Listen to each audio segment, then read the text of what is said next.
all okay? Thank you very, very much for joining us this morning on our webinar, on our study day, Reaching Underserved Communities. My name is Rupa Joshi. I'm a GP, and I've worked within this kind of sphere, so I'm really looking forward to learning more from our members who are going to be showcasing what they're doing with their Reaching Underserved Communities using lifestyle medicine. And it's a great opportunity to share best practice and also take some themes and ideas and see what you can incorporate into your own practice back at your organisations. So I think it's a really exciting opportunity. Many of you who are BSLM members will be used to our study days, but if you are new to BSLM, a warm welcome to you. Do have a look at our website, have a look at our resources, have a look at some of our Learning Academy courses as well, if they'll be of interest. We are doing a special today.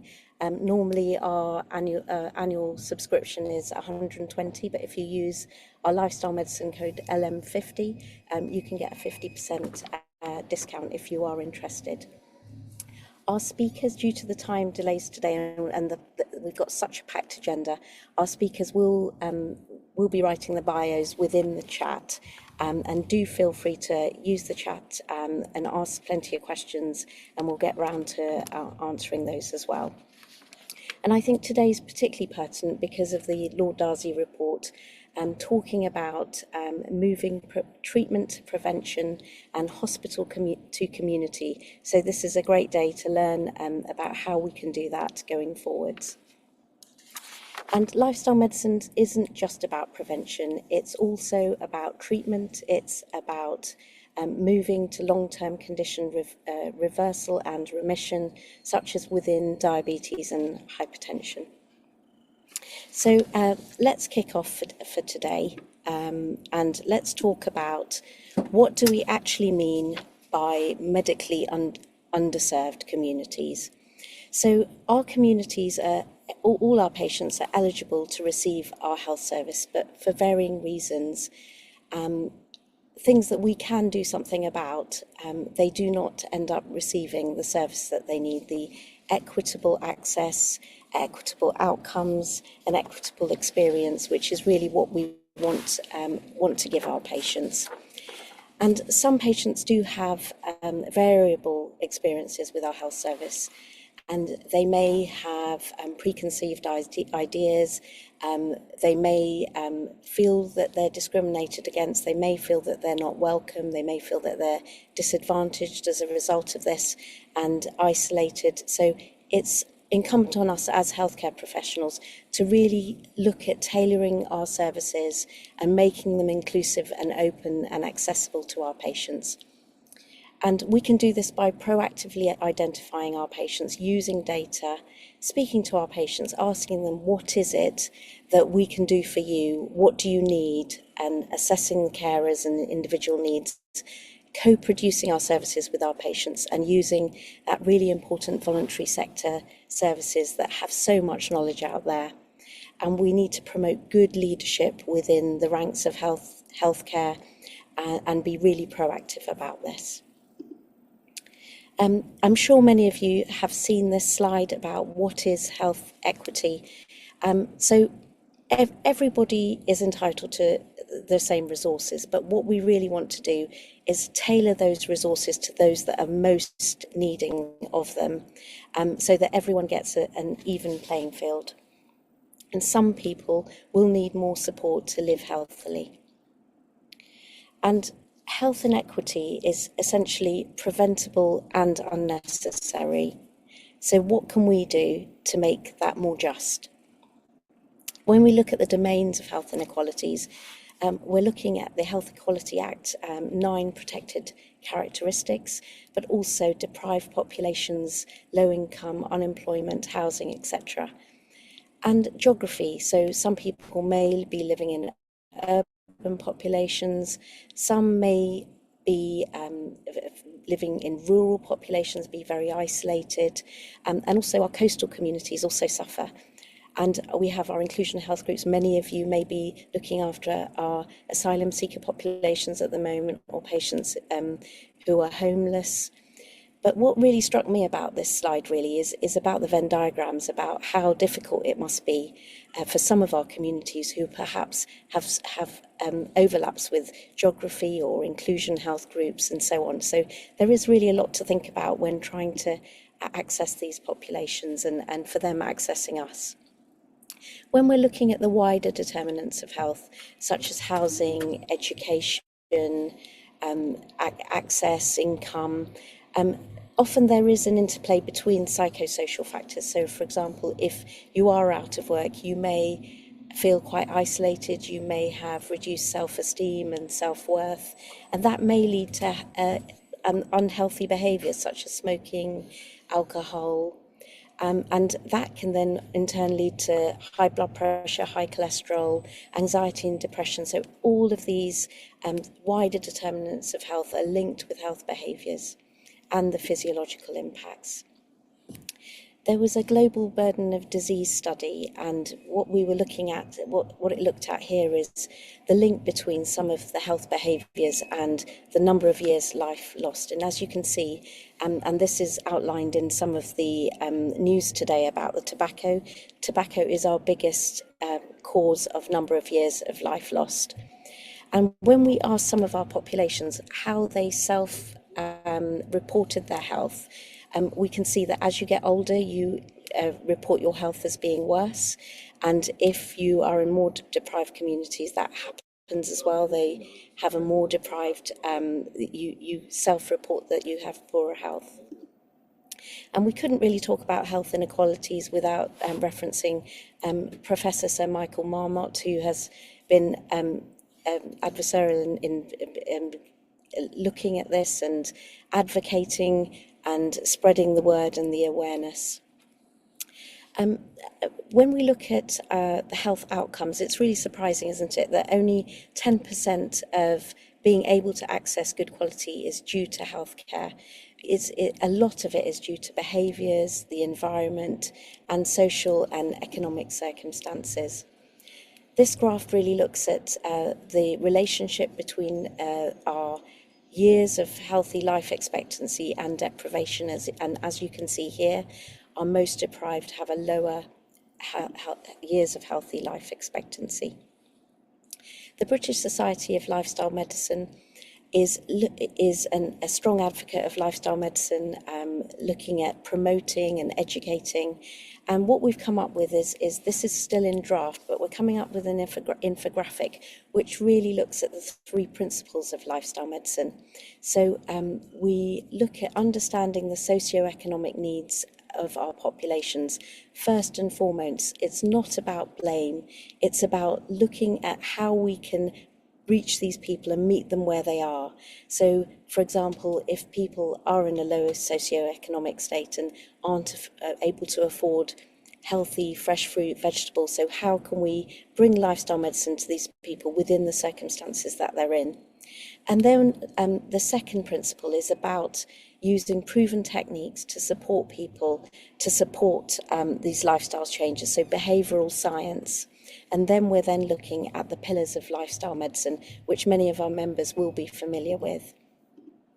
So when we're looking at socioeconomic determinants of health, you may be looking at this in your localities as well. So you may be looking at different postcode areas and the different life expectancy. And within England and the UK, we can see that there is a 17-year life expectancy change, which is huge. And when we're looking at place-based approaches, we can use the population intervention triangle. So we're linking local authorities with communities, with healthcare, so that we can look at scale approaches for tackling health inequalities. So our second principle is about skills. And what we want to do is really train our healthcare professionals in taking a lifestyle medicine history, looking at group consultations, and all of these are really good ways and skills of delivering lifestyle medicine to our communities, and being skilled up in this is something that the BSLM is really keen to look at. And then we're looking at our 6 pillars: healthy eating, healthy relationships, sleep, minimizing harmful substances, and a lot of these interplay with each other, don't they? So if you're in a situation where you're socially deprived or you're isolated, you can lead to more inflammation, poorer health-seeking behaviours, more dependence on alcohol, smoking, etc. And some of our studies look at epigenetics and the telomere length, and we can see that the telomere length in children actually increases if they are living in green spaces. And mental well-being is, of course, one of the pillars that we need to look at in terms of health inequalities and socioeconomic circumstances. And there is evidence to say that those in poorer households are less likely to do physical activity, and also in terms of administrative jobs, etc., less likely to do some of that physical activity, which is so important to us. So when we're looking at the reflections, lifestyle medicine is a valuable way of tackling health inequalities. And when I speak in my role as transformation lead of the BSLM, the people that I speak to really love practicing lifestyle medicine with these populations, because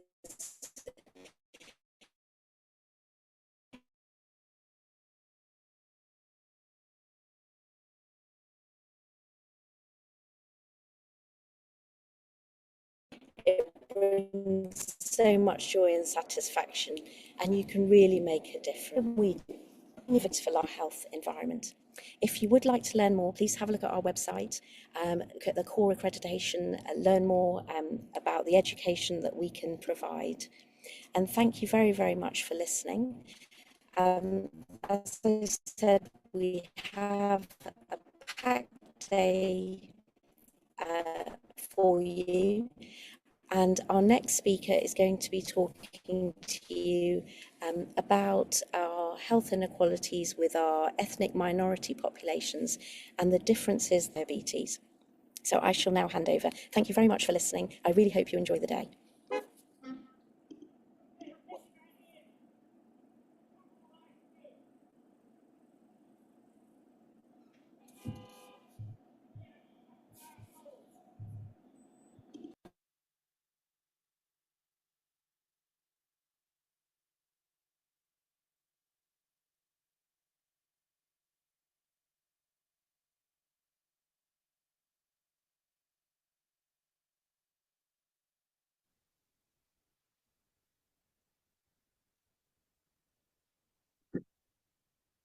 Welcome, everyone, and thank you for being here today. My name is Priscilla.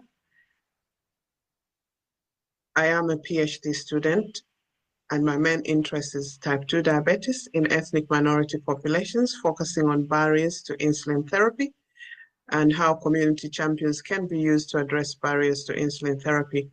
Today, I'll be discussing a crucial issue in healthcare, improving type 2 diabetes outcomes for ethnic minority populations.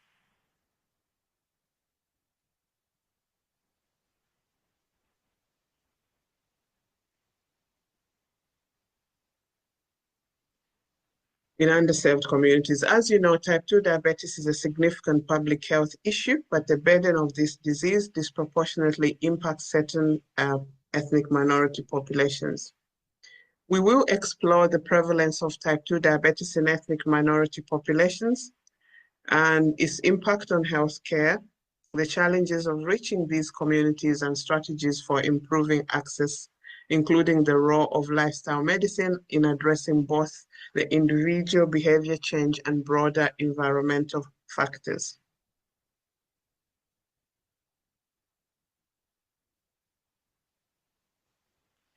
Type 2 diabetes is a chronic metabolic disorder characterized by insulin resistance and impaired insulin secretion.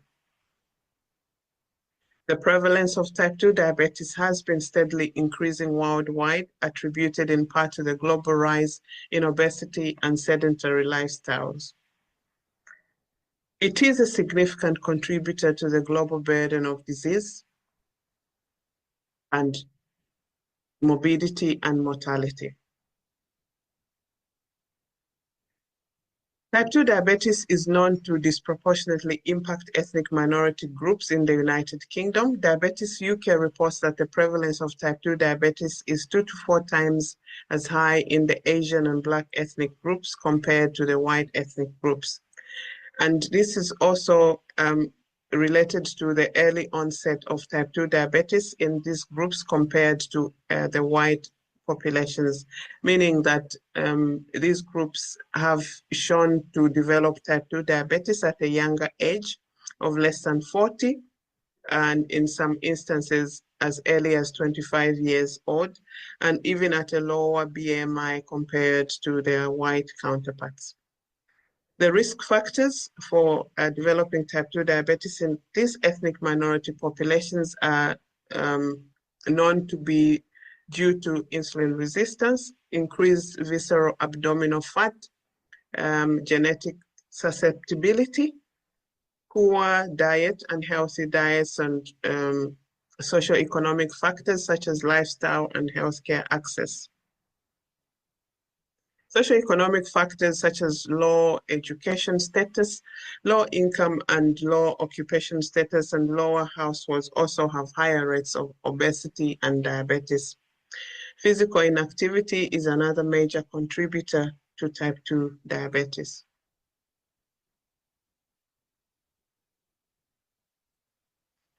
Type 2 diabetes obviously places a high burden on healthcare services.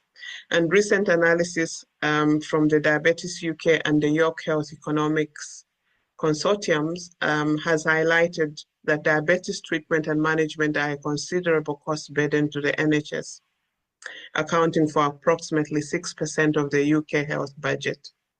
Estimates show that type 2 diabetes as well as type 1 and gestational diabetes together cost the UK almost 14 billion in 2021-2022, and over 6 billion of this was used to treat diabetes-related complications, which are mostly preventable.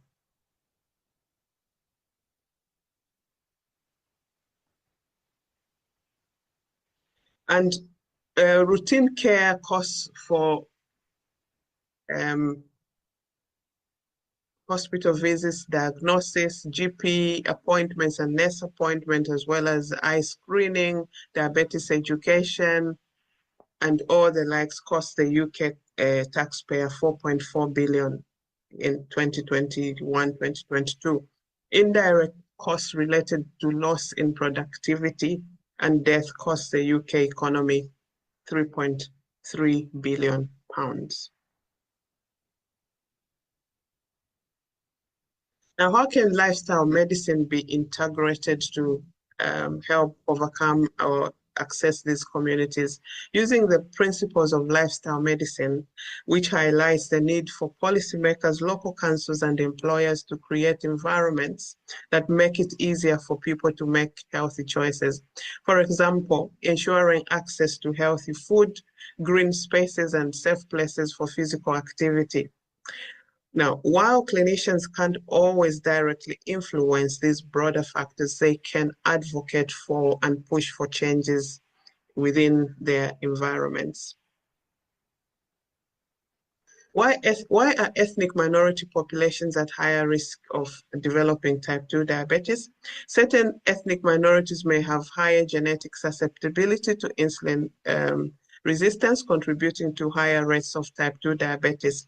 Lower income levels, limited access to healthy foods, and safe environments for physical activity play a significant role.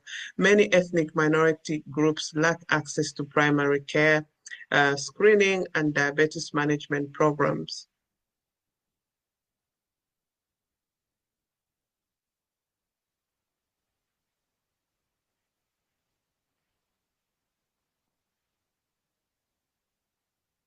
The first principle of lifestyle medicine emphasizes addressing the socioeconomic determinants of health. In underserved communities, addressing these wider determinants is critical, as the environment in which people live significantly affects their ability to manage type 2 diabetes. Health literacy and language challenges make it difficult for many people to effectively manage their condition and effectively communicate and work with their healthcare providers.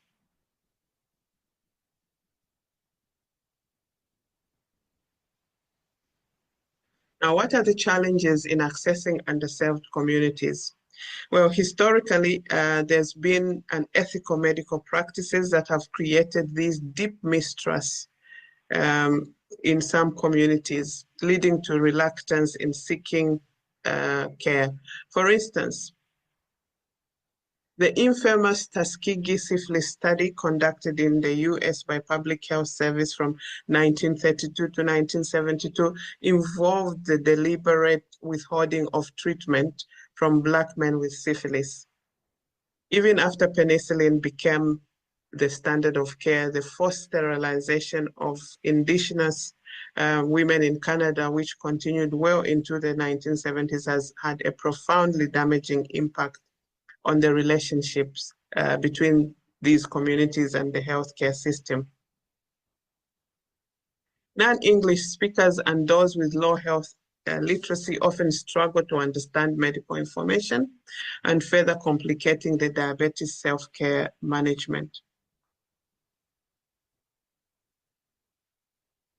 Healthcare programs must be tailored to the specific cultural needs and preferences of the ethnic minority populations.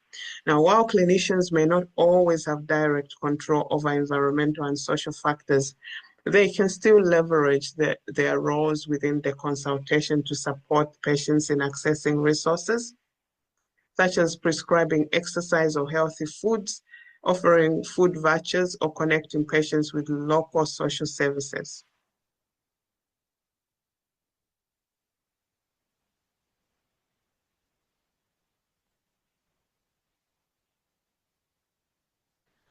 Strategies for improving access to underserved communities.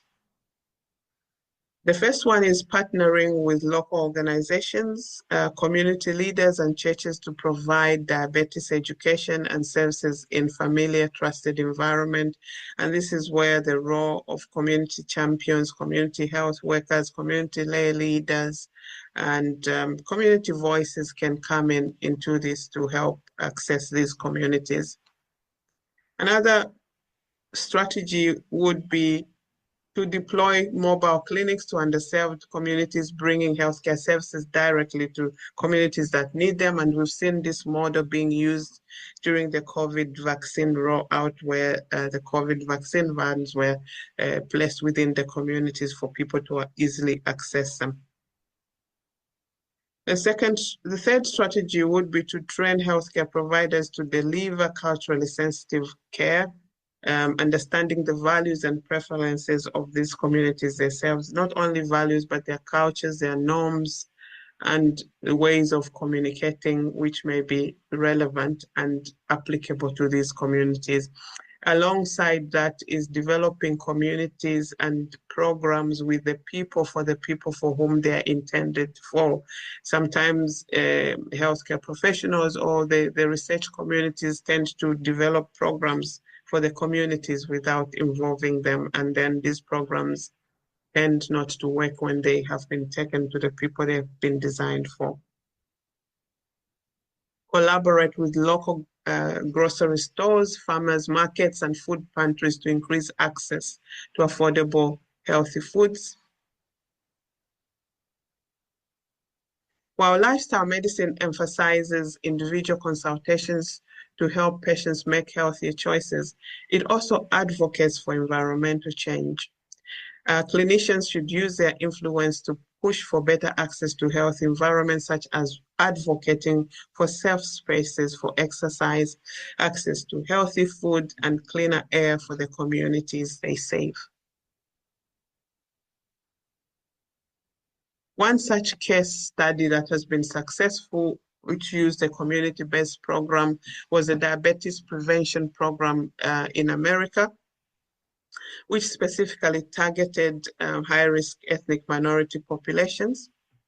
After about 3 years, the diabetes prevention program showed that participants in the diabetes prevention lifestyle change program lowered their chances of developing type 2 diabetes by 58% compared with participants who took a placebo, a pill without medication. The program, lifestyle change program, was effective for all participants, regardless of racial and ethnic group background, and that was both in men and women. The lifestyle change group participants joined the DPP lifestyle change program that provided intensive training. Participants tried to lose 7% of their body weight and maintain that weight loss by eating less fat and fewer calories and exercising 150 minutes per week. Researchers met with participants individually at least 16 times in the first 24 hours and then every 2 months with at least one phone call. The group participants, there were 3 groups in this program. There was the lifestyle change group, and then the metformin group and the placebo group. So the metformin group participants took 850 milligrams of metformin twice a day and were provided standard advice about diet and physical activity. The placebo group participants took a placebo twice a day instead of metformin and were provided standard advice about diet and physical activity. At the 10-year follow-up, participants who took part in the DPP lifestyle change program continued to have a delay in the development of diabetes by 34%, meaning their diabetes was delayed by 4 years compared with participants who took a placebo. Participants from the lifestyle change program ages 60 and older had a delay in the development of diabetes by 49%. So it just showed how important lifestyle change is very important. It is very effective in delaying and preventing certain diseases.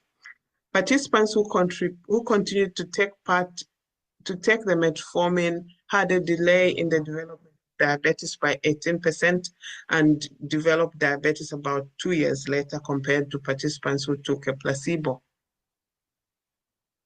Change program and participants continued to take metformin and participants who continued to take metformin and took a placebo all improved their risk.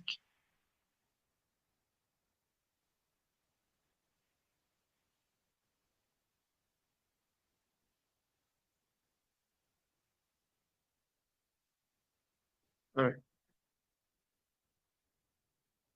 Or improved their risk factors for cardiovascular diseases such as high blood pressure and cholesterol.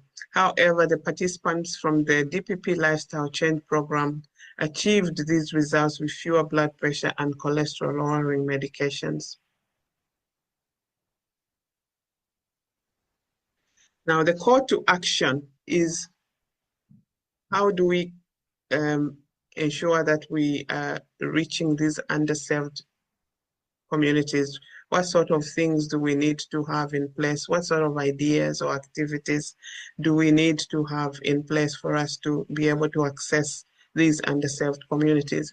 One is advocate for policies that increase access to healthy, affordable food options in underserved communities. This could include advocating for the development of urban gardens, partnerships with local grocery stores, and supporting local food banks and farmers markets. Exercise on prescription, encourage the use of exercise prescription programs where healthcare providers prescribe physical activity as part of diabetes management and prevention strategies.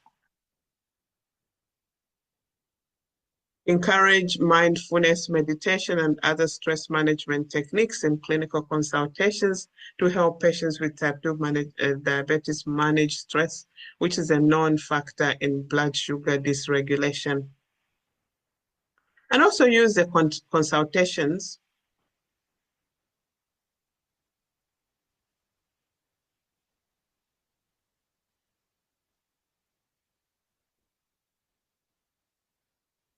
as an opportunity to offer smoking cessation tools and resources, such as nicotine replacement therapy, counseling on support groups, and partner with local organizations and churches to create support groups for individuals with type 2 diabetes. This can foster a sense of community and provide support, which is essential for managing chronic conditions.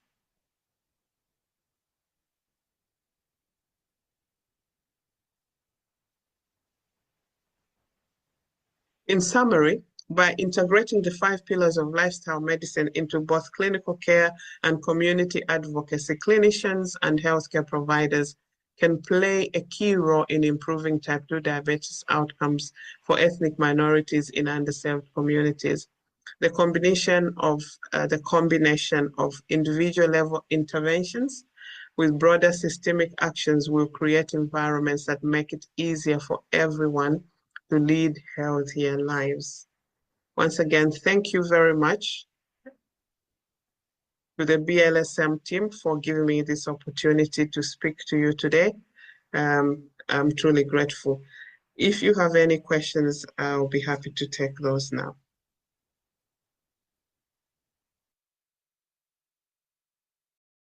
Thank you. Thanks very much, Priscilla. Great presentation. Some really shocking statistics shared in there, especially around, the impact it's having on ethnic minorities. So thanks for sharing. I think it really highlights why we're holding today, and a great way to start off our session. There is a couple of questions. If anyone else would like to add some more in there, please do. I just wanted to kick off firstly with just understanding what the response was like to that lifestyle medicine group. You had the group that you were saying, here's the medication and the standard advice. But how did people respond when you first started talking to the group about lifestyle and the importance of making these changes? Were they open? Is that question directed to me? Yes, sorry. So I'm just asking about the response when you started talking to the lifestyle group. How did they respond? Were they open to making these lifestyle changes? Were they happy to be part of that group? So the diabetes prevention program is a randomized controlled trial evidence that was done in the United States with participants who participated in either the lifestyle change group, which was diet, physical activity, or the metformin group. So what they found was, so I didn't carry out this program. This is evidence from research that has been conducted in the UK, just highlighting the fact that lifestyle medicine is really, really important in managing chronic disease, because the results are there to show for themselves of what happened when people participated in lifestyle, the lifestyle change program compared to the placebo and the metformin. They managed to delay their diabetes by about 4 years. And if they continued with lifestyle changes, then obviously that was just put away for a very, very long time. I hope I've answered your question. And a question that's come through, Camilla has raised that this is something many of the people joining us today would be interested in doing. Is there, where do you get the funding, or is there ways in which people can access funding to be able to start similar programs to this? The answer is I don't know. I don't know, because at the moment I haven't yet started doing lifestyle medicine. I'm studying for my PhD, and my PhD is looking at barriers and facilitators to insulin therapy in people with type 2 diabetes from ethnic minority populations. So I'm looking at what are the barriers that make people not to access or accept treatment. And there are many barriers for ethnic minority population. And of course, language is a big thing. There's the other thing is also access to healthcare and education status. And at the moment, people are struggling with the economy and, the cost of living and everything. But I suppose if you wanted to do something about lifestyle, I know the NHS is pushing towards lifestyle and prevention. Before that, Yeah, they weren't pushing so much. Probably the NHS or the NIHR, you could apply for funding from there as well if you design the project around lifestyle health promotion and health prevention. Yeah, I may just add there on the BSLM website, we have a funding resources tool. So if anyone's interested, you can have a look on the website. I'm sure Emma will pop the link in the chat shortly. But we've actually created a business case for lifestyle medicine interventions, and a lot of what you might need to support your application is in there.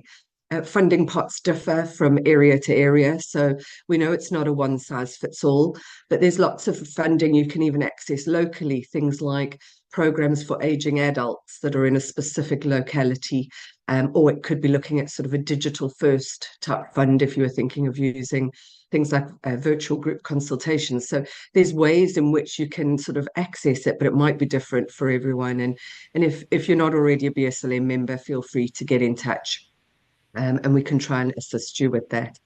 Another question here, we've got Vasandara saying, I'm South Asian and both my parents are diabetic. When I speak to others from my ethnic group, many feel that diabetes is almost inevitable, and they will develop it regardless of what they do. What strategies could we use to challenge this view, and to really sort of stand in the way? It's a sort of a barrier that I suppose they're facing in this community. Have you got any strategies of just being able to engage with this, with certain cultures? Yeah, well, one of the myths around type 2 diabetes, and obviously we know that genetics predispose people to type 2 diabetes, but there's a lot of fatalism around it, like, oh, well, since my parents have got diabetes, I'll also get it. But then there are things that people can do to delay or prevent that happening by, adopting a healthier lifestyle. So there's physical activity, the food that we eat, and knowing, I'm not South Asian, but we know that from the South Asian population, the foods that we eat are more energy or calorific dense. So it's just like, how do we start changing our attitudes towards food and exercise and losing weight and just, looking after the mental health and well-being, and also engaging with the healthcare providers as well when they call you for checkups and things like that. So it's just looking at and speaking to your people and telling them it's not that because both your parents have got diabetes, you're going to get it. The diabetes is more of a lifestyle, disease. And if you make changes, you can avoid having it. Lovely, thank you. Madhvi mentions, how important is it to have the people that have gone through these type of programs to be able to share their knowledge and experience with others? Is that something that you've seen as important? Yeah, it's very important for people, for example, people living with a condition as well as people that have gone through the program.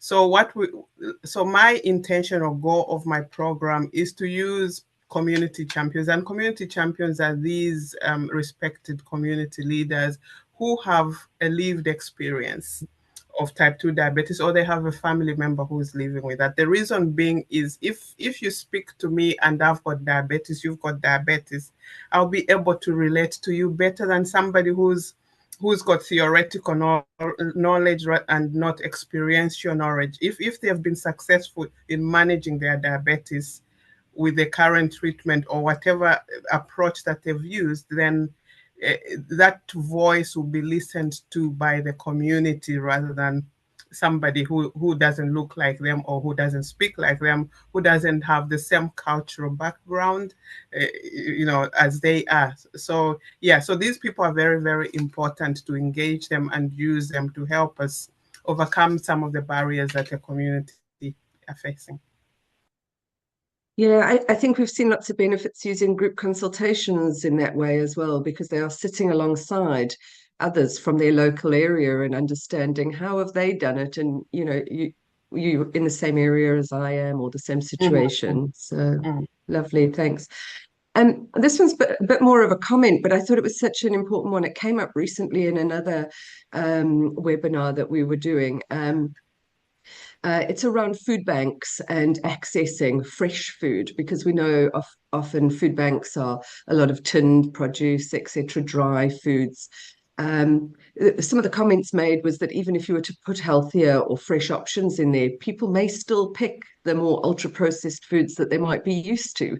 Have you had any experience around that, or share your thoughts? Well, I think the reasons why people would pick processed food is it not because of probably ingrained beliefs or lack of education about, you know, for you and me, if you talk about healthy food, probably we understand what healthy food is and how to prepare a healthy meal. For some people, like in the ethnic underserved minority groups, there are issues with education, knowledge, understanding, health knowledge, basically, and nutrition. So there's a lot there that needs to be done in terms of, okay, what is nutritious and what is healthy? Because sometimes it could be, okay, I'm going to have pasta because pasta is cheap. If I have a pack of pasta, I can feed a family of 5. Whereas if you are telling me to have a healthy meal, healthy meals and foods are very expensive, and I can't afford it. Yeah, and I suppose not all ultra processed foods are equal, are they? Because I mean, there's, sweets and crisps and chocolate, and actually perhaps a pre-packaged pasta sauce that has got some sort of vegetables in is better than others. So it's often that hashtag one change, just small changes towards healthier eating. Another comment here is about outdoor and green spaces, and how, that's not always included. Or accessible to people around housing development areas, especially London, where lots of high rise, for example. Any thoughts on that? You mentioned access to safe space for exercise. Any thoughts on that? Well, exercise is not just necessarily you going to the park or outdoor and safe spaces. It can start in your home, even small changes like, if somebody has been sitting on the couch for forever and they just start making small changes like, I'll go up and down the stairs for 10 minutes, every day, and start increasing that time every day, or go for a walk for 10 minutes. I don't need to go to the park. Instead of parking near where I'm going, maybe park 10 minutes away. Just small things like that. And maybe getting up every hour when you're sat, because there are some people who may have medical conditions that may not allow them to do exercise. But just those small changes like vacuuming, ironing, washing up the dishes, things like that are part of the exercises. They add up. Lovely, great, thank you. Thank you very much for your time, Priscilla. We're going to move on now to our next presentation from Dr. Kathy Peterson. Thank you very much. It was a pleasure. Thank you. Thank you. Hi, everyone. Can you hear me? Hello? Yeah, all good. Thanks, Kathy. Oh, that's yeah, great. all Thank good. you. I'll just share my screen.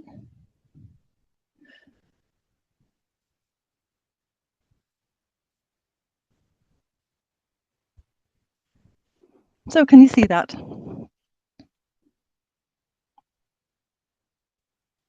It's not quite in slideshow mode just yet, but we can see your screen. Brilliant. While that's just loading, my name is Kathy Peterson. I'm a GP partner and I am a strategic clinical lead in North East North Cumbria Integrated Care Board for Learning Disability, Mental Health and Neurodivergence. That's autism and ADHD. And we also try to tackle wider determinants within this. So I was really chuffed to be asked to talk in this symposium. Thank you for asking me. Is it in slideshow mode now? No, unfortunately not. Oh, it's right, just okay. on Can I screen. just stop sharing then and I'll share again? Yeah, let's try that again.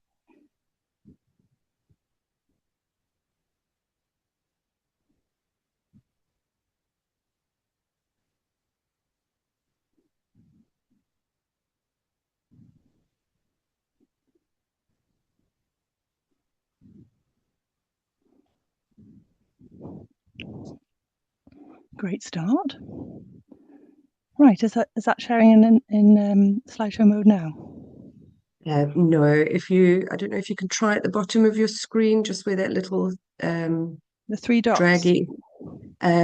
Sorry, no, on your actual PowerPoint screen, you should have that little slide bar in the bottom right-hand corner.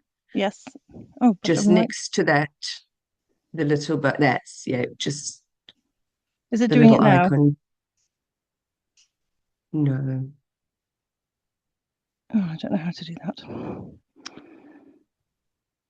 So if you can see that little scrolling bar, it's just to the left of it, sort of a bigger square with a arrow underneath it, more to your right. If you keep going more to the other side, sorry. Maybe. I've got nothing on my the right hand of my screen. I'm going to stop sharing again.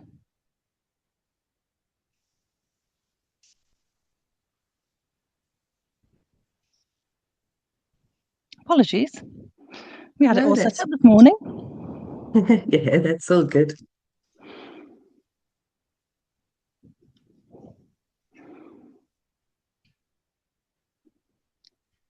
Right, can you see the actual screen now? Yeah, we can see the screen. And that should be, for me, it's on slideshow mode.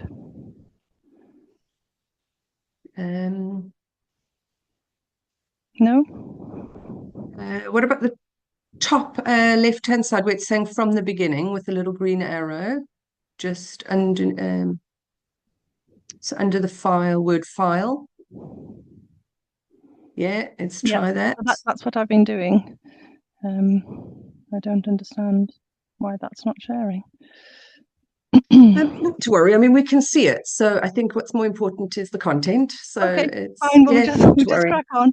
Okay, so I've been asked to talk to you about vulnerable adults and lifestyle medicine, and I just wanted to define vulnerable adults for you. This is a person aged 18 or over who might need services because of a disability, and that might mean any disability, and it also may be due to age, frailty, or illness.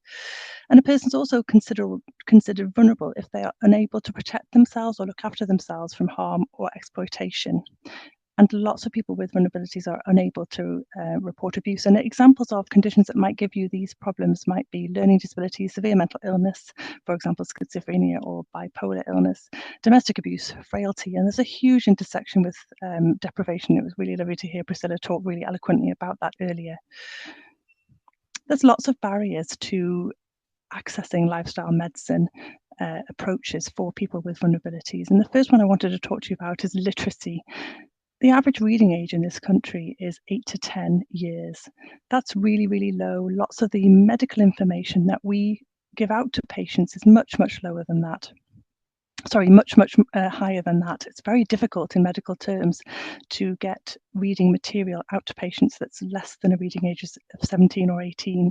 And that's because medical words add in that complication, even if you explain them afterwards.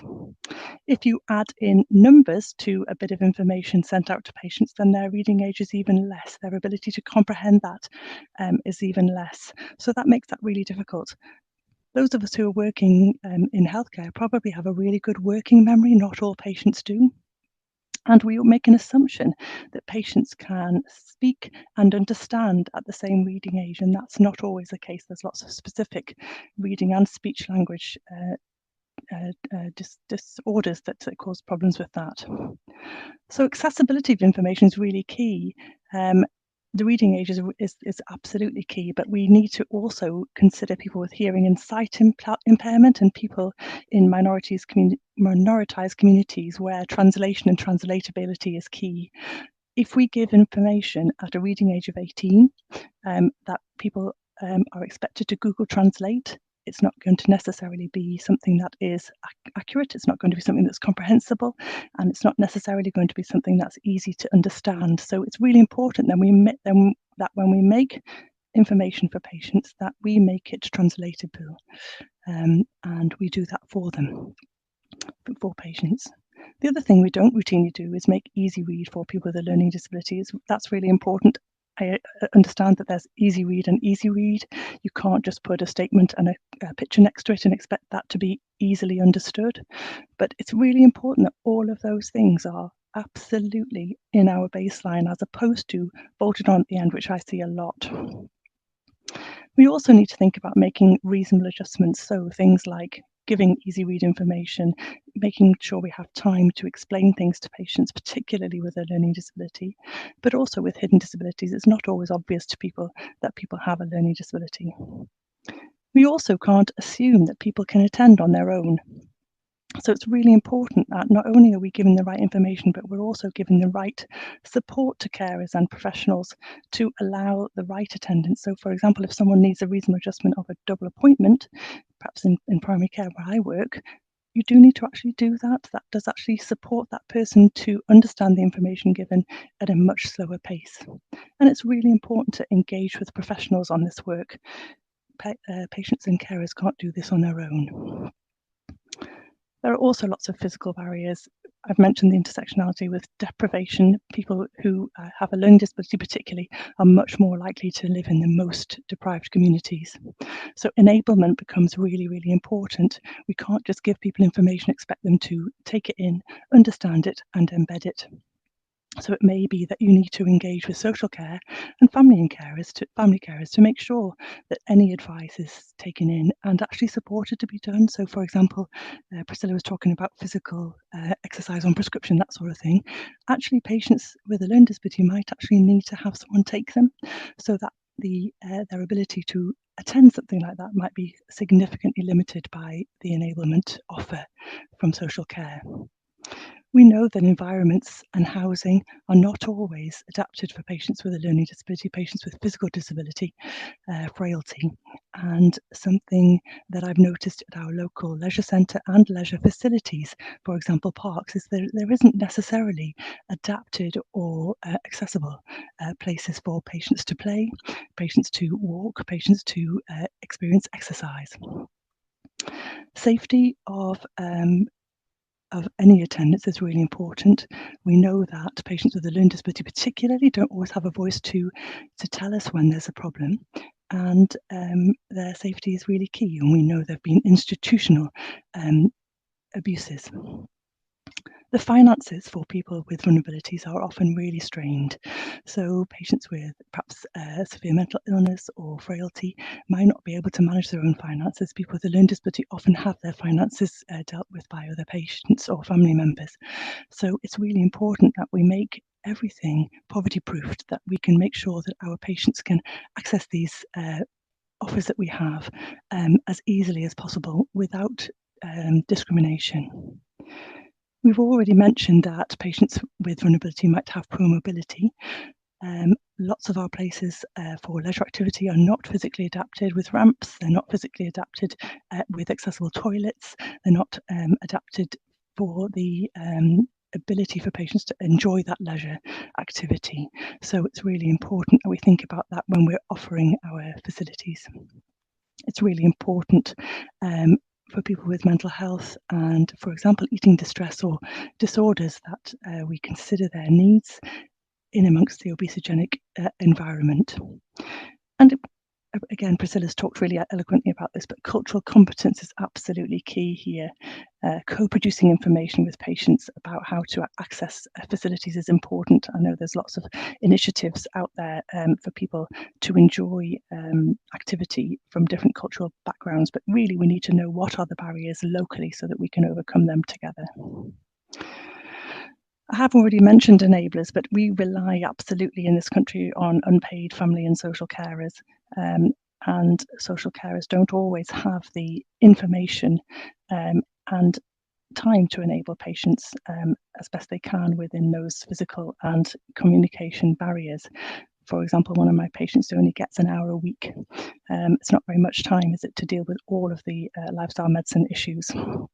One of the things that people with a learning disability and a person with severe mental illness get is a annual health check.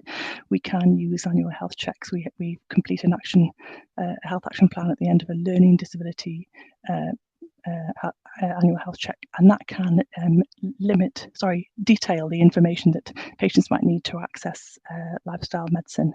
But for lots of people, that might not be their action for that year, because this is something co-produced by patients. Just as I described as the physical barriers, they can also be an enabler. So patients who get really good support to shop and meal plan, really good support with their finances, adequate housing and good environment around them are much more likely to do that in a much more seamless way. Within health, primary and secondary care, we should all be practicing MEC. MEC is make every contact count. So we should be thinking about how every contact with healthcare can be holistic, can be thinking about all of the things that contribute to health, for example, diet and stopping smoking. And we have lots of people within primary care particularly to help us, which I've detailed. And our local community teams, such as Community Learning Disability Team, may be able to help us with that.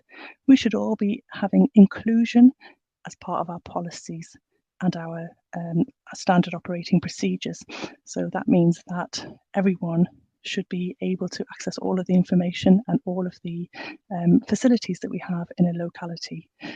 Inclusion covers everything from adding learning disability, reasonable adjustments and easy read to, for example, your leisure centre, but it might all include cultural competence, and it might also include making sure people have the finances to do what they want to do.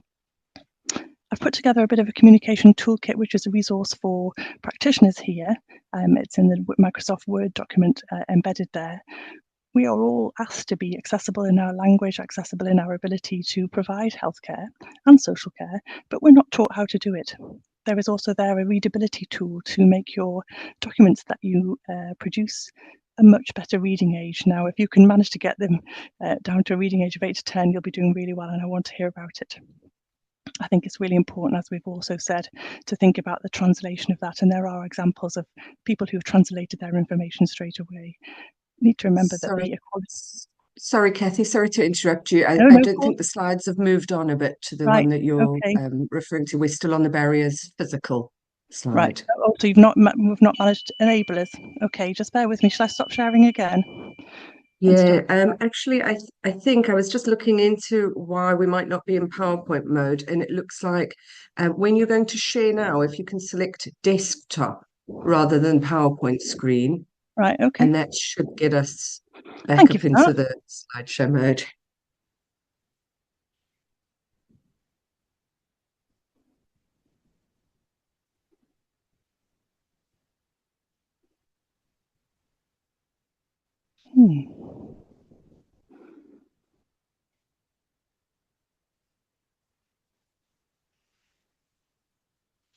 I don't get that option. Look, yeah, that should. Is that better? Oh no, you're off again now. No, yeah, I turned it off again because it didn't look like it was working. Right, try again.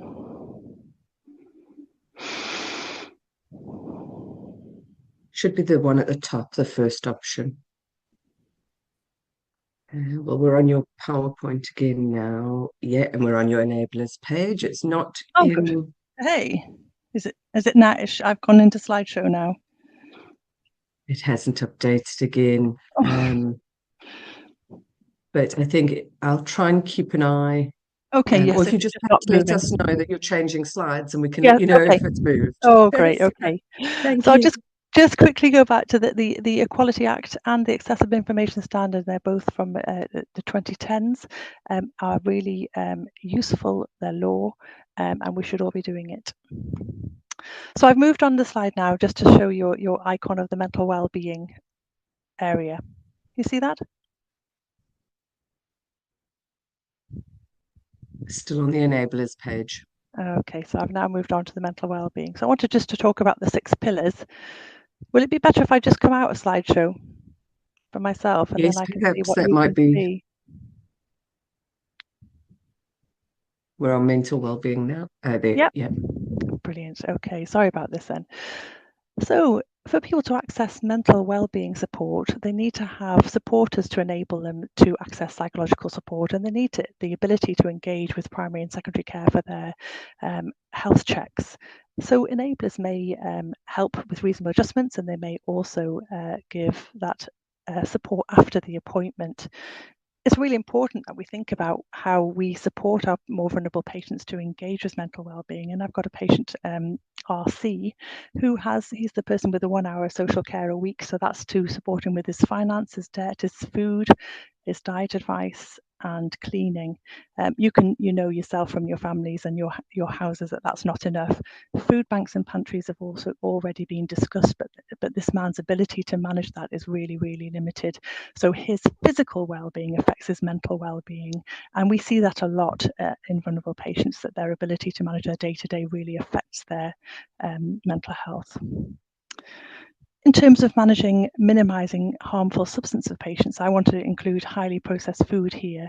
Patients' understanding and working memory around this work is really, really difficult, and their ability to manage either attending or engaging with addiction support, if available, is really, really challenged. And there's an intersectionality here with ADHD and autism. The other thing for patients there is that sometimes when we are trying to deprescribe medications that might be harmful to them, for example, diazepam or sleeping tablets, they feel quite abandoned.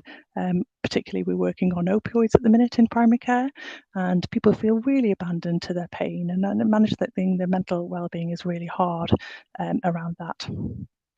So the barriers with healthy relationships, those of us with capacity and ability to consent can go ahead and do that. People with a learning disability or perhaps severe mental illness may not have the mental capacity to consent or to decide for themselves what a healthy relationship is. And as already discussed, we have said that patients don't always have a physical voice to explain about exploitation and abuse. And we know from Winterbourne that institutional abuse does happen, and we've had several high-profile episodes of that. And then we also have a number of patients with learning disability and autism and severe mental illness on prolonged admission with all of the restraint and problems that might mean. They're obviously not being looked after in the community as yet, and we are working on that as a country. So sexual advice and contraception is difficult to understand, particularly at periods in menopause also, and we know that we have a problem making sure that people in minoritized communities can access this information and support. We already know people who live in deprived communities don't always have access to menopause medication, HRT, and that can really affect people's experience of healthy relationships. Healthy eating.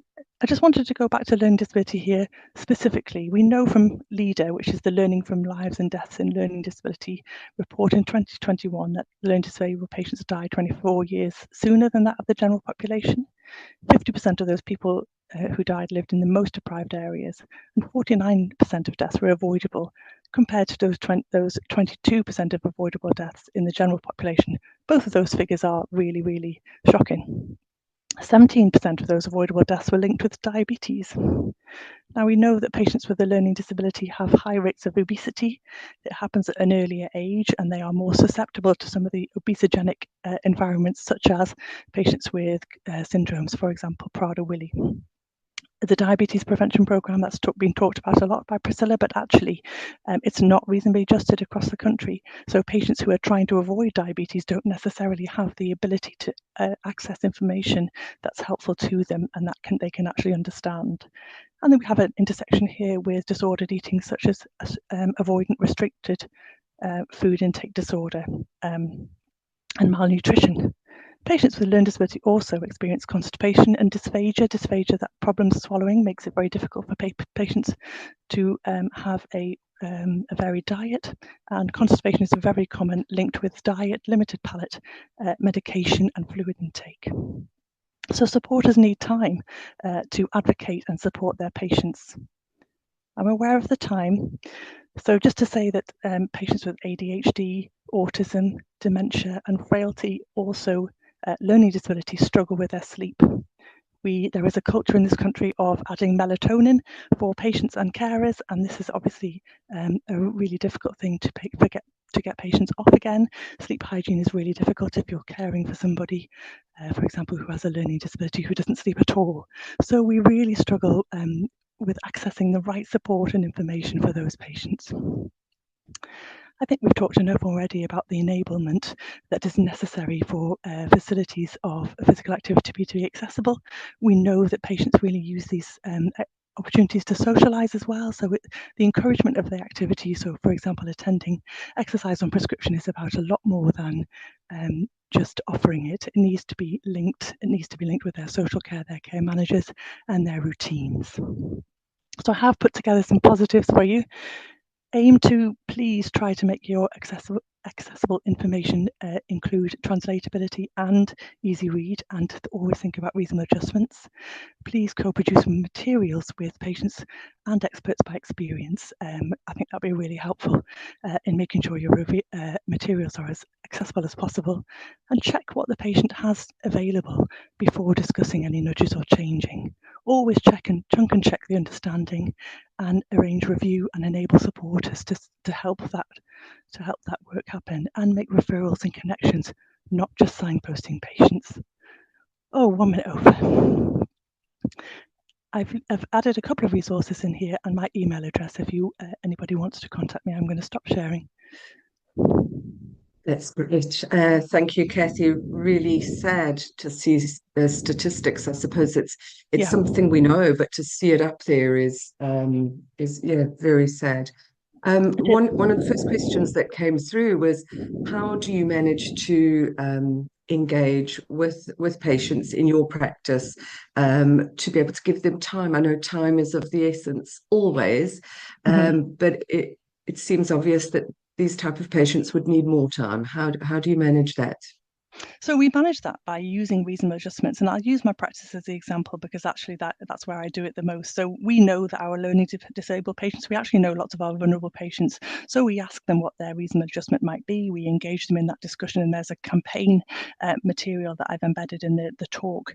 And what that does is allow us to have a discussion about what reasonable adjustments are. There is going to be a flag in our primary and secondary care notes that will allow us to share that information across all health settings. So if I refer someone, you will know already in secondary care what reasonable adjustments they need. So once you've put those in place, you can actually give yourself the time that's needed. I think that's really, really important. If you don't have time, you're going to run late, you're going to be stressed. And also you might then run late for the next learning disabled patient who then is getting really stressed in the waiting room. So I think if you get that appointment setting right, then you're much more likely to give yourself the time. I mean, obviously, you also need the resources, so you might need that the easy read or the translatable information around you. And I have a go-to list of that for my patients, and lots of the primary care clinical systems also do. Yeah, that's great. And maybe around that, actually, Karen has just mentioned there as well, a lot of these resources must already exist. So there is an element of co-producing material. But I suppose there's a lot of places that it's just already a go-to that you can access. Is there anything specific? Yeah, there's lots. I mean, if you just type in easy read, there's quite a lot of resources, but there's also often not the one that you really want. So, for example, I really wanted one recently around how do you manage your cardiovascular risk without taking a medication, and actually there isn't that information. And when the ones I did find were really extensive, they were really far too much for this patient. So what I did was I talked through with the carer, and then the carer could go and talk away with that. So you can also use carers and enablers, family carers in that setting to sort of process information and take that time. So it doesn't have to be done all in the consultation. It needs to be done over several times actually for lots of patients. Yeah. That sort of wider network, really. And I suppose these patients may be seeing multidisciplinary healthcare professionals across various roles. And what we're hoping for as a charity is to be able to ensure that we're all singing from the same hymn sheet so that everybody is encouraging and supporting those changes. I think we see specifically around sort of healthy eating, it's often the carer that's preparing all the food. Absolutely. So, that's where we need to be engaging and really supporting and upskilling, I guess. Yeah. And I think we make an assumption about that person's ability to understand and their ability to follow that through. Lots of patients who have a learning disability live with people who have a learning disability and maybe undiagnosed neurodivergence. So I think that is really key. So making information accessible to everybody will help everybody. Absolutely. And I suppose it's also similar to what Priscilla was talking about, is we're not necessarily trying to create Iron Men here. We're trying to get people off the couch and small changes. Thinking about the specific demographic, where do you see, is it all personalized, or is there specific small ones that you think have been successful over your time? I'd love to tell you that I have it all solved, but I haven't. I think for me, there's something about those little nudges that making every contact count. They're really, really key. And I think some places have really gone with that accessible, walking distance to this place, 2 minutes, rather than driving. All of those things I think are really key. But we need to do national things nationally. So, for example, the National Diabetes Prevention Programme needs to be reasonably adjusted. We need to make sure all of these things are at the baseline when you're writing the specifications, that they are actually reasonably adjusted and they are accessible to everybody. Everything needs to be translated, and then that should be the baseline. I think we can all do little things locally. We can all make sure that what we are doing locally is really important. But I think we shouldn't be reinventing the wheel in every locality when something should be done nationally. For example, nhs.uk, which is a website that everyone goes to. If you Google, I don't know, hay fever, that's the first website that comes up. That is not easy read, it's not translatable, and it's not accessible. So there are big pieces of work that you would think should be absolutely accessible to all that aren't. So I don't see why we should be doing that locally. Yeah, and I know that you're doing great work in driving that as well. There's a special interest group, isn't there, that you're part of? Yeah. What sort of focus areas is that something that you're focusing on, trying to get to those points? I think I'm focusing on it in my work as a learning disability special interest group within the RCGP. So that's the Royal College of GPs. We focus on everything learning disabilities, and there's so much work to do. I think it's really hard to pick up one item, but I think this should be a golden thread going through everything, shouldn't it? Accessibility, lifestyle medicine being at the baseline. And I think Karen, you're right, that there's a huge reliance on medics, but actually it's society that needs to be doing this work. It is about social care and families. It's about actually that information being accessible to all, so that we can all know where we're starting, whereas at the moment we're starting from all different standpoints, aren't we? So the learning disability special interest group, we might think about epilepsy, we might think about osteoporosis, we're doing a big piece of work nationally around the annual health check and how we can make sure that's fit for purpose. Lots of us who do them think it's probably not as good as it should be. So there's lots of bits of work, and anyone who's interested to join me, please join us, please email me. Yeah, thank you. And yes, quite right. There's definitely focus on sort of spreading the load across different healthcare professionals as well. But as you say, utilizing what's available in the community. We as an organisation are often approached by charities and other local community companies to share the work they're doing, and they can be right next door to a practice that just wasn't aware. So the more that we can give a voice, and if there's anybody out there that would like us to connect with any aligned organisations, to be able to give them a platform, we'd love to receive that through the office. That's super. Thank you so much. Thanks for your time, Kathy. It was lovely to hear from you. And our next presentation is over to Michelle Roberts. Thank you.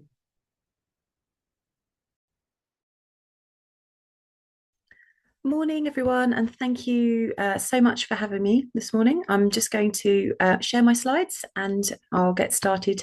I'm here from the Richmond Group of Charities to talk to you about how we support people living with long-term conditions to move more. So if you bear with me one moment.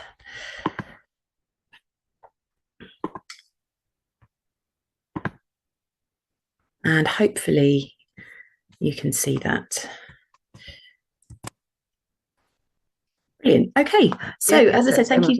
Thank you. So, really, really pleased to be able to join you this morning. And as I said, I'm here to talk about how we support people with long-term conditions to move more. And before I kind of get into my spiel, as it were, what I thought would be best would be to let Jat, who's one of our We're Undefeatable storytellers, tell his story about how he lives with long-term conditions and he's managed to find a way to be active that works for him. I'm Jat, I'm 38 and I have asthma. I was diagnosed with asthma at 9 years old, and around the same age I became a carer for my mum. I think the best way to describe being a carer is to think of it as being a parent. You just do little things that you would do for your child. But yeah, sometimes it can be challenging to find time for yourself. My history of physical activity is nil, and that changed during lockdown. I discovered the We Are Undefeatable campaign, which inspired me to work out. I would say most days it could be abs exercises, push-ups. I follow YouTube tutorials, do weights and some stretches all at home. I think I know deep down that it's actually me working out and doing physical movement that's really improved my health. I think that I understand now what it is to live with something rather than live against it. Keeping active gives me my own time for self-care and also keeps my mom moving too. I'm Jat, I'm 38 and I have... It's always the way that these things skip on. So that was Jat, who's our We're Undefeatable storyteller, talking about his experience of living with asthma and finding a way to be active. And I think he really says it far more articulately than I'll be able to tell you in the next few minutes, but really just sort of setting the scene for why we do what we do. And for those of you that haven't heard of us, I work for the Richmond Group of Charities, and we're a coalition of 14 national health and care charity partners that work with Sport England with National Lottery funding.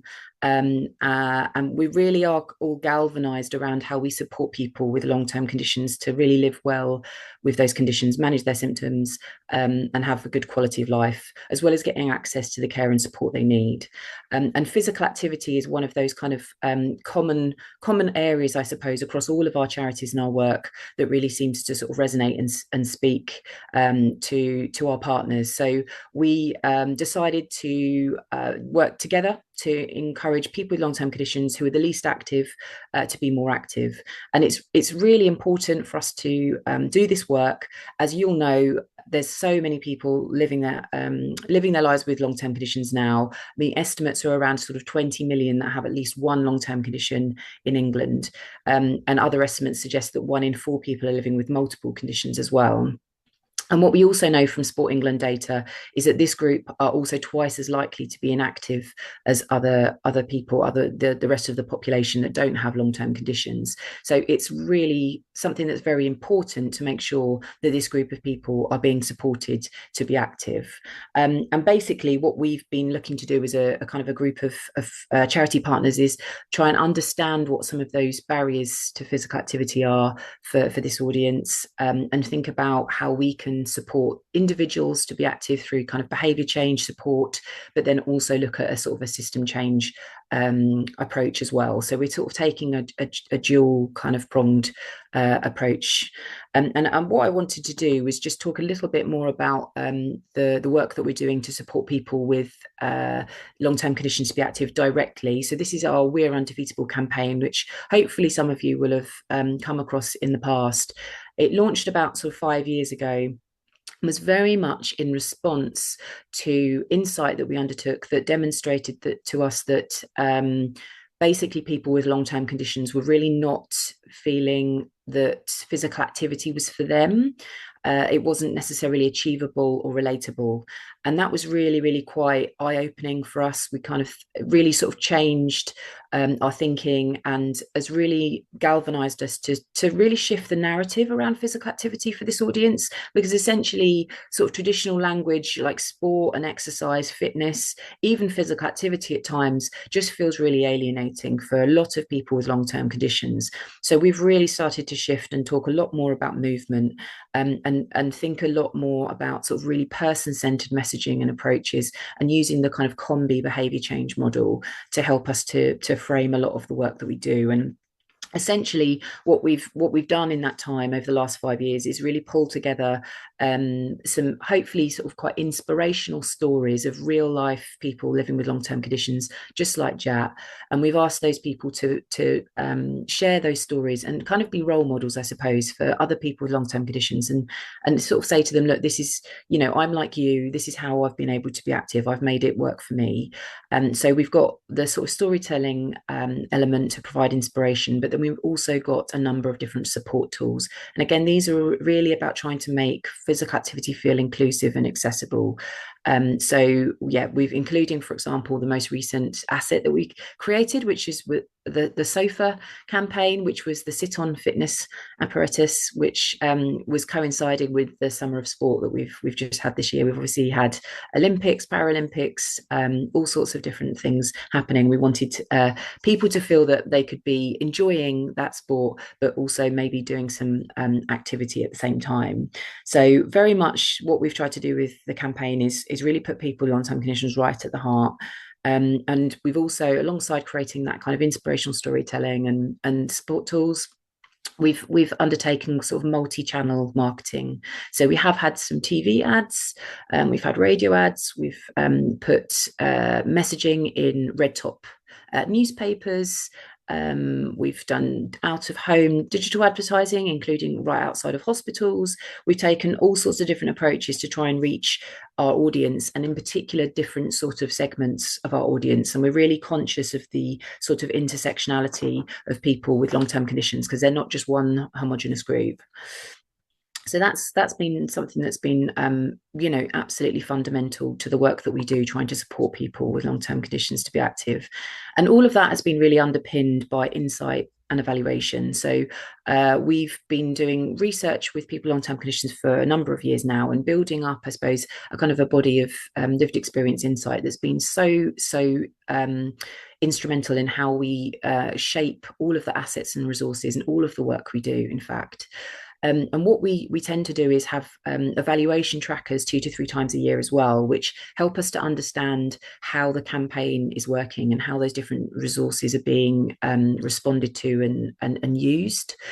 So we use that also to understand about attitudes and behaviours. And alongside that, we undertake a lot of interviews and surveys with people with long-term conditions, but also wider stakeholders, to get a kind of 360-degree perspective. And a lot of that sort of culminated last year in a public consultation that we undertook called the Big Talk. And some of you may have come across our Bridging the Gap report, and I'll mention a few things from that report briefly today and share that with you, because that's sort of been building upon all of the insight that we've been gathering over the last few years, and it's been really kind of helpful for us in sort of shaping our work moving forwards. But just to say that we do make sure that the samples that we use are quite robust. So on our evaluation tracker, we usually speak to 2,000 people, some online, some face-to-face, and we sometimes boost those samples to make sure that, for example, people with dementia or from ethnic minority communities, we're representing those voices as well as we can do. In terms of a couple of the key learnings that have, over the last few years of working on this campaign and with this audience, that I guess I really wanted to draw out, is that we really do need to recalibrate how we talk about physical activity to better recognise where a lot of people are starting from. And a lot of people with long-term conditions that we've found are very inactive. They maybe don't have a history of physical activity. They don't have that sort of memory bank, muscle memory, I suppose, to go back to. And there's really quite challenging levels of barriers. So you've got capability barriers, opportunity barriers, and motivation barriers for this group. So it's really difficult for a lot of these people to think of themselves as being active and think about how they would benefit from being active. And I think that really shapes what we tend to do and how we talk to people. And this is why we now focus on encouraging everyday movement as a starting point, because it tends to meet people, a lot more people where they're at. So it's just trying to be as person-centered as possible and supporting those least active to find a way to move that works for them and to find what's most meaningful in terms of motivation. And it's not to say that other, sport and structured activity and things like that won't work, and we won't talk about that. We absolutely do, but sometimes it's about recognizing how we maybe need to take people through shifting through the gears in terms of their behaviour change. I suppose akin to the sort of trans-theoretical model of behaviour change, where you're thinking about pre-contemplation and contemplation, etc., etc. In terms of some specific barriers, I just wanted to touch upon pain. And this probably won't be a surprise to many of you, but pain is the most significant barrier that people with long-term conditions cite in terms of what's stopping them from being active.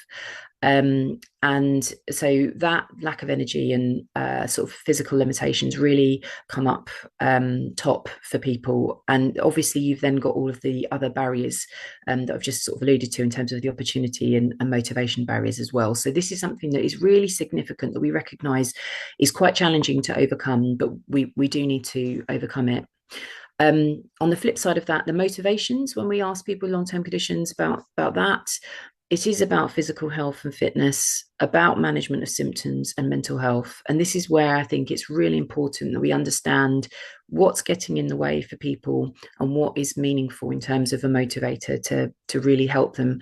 Because as you'll know, the unpredictability of living with long-term conditions is really challenging. And it, you have good days and bad days, and being able to be adaptable and resilient and use physical activity to help you through that is really important, but it's very difficult to do that sometimes. So being able to tap into that motivation that's going to really work for you is important. I guess the result of the campaign in terms of what it's sort of doing for people and how we know it's working is that 51% of the people that sort of see the campaign that we speak to will take an action as a result. When I say an action, some of that might be a physical activity action. That also might be information gathering. It might be thinking about what to do next. And this is where you really see a difference in terms of the people that are maybe more likely to be active or maybe have more of a sense of activation and agency versus people that just need probably a few more different touch points from different places to encourage them to take that first step into a physical activity action. But what's really great about the campaign is that we can say that it really relates to people. So 67% of people who see the campaign say it's relatable, and that's really, really powerful. And we work really hard to make sure that all of the people that are kind of our storytellers really are very diverse in their representation of a population. And I think you can see from the quote here, people see the advert and they tell us time and again that they feel seen as somebody with long-term conditions. And that's really important. In terms of who is taking an action, I thought this was an interesting slide to include because this just gives you a bit of a sense of the breakdown of people. And we do really, as you can see, try to understand different age demographics, socioeconomic groups, single versus multiple condition groups, the condition types, as well as the sort of ethnicity. And what's quite interesting is that, we have really started to resonate a lot with ethnically diverse backgrounds. And you can see that actually people with sort of single versus multiple conditions do take an action as well. So one of the other questions we haven't included in here is severity of condition, and even people with the most severe conditions, which they self-report, are kind of prompted to action through the campaign as well, which is something that's really important. But I think what we also need to make sure that we do is we're not leaving behind people from lower socioeconomic groups, and that's something where you can sort of see over the last year maybe the sort of more affluent groups have been activated to take an action. But that's something, that intersectionality is something that we really take to heart, and we work quite hard to make sure that our marketing channels, for example, and the partnerships that we undertake are really helping to reach people from different avenues so that we can get into sort of reaching those people that we really need to, because they have the most to gain from physical activity. I'm not going to talk through all of these learnings, but essentially these are some of the things that we've uncovered through our Bridging the Gap report. And that report covers the Big Talk consultation that I mentioned, which had over 2,200 respondents, half of which were people with long-term conditions and half were professionals, including from the health system. And I guess one of the big things here is that we've got, people are telling us that they do turn to the healthcare system, of course, for advice about being active, but that doesn't always necessarily meet their needs. And actually there's a responsibility for all of us to play in making sure that we can give the support to people with long-term conditions to be active that we can. But there are maybe some more resources and support that professionals need in order to be able to do that. I think one key learning that really stood out for us was what we've called an empathy gap, which is where people with long-term conditions talk about pain being their sort of top barrier to physical activity, whereas professionals will talk about motivation. And I've got a slide here that just sort of brings that to life a little bit more. So 21% of people with long-term conditions would say pain, but 36% of professionals would say it's motivation and mindset. And there's obviously a sort of a discord and disparity there between the sort of perceptions about what the barriers are versus the lived experience of those barriers as well. And that's something that I think we really want to draw attention to. And you can see here there's a few different kind of verbatim quotes that we had through that public consultation. Now, this is a slightly provocative slide, but I included it because this is one of the verbatim quotes that came through our Big Talk consultation. And I think it sort of explains that sometimes people with long-term conditions do feel like they're not necessarily being listened to or seen, and that what's meaningful for them in terms of a physical activity journey isn't necessarily being fully understood. And I think that's something that we have to address in order to be able to kind of move forwards.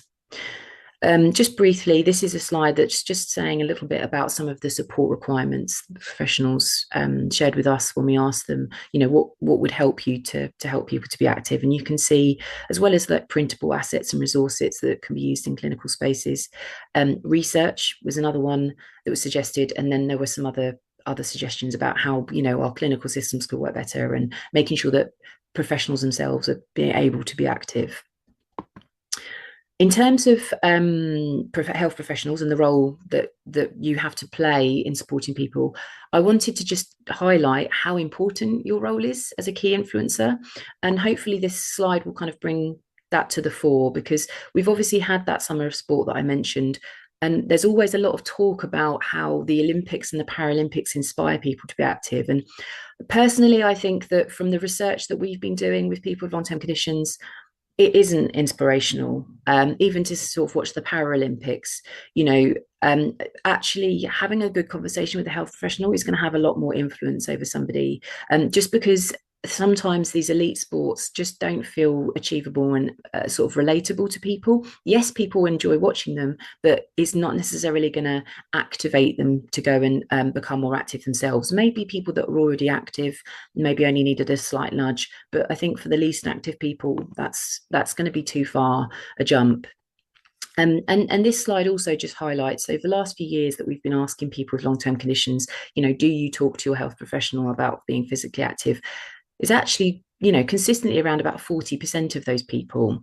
And what's really, really positive to see, and I hope will be a really useful feedback loop for you if you maybe don't get to see the sort of outcomes of the conversations you had with people, is just that people do actually listen, they do take notice, and they will go and become more active, or they'll go and think about becoming more active. And again, for those least active people, thinking about becoming more active is a really important stepping stone to then becoming more active. So please do keep doing all the incredible work that you're doing and having those positive conversations, because we see that it is making a difference. And so just to sort of wrap up a bit, in terms of resources that are available to support you to help people with long-term conditions to move more, we've got a number of resources through our We're Undefeatable campaign. So there's conversation starters, there's a healthcare professional pack, we've got our campaign hub, and we've got various different resources and tools that hopefully can provide you with support, and that have been developed with people with long-term conditions in terms of all of the messaging. And I suppose the other thing I just wanted to point out is that, as well as providing that kind of professional practice support, we're really, really keen to provide policy support as well. And we launched a report earlier this year, which was talking about 3 key shifts that we think we need to see to be able to help people to move more with long-term conditions. And they are about leadership and accountability, about embedding movement into healthcare and encouraging movement as part of daily life. And that's something that we're really keen to champion with the new government, and particularly that we're trying to feed into the development of the 10-year health plan as well. So really keen to support on all of this work, and definitely to spotlight the incredible work that you do as a collective of lifestyle medics as well. So final takeaways for me: please do share and signpost We're Undefeatable. It's been tested with our audience of people with long-term conditions, and it's got those people right at the heart of the messaging. We've got our campaign hub and professional resources. Please do make sure you utilise those as much as you can, and continue to be a movement champion, because it's so important. You are such an important influencer for our audience. So yeah, we really want to support you to continue to do that as much as possible. And you'll already be aware, I'm sure, of the massive range of resources that are actually available already out there, including through the British Society of Lifestyle Medicine, the Royal College of GPs, the Physical Activity Clinical Champions work and training, and moving medicine. So there's already so many different things out there to support. And lastly, just a massive thank you. There's a couple of QR codes here. There's linking to our website and for the Richmond group of charities, and then also our campaign resources. But yeah, really, really grateful to be able to talk to you this morning. So thank you very much. And I'm just going to stop sharing. Thanks very much, Michelle, and congratulations. It's been a great campaign. BSLM has been really proud to share and support that. And we know that our members are really passionate about physical activity, with it being one of the pillars. But I think what really comes through is also the impact it has on other pillars. Physical activity is your area of focus. But have you seen the impact of, I tend to find when I'm working out or more conscious about my activity, I make better choices in other aspects of my life as well. So do you hear that come through? Do people talk to you about other areas outside of the physical activity? I mean, I think we do hear that. But I think what's really been quite powerful for me being involved with the We're Undefeatable campaign is the sense of just how many people have said, I feel like somebody's listening and somebody has seen that I have needs and they understand that life is very complicated for me. So we have a lot of other research we do through the Richmond group of charities that looks at people with sort of multiple conditions and their lived experience. And I think it's just sort of, we're able to acknowledge that there's an awful lot of complicated stuff going on. I suppose being able to be physically active is just, it's kind of one step that empowers people to build that sort of self-efficacy. And I think what I found really interesting when we did some projects was that actually, and this is, it kind of sounds counterintuitive, but essentially people actually took more interest in their health and were more activated to look after their health, which meant that in some respects they maybe went to see their health professionals more, which isn't potentially the first outcome that you want to see, but ultimately it was because they were taking more control over their symptom management, which actually in the long run is a really positive result, isn't it? And it's the physical activity that's sort of giving them the confidence to think, oh gosh, I could be doing more to manage my symptoms and my health. What else could I be doing? So that I do think that, I mean, sometimes we've got chief execs that refer to our physical activity work as a kind of Trojan horse, because if you can fix one area that feels like it's quite a small thing, it can have ripple effects. So that's what I hope, and it would be good for us to be able to demonstrate that a lot more, to be honest. Yeah, absolutely. And like you say, capacity on appointments is always is always top of mind, but actually what a fulfilling conversation that consultation will be, as opposed to just talking medication or being there for somebody that's really lost hope. Great, thank you. A couple of questions here. One thing is just the uptake that you've seen. From your bio, I know that you have been involved with physical activity for a long time before this campaign as well. It seems to have always been part of your career. How have you seen the uptake in physical activity grow through the work that you've been doing? I think, I mean, I really do think that I've seen quite a shift over the years in terms of people, almost like physical activity being democratized, if you understand my meaning. So I do feel like there's a lot more people that feel that physical activity is a lot more accessible and available to them, because that sort of sense of alienation that I highlighted, I don't think just is about people with long-term conditions. I think this is why we have these kind of inequalities in physical activity that Sport England are trying to address. But I definitely see that the tide is starting to change. And it might be that we can't necessarily see all of the data coming through Sport England's active lives survey in terms of, okay, we've got less people being inactive at the moment. I think it's because it's a really long, slow burn.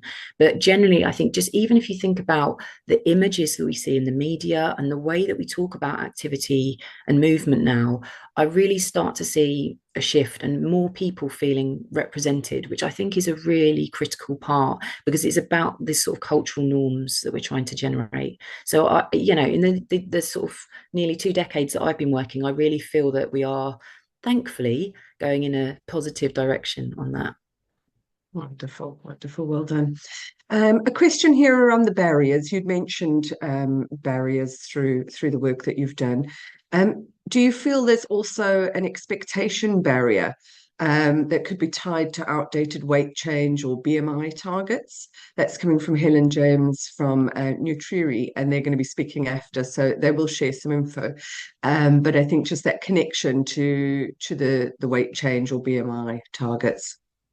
Yeah, I think this is a really good point. And you will notice if you go and look at the campaign that we will never associate physical activity and weight as part of our messaging. We've deliberately decoupled that because we do not want to create an expectation.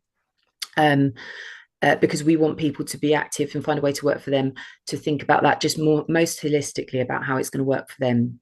And sometimes when we ask people about motivations, they will say that it's weight, they want to manage their weight better, but that's one of the things that we typically don't sort of enter into, that kind of messaging, because we think it starts to as you say, kind of create a sense of expectation. And what we do here sometimes is guilt. People feel guilty about not being active, and we don't want people to think it's something they should do and they must do. We want them to naturally think that they want to do it because it makes them feel better, rather than feeling like I've got to do this because people are telling me I've got to do it, and because I know I should be doing it, because that sort of starts to create a bit of resentment, I think, within people. So we've tried to kind of decouple all of that language. Yeah, and you referred to the sort of recommending it or chatting to someone in a consultation.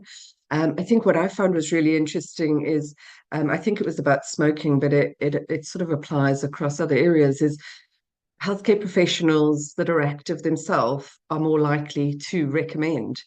And so by us all making small changes and small movements and then understanding how that feels, I think it just means that we're better positioned to talk about it to others. Yeah, that came through really strongly, I think, in our consultation response, was people saying we should be able to talk about it from our own lived experience of, I'm going to go, I've got a really busy day of appointments, but I'm going to go and do 5-minute walk outside to get some sunshine and just stretch my leg. Even really little things can make quite a big difference to people individually, but also what that then relays to other people when you communicate it. So I do think that's something that's really important, and we would love to make sure that professionals feel like they're supported to go and be active and have the space and time to do that, because there's always a lot of pressure, I think. But actually you kind of, it's that sort of first rule, isn't it, of you've got to look after yourself first as well. So and the role modeling, I know I've heard lovely stories about the local GP that sort of rides in on their bicycle, and the town are seeing that, and so it is really setting the scene. Yeah. Thanks. Last question before we move over to our last presentation before lunch is around reframing. It was a comment that was in the chat, but really important, so I wanted to touch on that. Often it can be about what I can't do when I'm living with a long-term chronic condition or other kind of disability, perhaps. How can we work on that? How can we keep reframing about what we can do? And I think this is where we've kind of hit upon this sort of, let's just try and understand what's sort of meaningful and what matters to individuals, so that we can really make sure that we're being person-centered in the way that we're sort of talking to people. And I guess that's led us to talk a lot more about movement and everyday movement, and really focus on, okay, well, so what's important to you is that you're going to watch, your favorite program on TV. Well, you know, could you do some seated exercises while you're doing that? So that's gonna, you know, get you moving a little bit more, but you're still going to do the things that are important to you. Or, you know, you want to be able to play with your nephew or your niece or your own children, but you're struggling to be able to get down on the floor and do things. You know, are there some little exercise you could do while you're, you know, like maybe climbing the stairs if you've got them, or just little ways of reframing it, so it doesn't feel like you've got to go out for half an hour and get really sweaty and wear lycra. It's just sort of like, there are little things that you can do that will accumulate and build up and give you a benefit, and may help you to be able to do the stuff that you want to do in your life. And I think that's the really important kind of messaging that we need to get across. It's like, what can you do and how is that going to help you, rather than, you know, oh, I wouldn't do that, or that's, yeah, I think it's that sort of positive kind of reframing, and focusing a lot on that sort of just everyday movement that I think we've seen has really resonated with a lot of people with long-term conditions. Lovely, thank you. Yes, on our website as well, if anyone's keen to take a look, we've got a #OneChange page, and it talks a lot about this and the triggers and how to connect them to sort of daily or habits that you're doing, but bolting them onto something else. So thank you very much, Michelle. Great work, and thanks for joining us today. Thank you. As I mentioned, we're going to move on to now our last presentation before lunch. And we've got Jim St. Johnston talking about recovery coaching, so focusing on that reduction of harmful substances pillar. Are you with us, Jim?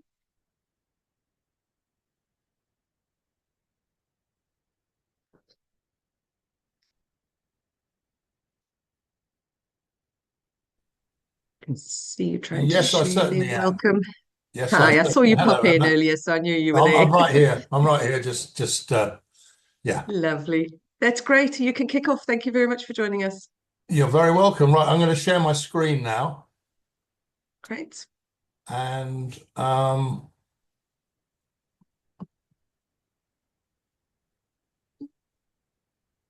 great. Well, yep, that's you. Good. Can everyone see this first picture? Yep, all good. Excellent. Okay. Well, lovely to be here with you today, and delighted when asked to talk a little bit about recovery coaching and recovery capital, particularly actually within the context of reaching underserved communities. And it's an area that is weaving its way noticeably into the fabric of the recovery community, and I think that what is being encountered is, because of the limited access to healthcare and education and employment opportunities, the proactive approach of recovery coaching and the use of recovery capital is really addressing the issues that are holding back the many communities in the sense of harm reduction and recovery. And what we're finding is that the use of let's kind of have a look at recovery capital first. And I mean, just to give it a short definition, recovery capital refers to the internal and external resources individuals use to initiate, sustain recovery from addiction. Now, we know that there's a lot of stigma and there's a lot of relapse in the within the area of substance use and misuse and abuse, and the approach that recovery capital avails people to take is to focus positively on all areas of their life. Now, in the most acute cases, there certainly can be a need for medical intervention, but in terms of creating a continuum of care, whether or not a medical intervention is required initially, the focusing on what we call the 4 pillars of recovery capital, being personal, social, community, and cultural, really gives a firm foundation for people to take a look at how they want to live life in a positive way and move away from the culture of addiction into the culture of recovery. And the way that we're the way that it's particularly effective to work with to help people build solid recovery capital is with the use of a recovery coach. And I mean, again, just to pull back to a definition, what is a recovery coach? A recovery coach, or recovery coaching, is a strengths-based support system designed to help individuals achieve and sustain recovery. Now, the difference, the beauty of recovery coaching is that it is an unprescribed process, in that coaches don't tell clients what to do. Clients, the coaches create a safe and confidential space for conversations to take place, and the focus of each coaching session is based around the agenda which the client brings to any session. So the topics can be very wide ranging, but it's forward looking. This is not a therapy. This is not a backward looking process. It's a forward looking process, meeting individuals where they are at that moment in time and helping them move forward to where they want to be. And the basic responsibility of the individuals that do get coached is that they bring an agenda, bring a topic, and they'll leave a session with action and accountability to help them move forward from the agenda that they have brought to any given session. The great thing and the relevant thing, I guess, about reaching underserved communities is that this is an increasingly online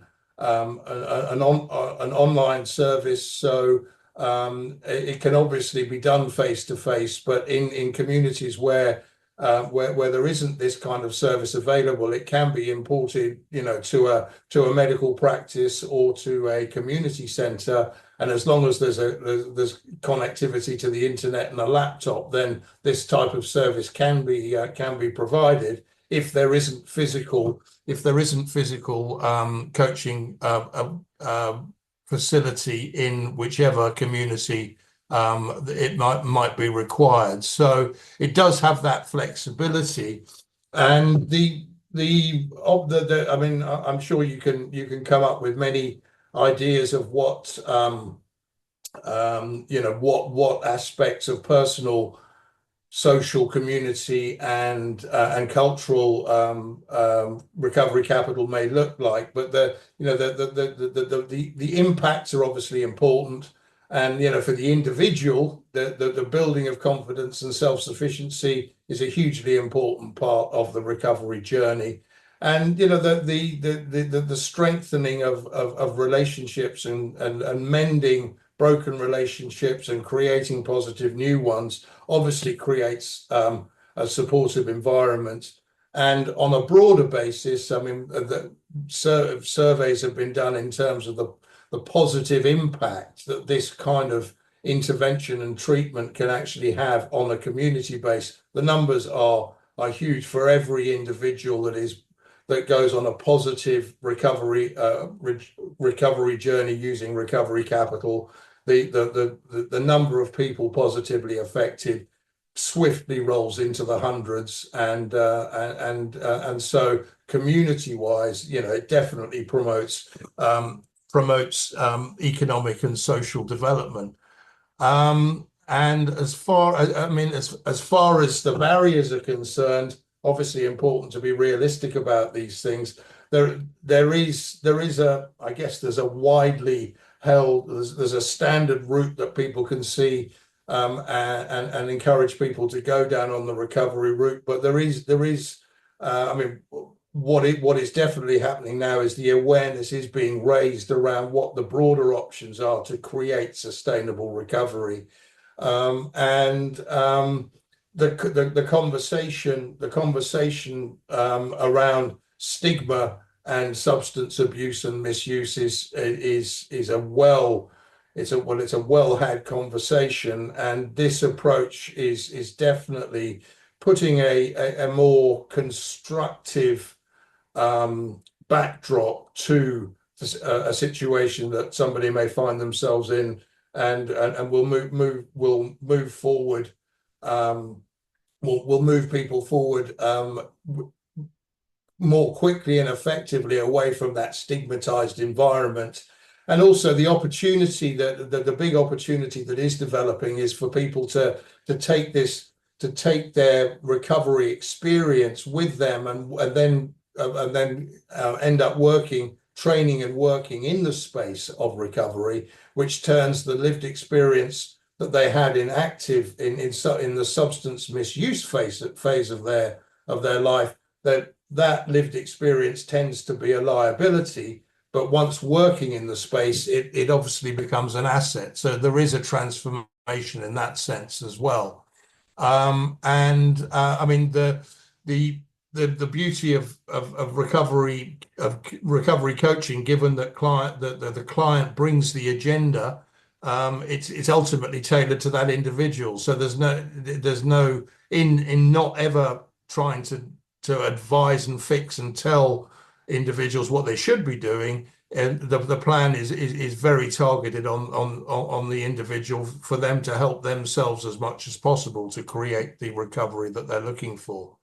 I mean, in terms of collaborating, the community is definitely building around the provision of recovery capital and through recovery coaching, and so there's a broad basis and potential for it to instill itself in the wider community, and therefore become a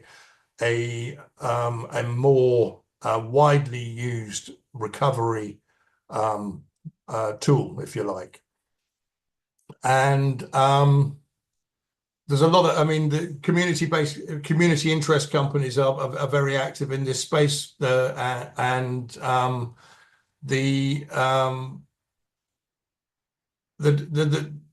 there is the ability, there is a kind of quite a strong movement, as I think I previously said, to not only use the opportunity to create recovery capital, but to roll that into a training process, but to really pack the first year of the recovery journey with positive, life-changing activities to maximize the chances of sustaining recovery. And there are partnerships that can develop both from a government, charity, and corporate perspective to fund these activities, because obviously there's a very high number of people that don't have the financial wherewithal to pay for this service, but it's getting funded through charities, through foundations, and through corporations as well. So it's an exciting space that is not confined in terms of who it partners up with in order to provide the service that can help people move in this positive direction. And as far as a call to action is concerned, I mean, obviously, I mean, funding is a part of this, but it's, I mean, the possibility to create a transformed community is something that is certainly proving to be very interesting and appealing to those that do have the financial wherewithal and focus to invest in these areas. And I mean, the full journey from recovery into training and employment is a reality. For those organizations that really do look to drive change, the partnership opportunity to get involved in this movement is something that is certainly gathering pace at the moment. So yeah, I think that's me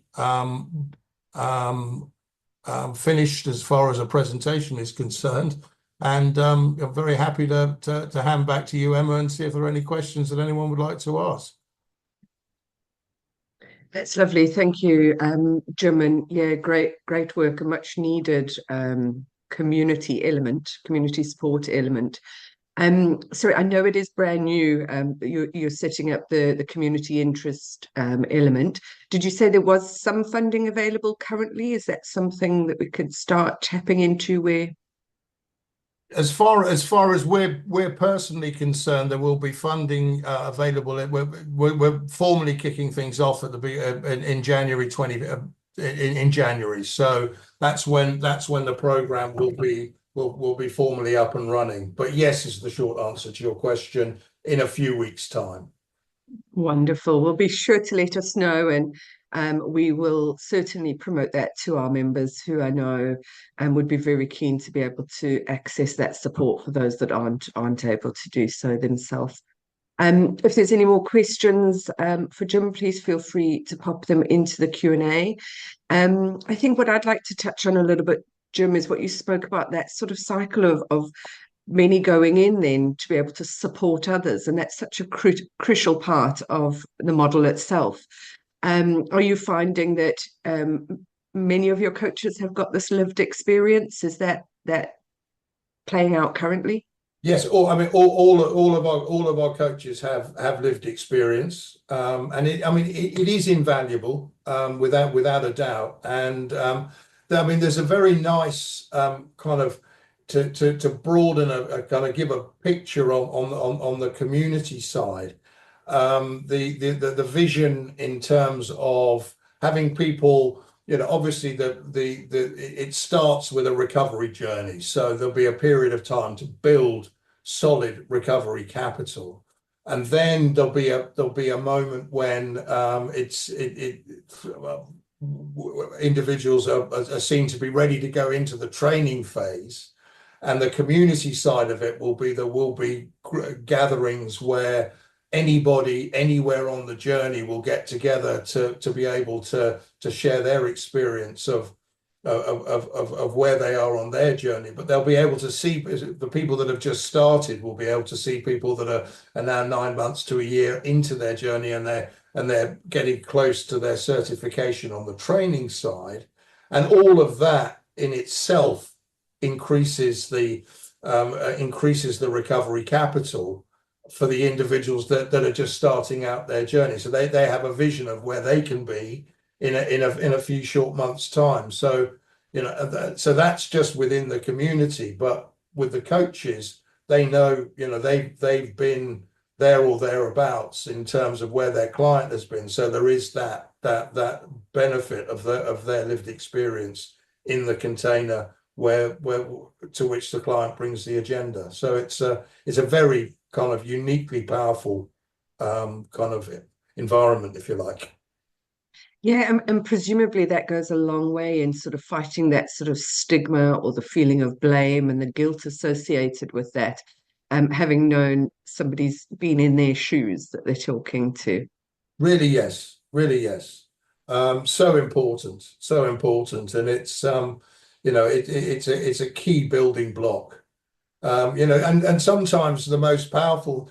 There are very powerful moments when a client will sit, or a patient will sit with a coach, and they can almost just sit and be in silence, because there's understanding in that space, and so there's a uniqueness to this type of relationship,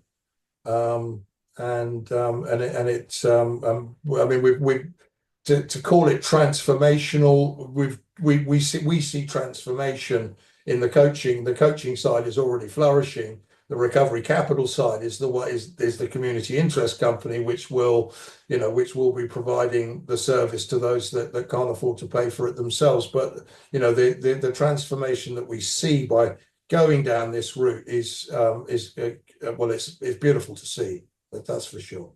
Lovely. I'm also really interested in the online opportunity, because traditionally you would see this support as more face-to-face. How did that come about, and how are you finding the response to that? It came about because it's a very good question. I mean, I guess the rapid expansion of online therapies, shall we say, was a product. I mean, was a product probably born out of lockdown, to be honest. And so it was a necessity in lockdown. But as a result of everything that was created, it gave us the opportunity to set up to create we have an online platform, which means that we can bring coaches in. We're not confined to coaches being in the city of where the service is required. But also it enables an individual to be able to have their coaching sessions in a place where they feel most comfortable. And there is inevitably a vulnerability in many that are seeking this positive journey. And so being able to have the sessions where they feel most comfortable, we find is actually a very progressive way to be able to do it, right? And so not take out the anxiety of travel or what it may, or the difficulty of travel or whatever it may be. It can be done just over a video link. Super, thank you. Great. Well, thank you very much for your time. That's all the questions through now, and we're going to be breaking for lunch, so we will kick off again at 1 o'clock. As Emma said in the chat, please do use the time to just get a little bit of movement and move around a bit for those that may have been sitting for long periods. I think thinking back to some of the presentations today, there's certainly some activities to keep you going while you are sitting this afternoon, but where possible, try and get outside and get some fresh air and move around. So thank you very much for your time, Jim. Have a good one, and I'll see everybody else after lunch at 1 o'clock. Thank you. Thank you all.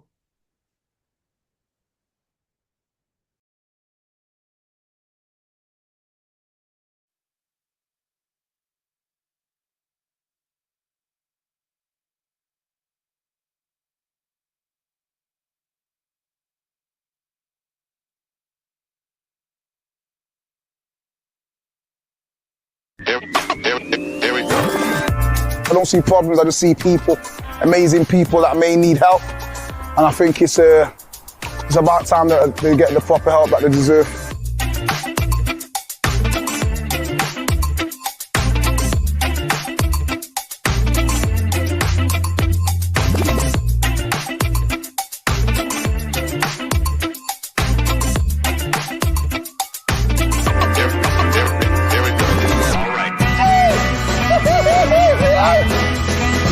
I see amazing in people, and sometimes when they don't see it.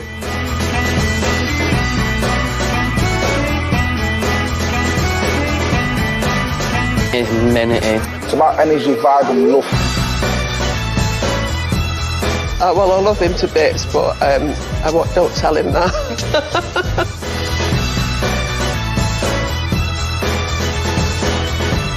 Got a platform to expose people's beauty, expose people's powers and inner strengths.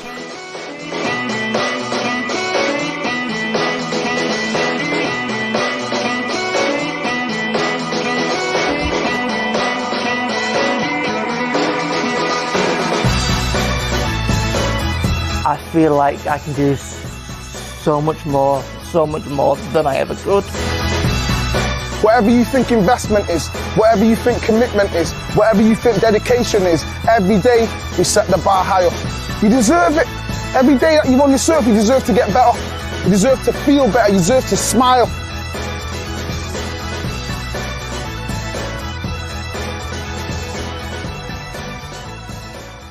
Good. Oh, stop it. Stop it. Stop it. Oh, stand up, sit down, sit down. Okay, hi guys. So now, I don't do slides, okay? I do talking, so I'm going to talk. I'm supposed to tell you about my story. I hate doing these kind of things because I think it's boring, but I'll keep it short and sweet. I'm Javino. I'm an ex-athlete, ex-professional cricket player. I had a dream many years, that sounds so corny, doesn't it? But I had a dream many years ago that I wanted to create a facility that everybody could come to. A facility where your mum, your dad, your brother, your sister, your grandma, your granddad, cat, dog, guinea pig, whatever you've got in your house, you should be able to come to an exercise facility, and there should be something on the menu that you should do, that you should want to do. That to me is what exercise is about. It's not about taking off your top and showing your six packs and all them silly things. It's about people finding something that works for them. So that was a dream, and long story short, I made it come through. So now, let's get on to the good stuff. I'm supposed to be talking about engaging the disadvantaged community through exercise. It's not as hard as you think. A lot of times there's a lot of people in this building that are a lot smarter than me. But one thing that you can't ever lack is passion and love and actually caring for people. Equality, diversity and inclusion. Equality is rights and opportunities. Diversity is understanding that people are unique. Inclusion is just embracing human differences. Embracing human differences. With me, the main thing that I really want to chat about to start off with, every time I do a talk, is engagement. I think engagement is one of the most amazing things on this planet. It gives people an opportunity to be awesome. True engagement is close, it's one level. We all know people that act different in a group setting to when it's a one-on-one. True engagement is one level. 7 seconds is enough. 7 seconds is enough to let somebody know whether they like you or not. My wife, I'm going to talk about her because she's not here to tell me off. She's got this thing that she does. And people in this room have probably done it as well. How many times have you met somebody and you said, I don't like her. There's something about her. My wife does it all the time. She says, I don't like him. I say, why, babe? There's something about him. And she's always right. Think about it, she's always right. So 7 seconds is enough to let somebody know whether they like you, so you can't miss that opportunity. So when you're working with the disadvantaged community, instantly give him something. Give him something to go, do you know what? I don't mind him or her. 7 seconds is enough. I recently had 2 world records, right? I hate talking about them because everyone always asks me, well, how many people? It's not about the people. I don't care about the number. To me, it was about the engagement, and the hard thing was about the world records, not breaking the number, not breaking a certain number, just making sure that I had a shared experience with everybody in that room. I was knackered, I was legging it all over the place. Every time somebody came in, I'm legging it over, saying, are you all right? How's your mum? How's your cat? And I'm legging it back over there. It was hard work, but true engagement is making sure that there's a shared experience. So when you're talking about exercise in the disadvantaged community, I'm not going to talk about exercise. That's the last thing I'm going to talk about. It's the last thing I'm going to talk about. People in the disadvantaged community, elderly people, disabled people, they're used to a certain pattern. They're used to a certain pattern of abandonment, a certain pattern of people saying that they're difficult, tricky, or hard to work with. It's very important to break that pattern. It's very important to let them know from the start, you're not going to abandon them. You're not going to claim that they're tricky or difficult. And when you bring them issues to the front of the conversation straight away and destroy them, it's the most empowering thing. That's the most empowering thing. And it's a shame, I think we can all agree that we all know people that are really lacking self-worth. Self-worth is one of the most amazing things on this planet. Some of the greatest things that we have are the smallest things. Going for a coffee, listen to some music, going to an event. It's a shame and it breaks my heart that there's some people in this world that feel like they're not worthy of the smallest things. They're not worthy of just living a happier, healthier life. So when you're talking about the disadvantaged community, you've got to try and improve people's self-worth. You've got to try and fill them with hope. So that's something that I put a lot of effort into. So how do you improve someone's self-worth? There's 3 ways that I try and do this every single day, and it's tiring.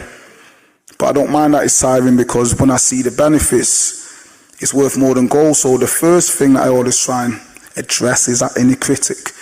Everyone's got that inner critic. If you don't know what the inner critic is, the inner critic's that, can I say Muppet? Muppet. Inner critic's that Muppet that every time you put on a new dress, you ever buy a new dress and it looks nice? And then you look in the mirror and you say, nah, I'm too old to be wearing this. This doesn't look good. Oh no, I shouldn't be doing this. I shouldn't be doing that. I can't do this. That's that inner critic. People in the disadvantaged community, their inner critic's a monster. So what I do, you cannot give that inner critic an opportunity. You can't give it too much respect so it has a presence. Does that make sense? You can't give it too much opportunity and respect where it grows and it has a presence that cripples you. So my strategy, it may seem a bit mean, but I shut it down. As soon as I see somebody's inner critic starting to come out, I shut it down. It could be, hi Jody, yeah, I love you top. It could be Jody. I could say, Jody, give me 7 reps of whatever. She says, no Jay, I can't do it.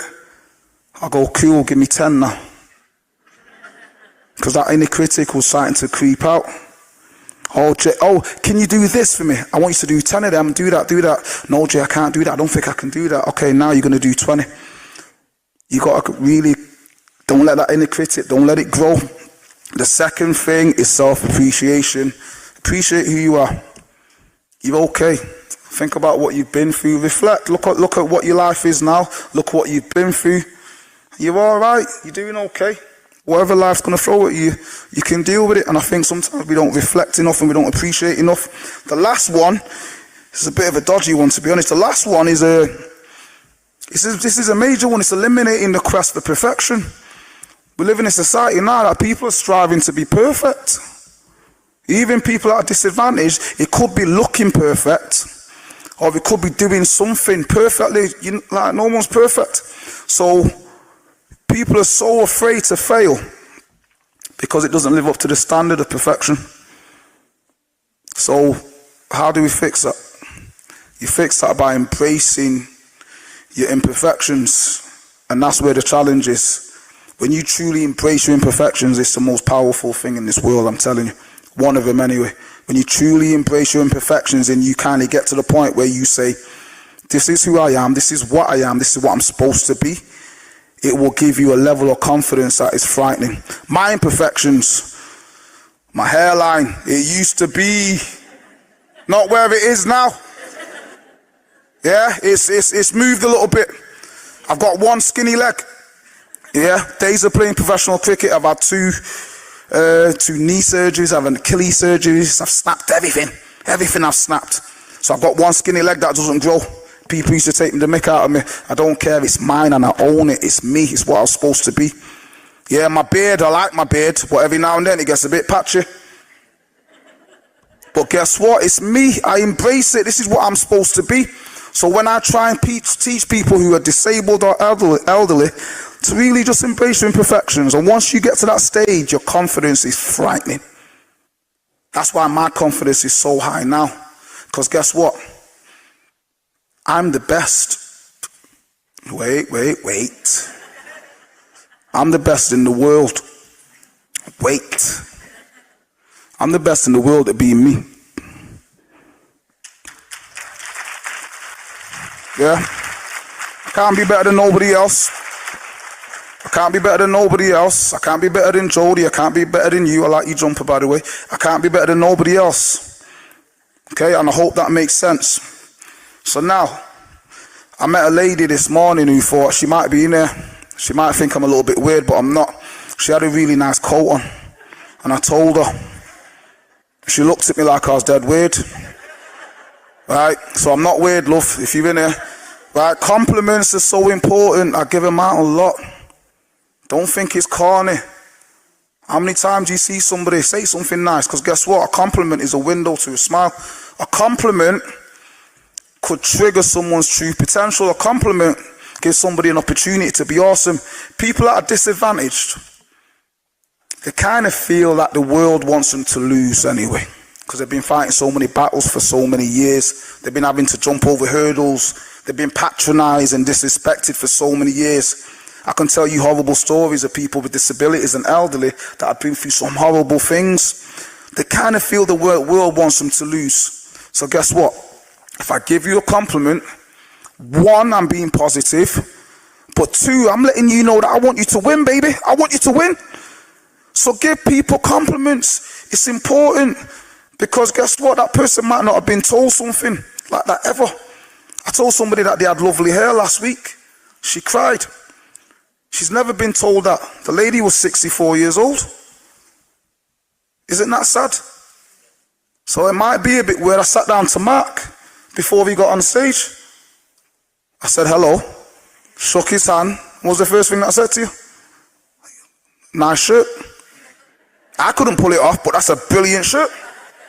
So I'm hoping that put a little bit of joy in him, and he's a bit happy from that, so I've done my job. Again, take note, I'm not talking about exercise. I'm supposed to be there telling you about how to reach people with exercise. I'm not going to do that. Exercise is the last thing I'm going to talk about, because the magic is in exercise. The magic is in energy, love, and a vibe.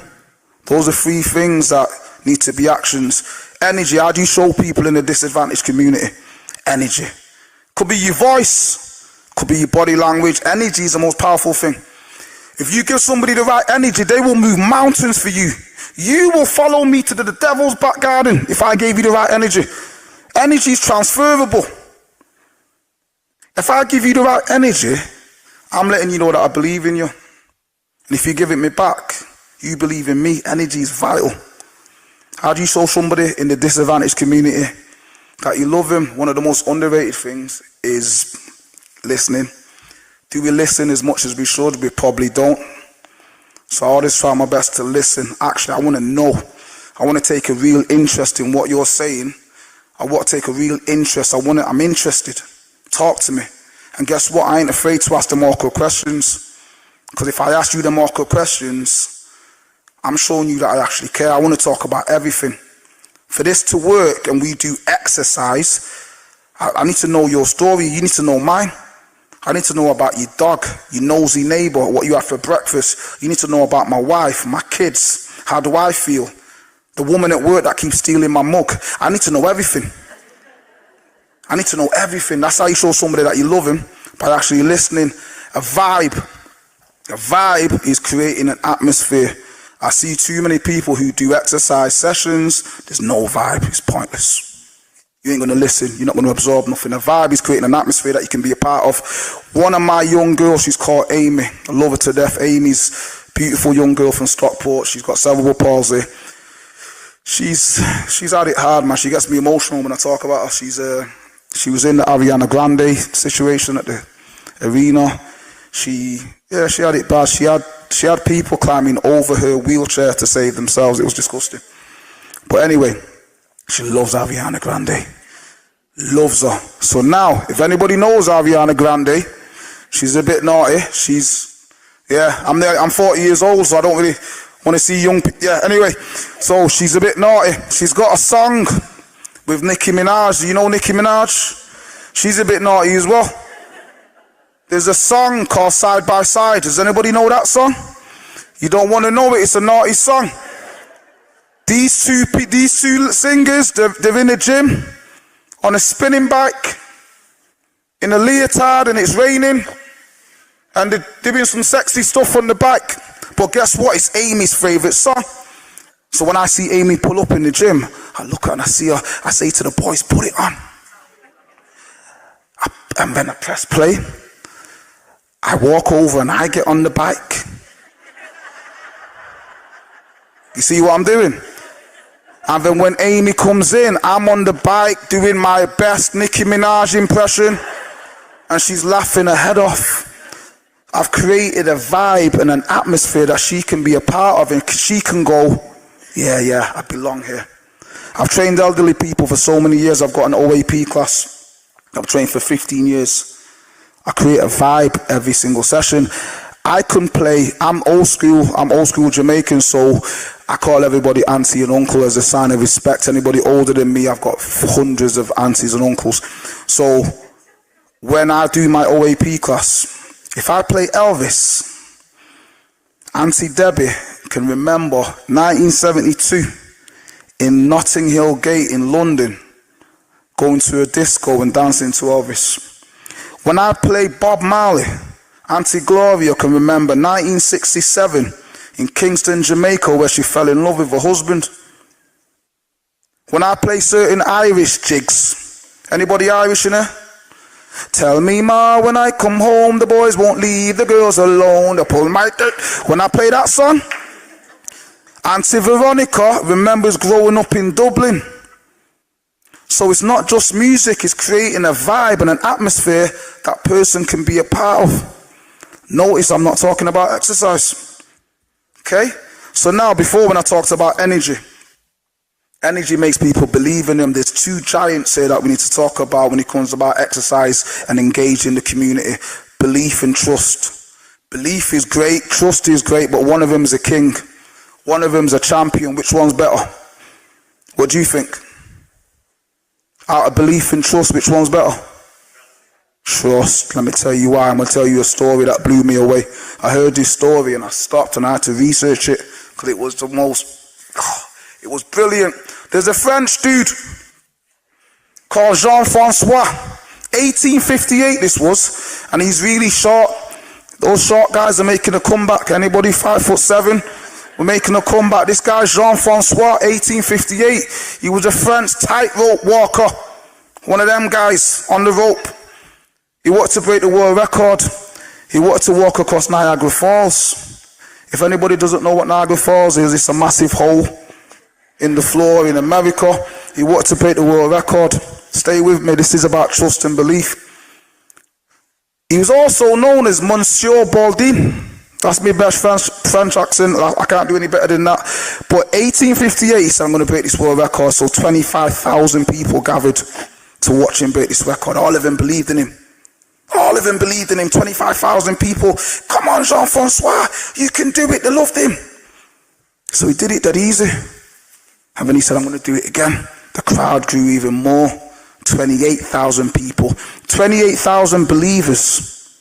You can do it, Jean-Francois. You can do it. You can do it. He went back for miles. You can do it. They believed in him. And he said, you know what? I'm going to make it harder. I'm going to get a wheelbarrow. A wheelbarrow. And I need one volunteer to jump in that wheelbarrow.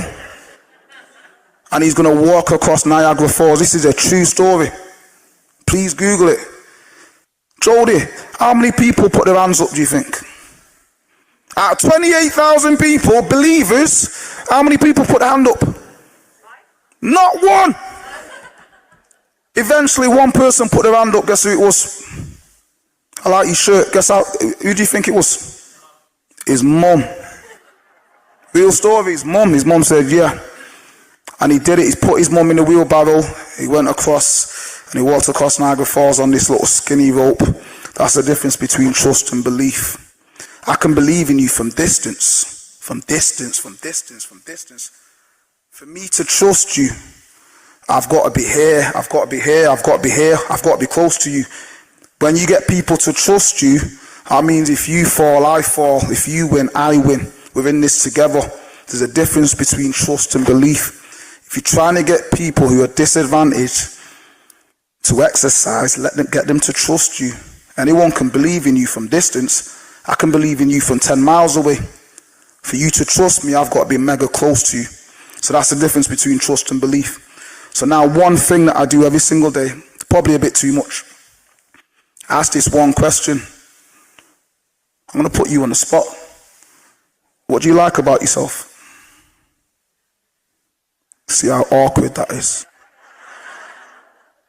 What do you like about yourself? Stop, don't say nothing. No, don't say nothing now. Can I use you? What do you like about yourself? Brilliant. What do you like about yourself? You see how awkward that question is? It's about love and appreciation. We don't love and appreciate ourselves enough. That question shouldn't be that hard. That question exposes the truth on how people feel about themselves. So now, people that are disadvantaged in the disadvantaged communities, Not all of them can be very low in self-esteem and confidence. It's up to us to constantly remind people of all the likable things that they possess. What do you like about yourself is a simple question that you should ask people, and it will give you an idea of how that person feels about themselves. The fact that straight away this lady said, my hair, brilliant. The fact that this gentleman here straight away had to stutter, it shows you that he probably doesn't believe in himself as much. And it sounds weird if you say that you like something about yourself, and it shouldn't. So if it's this hard for us, what if you've an elderly lady that's not left your house in a while and you're very low in confidence and then you're very scared of the world? What if you're somebody with a disability that's very scared of the world as it is? So we have to make sure we ask these awkward questions and try and deal with the answers. I'm going to do something now, and I'm just praying to God that everyone participates in this. I was born in Jamaica, man. I don't like doing the rags to riches thing. But every time I do these talks, people do slides. I don't do slides, I just talk from the heart. So my work is built on just me and pure love. So now, can everyone scratch the head? Please, thank you. Can everyone scratch the nose? Thank you. So now, in 3 seconds, when I tell you to, if you can you stand up? If you can't stand up, just put your arms up. If you can't put your arms up, just put your head up. 3, 2, 1. Come back down. You see how blessed you are? You see how blessed you are? You see how grateful you should be? These are things that every day we take for granted. Scratching your hair, scratching your nose, standing up. There's people I train every single day that everything that you just did, that's the dream. So when you're working in the disadvantaged community, gratitude is a must. You got to make sure you approach every day with full gratitude, because when you really understand how blessed you are, I've got people that can't do anything that you just did without assistance. If they get a runny nose or they get a cough or something happens, they need assistance. Be grateful for who you are and what you've got. And when you approach the community with that level of gratitude, you've got no choice but to give people maximum attention and give them the greatest experience ever, because you know how grateful you should be. And I hope that makes sense to people. So now, this next one, I'll be honest with you. When I do my talks, I don't write, I just speak from the heart. I just do small bullet points. It's nonsense on this. If you've seen it, it's nonsense. So the next bullet point that I've got is a heart that's broken. I know exactly what it means. It means understanding heart pain. Everyone in this building has been through heart pain. Heart pain is when you lose somebody that you love. 2 years ago, maybe 3 years ago, we lost my auntie. Broke my family. I can't put into words the pain I feel. I can't. When you lost your mum, your dad, your brother, your sister, heart pain is real. It's horrible. Physical pain's okay. You can deal with that. Anything I do to you physically, you can brush that off. Heart pain, when people have been treated and disrespected in such horrible ways, heart pain's horrible. What heart pain does, when you understand it, it makes you understand what real strength is. I don't talk about it a lot. I'm a powerlifter, and once I stopped playing professional cricket, I started powerlifting. I represented Great Britain 2 years ago at the European Championships. I won gold on the deadlift and the bench press. I'm proud of myself, but I'm not impressed by myself. That to me ain't real strength. 4 days ago, I trained a gentleman who's my age with terminal cancer. There's a countdown to when he's going to take his last breath. But he's chosen me. He ain't never moody. He's not angry. He's not upset. He's happy. Tells me knock jokes. Tells me jokes. He comes in buzzing. He's only got 4 months left to live. Potentially 5. That to me is real strength. That strength that humbles my little deadlift or bench press. That's real strength. I know elderly people. I lost one of my aunties, Auntie Veronica, rest in peace, 3 years ago. She came to me 3 weeks before she passed and said, Jay, I've only got a month left. Don't go out there and tell any of the others. Don't tell him. I just want to live my life and I don't want no sympathy. She wiped her eyes, I wiped my eyes. 5 minutes later, she's in the middle of a class doing an Irish jig.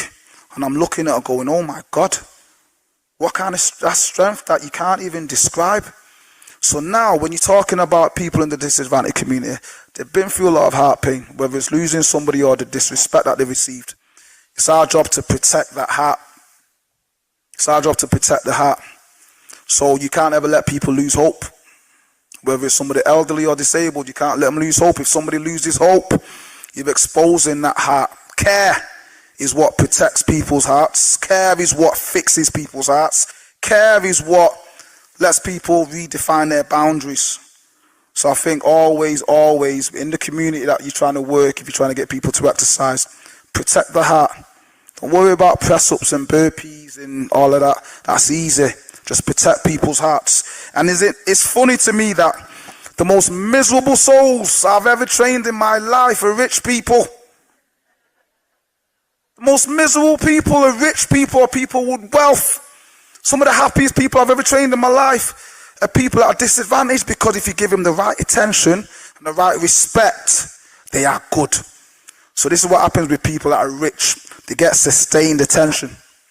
Meaning, I'm going to give you my attention until the task is complete. Okay, boss, what we doing? And I'm here with you. As soon as the task is done, I'm gone. The attention's gone. People that are disadvantaged, you got to give them personal attention. I don't care about what's in your bank. I don't care about what car you drive. I don't care. Are you okay? Are you good? And what can I do? Monday to Sunday, are you okay? Are you good? What can I do? Monday to Sunday, how's your mum? How's your sister? Monday to Sunday, you told me about your dog. You took your dog to the vet. What happened with that? That's the kind of personal attention that changes people's lives. Again, take note, I ain't talking about exercise. When you're talking about disadvantaged people, that's how you get them into exercise. By connecting with them on a deeper level. And it's an effort. I'm not going to lie. It is an effort. You can't, just like a teacher, you can't go into a job teaching kids if you don't actually love what you're doing, or you can't be a nurse if you don't love what you're doing. You got to love it. You got to really take time and intention and effort into doing into showing people the right attention and respect. So now to conclude, because I've been yapping for too long, exercise isn't where the magic is. The magic is in protecting people's hearts. The magic is in noticing people. Don't look around people or look at people, notice people. The magic is improving people's self-worth. And the magic is treating people normal. Thank you.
Hello everyone, good afternoon.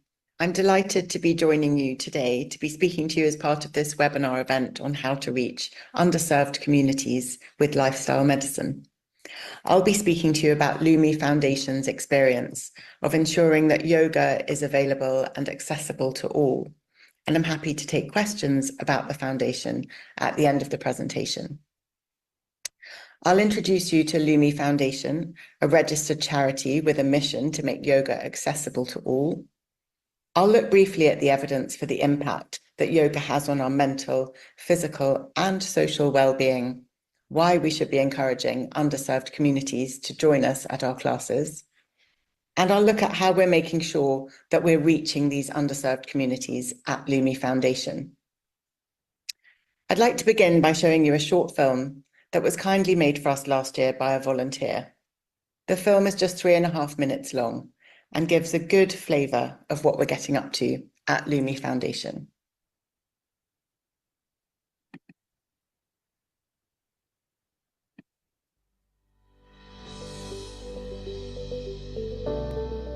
After yoga, I feel amazing. I actually said to Lee the other day that I wish my whole life could feel like I do an hour after I've finished your yoga classes.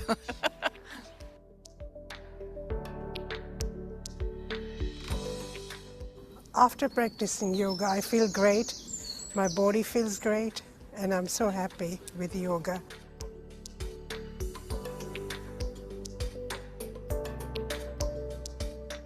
The way we teach classes is accessible, approachable, and inclusive. And often the first hurdle or barrier for people is just to come to the class, to join. We started Lumi Foundation as an outreach program and really a few classes in community centers. Since 2017, it has been an incredible growth story. We are reaching thousands of people, and just last year alone, we taught 1,300 classes. When I finish doing the yoga class, I feel a little tired, but in a way, I feel a lot more healthier. I love bringing yoga to communities. I love bringing yoga to those that probably wouldn't attend a yoga studio. I think that's really great. I think it brings them great benefits, brings some excitement, and makes sure that yoga isn't as just for an elite, it's for everybody. Why yoga and why Lumi Foundation? It's really about well-being.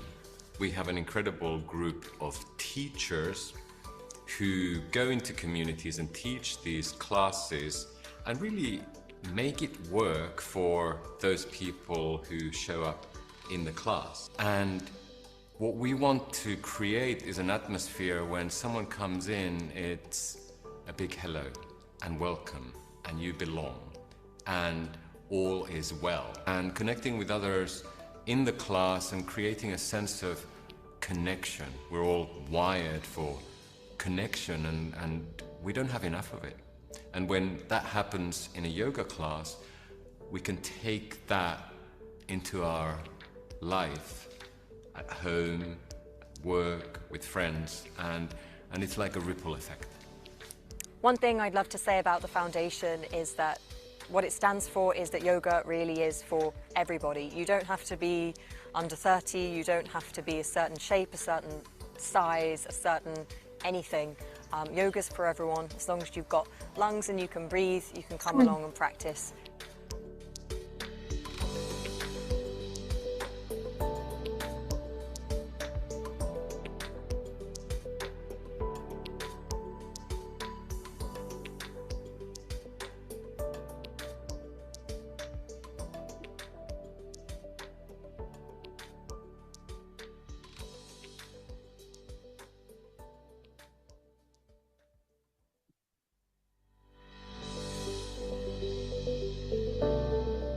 After yoga.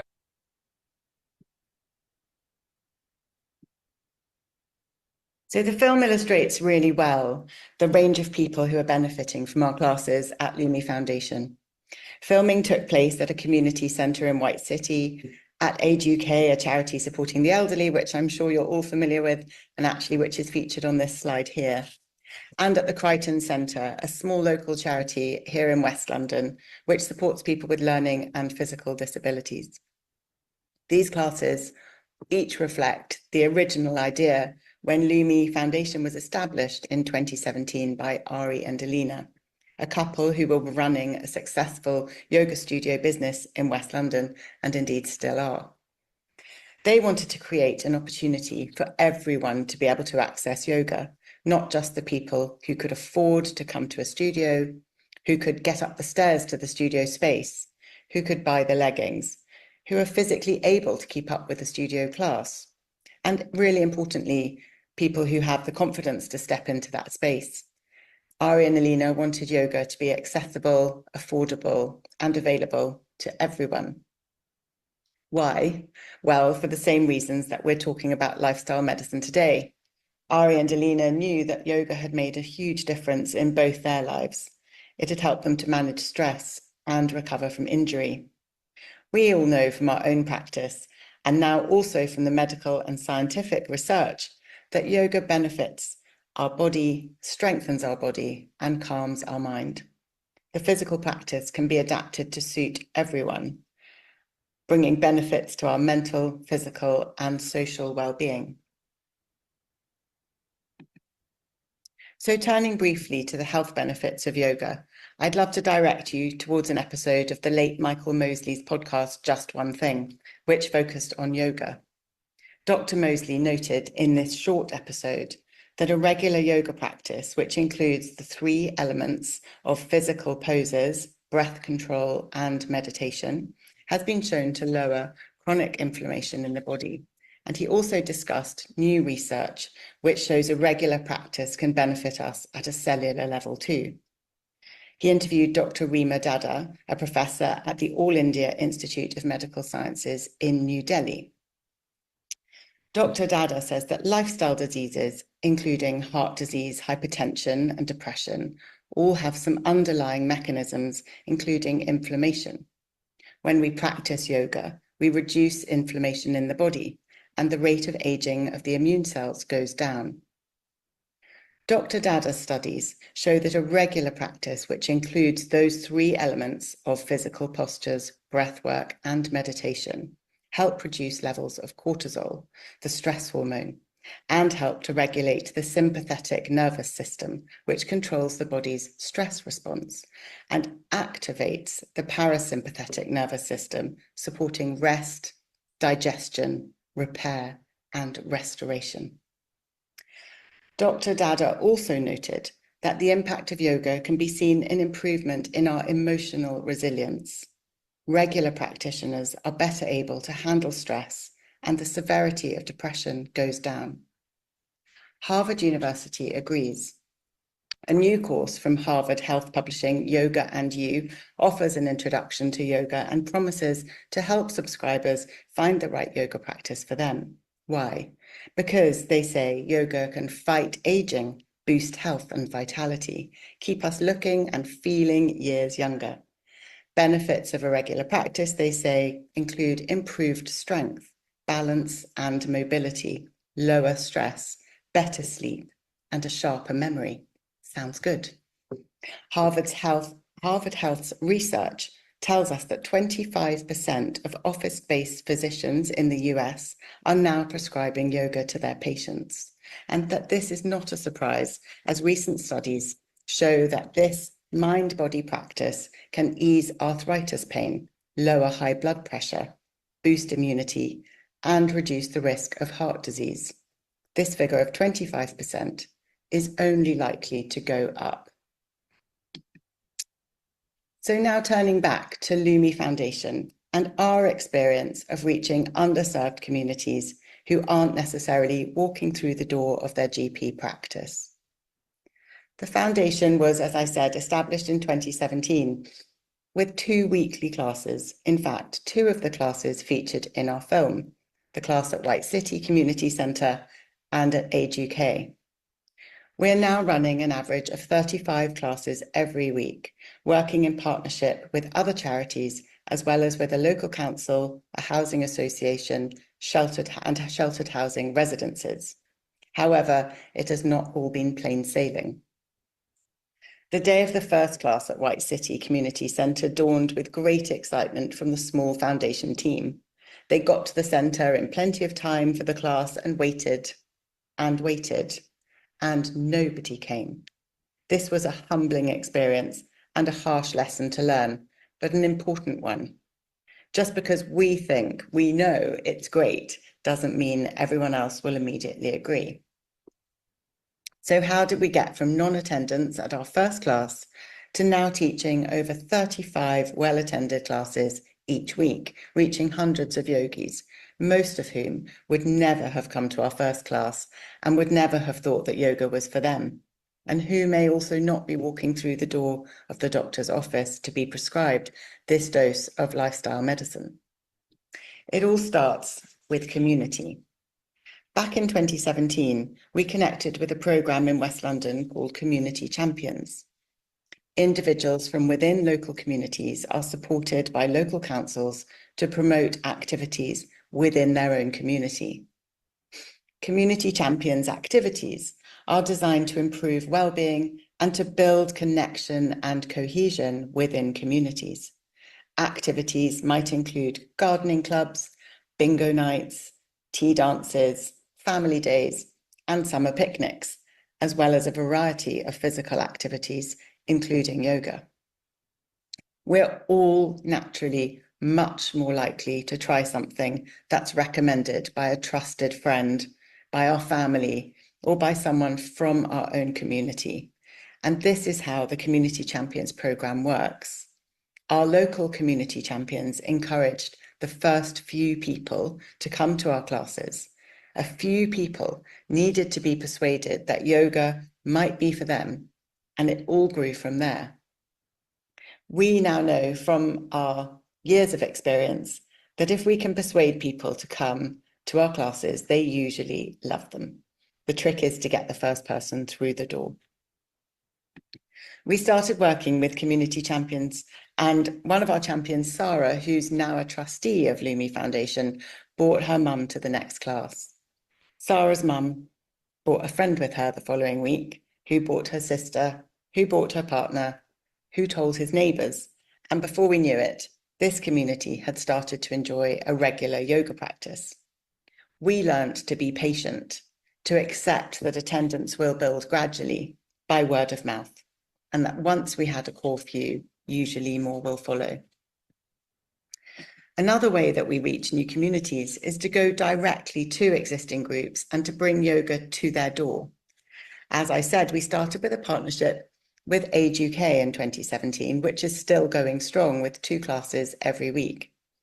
And now we're partnering with almost 20 other charities, as well as teaching in sheltered housing, residences, and social housing accommodation.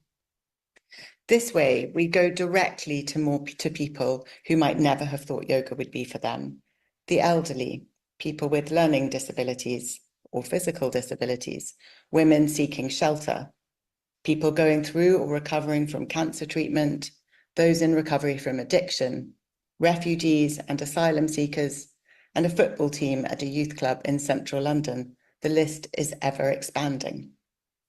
Again, the yogis who go to these classes won't necessarily be people who are going to the doctor to be directed to activities like ours. But by bringing yoga to their communities and their safe spaces, we're making sure that we're on their weekly timetable. We're making it easy and accessible for them to discover the joy and the benefits of this practice.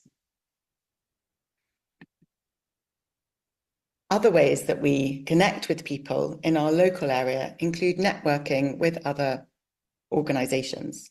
A local GP practice hosts a monthly call for groups and individuals in the area who are offering support and activities in the community. Being able to signpost our yogis to other offerings locally and to have yogis signposted to us helps us to improve outcomes for our community and broadens our reach to new people. We also aim to ensure that yoga is available to everyone by removing as many barriers as we can. Our classes are all either free or low cost to attend. We're fortunate with a good public transport system in London, and making sure that our classes are easy to get to is an important consideration. No special clothes are necessary. Our local MP, Andy Slaughter, joined us for a class in a suit. He took off his jacket, loosened his tie, and was perfectly able to join in. Our teachers arrive early to set up for the classes and to greet yogis as they arrive, paying particular attention to any newcomers. As Ari said in the film, we're offering a big hello. We make adjustments so that everyone discovers they can join in with the practice, however hesitant they might have been, and with whatever they think their limitations may be. We broadcast our classes as widely as we can. We have a website and an Instagram account, and we publish a monthly newsletter. Please sign up. Although we do appreciate that not all communities will be able to find us this way, and particularly the older community might have limited access to these platforms. We've also partnered with Hammersmith and Fulham's Active Minds programme, and being promoted by the council has broadened our reach significantly. Once we've made sure that people can find our classes, we work hard to make sure that our new yogis enjoy their experience and want to come back. In a studio setting, yoga teachers are often trained to teach to the highest level. This is completely opposite to the way that we teach in the community at Lumi Foundation. We train our teachers through a 6-week mentorship program called Step Up to Reach Out. Qualified yoga instructors shadow 2 experienced Lumi Foundation teachers and learn from them how to teach a community class.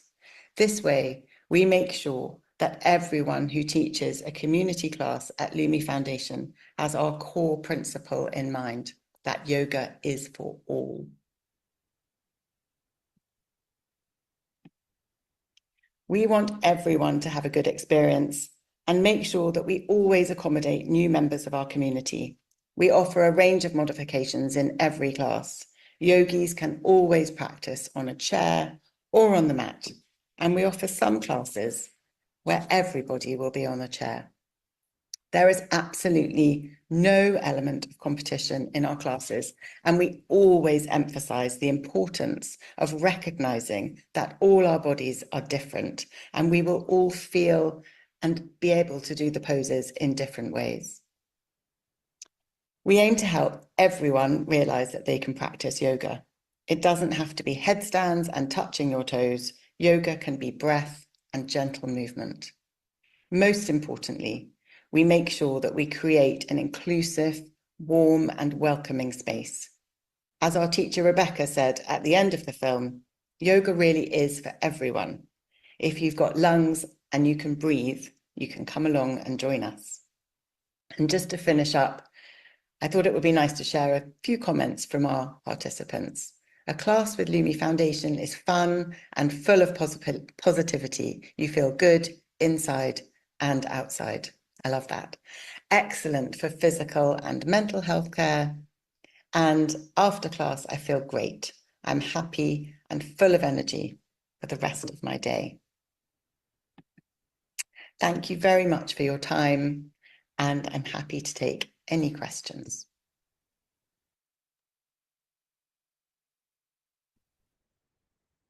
Hi, Kate. Welcome. Thanks for joining us today. Great presentation, and I think as the comments are coming through, I think it's the inclusive element of it that was really why we would wanted to showcase your work today. I think too often we do think it's, like you say, what you're wearing or needing to be good at it already, perhaps.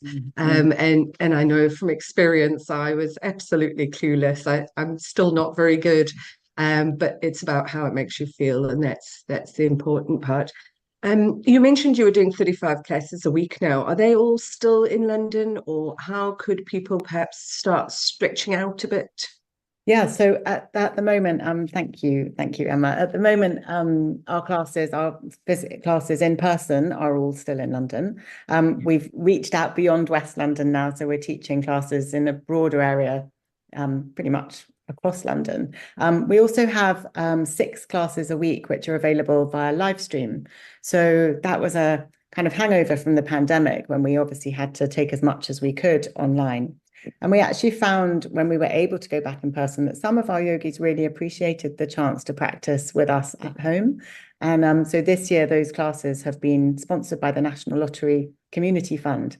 And we're running, actually it's 5 classes, which are available through a link on our website for absolutely everyone to join. And a mixture of classes as well. There's a lovely Sunday afternoon with our teacher Virginie, which is a yin class, which I highly recommend for a nice relax on a Sunday.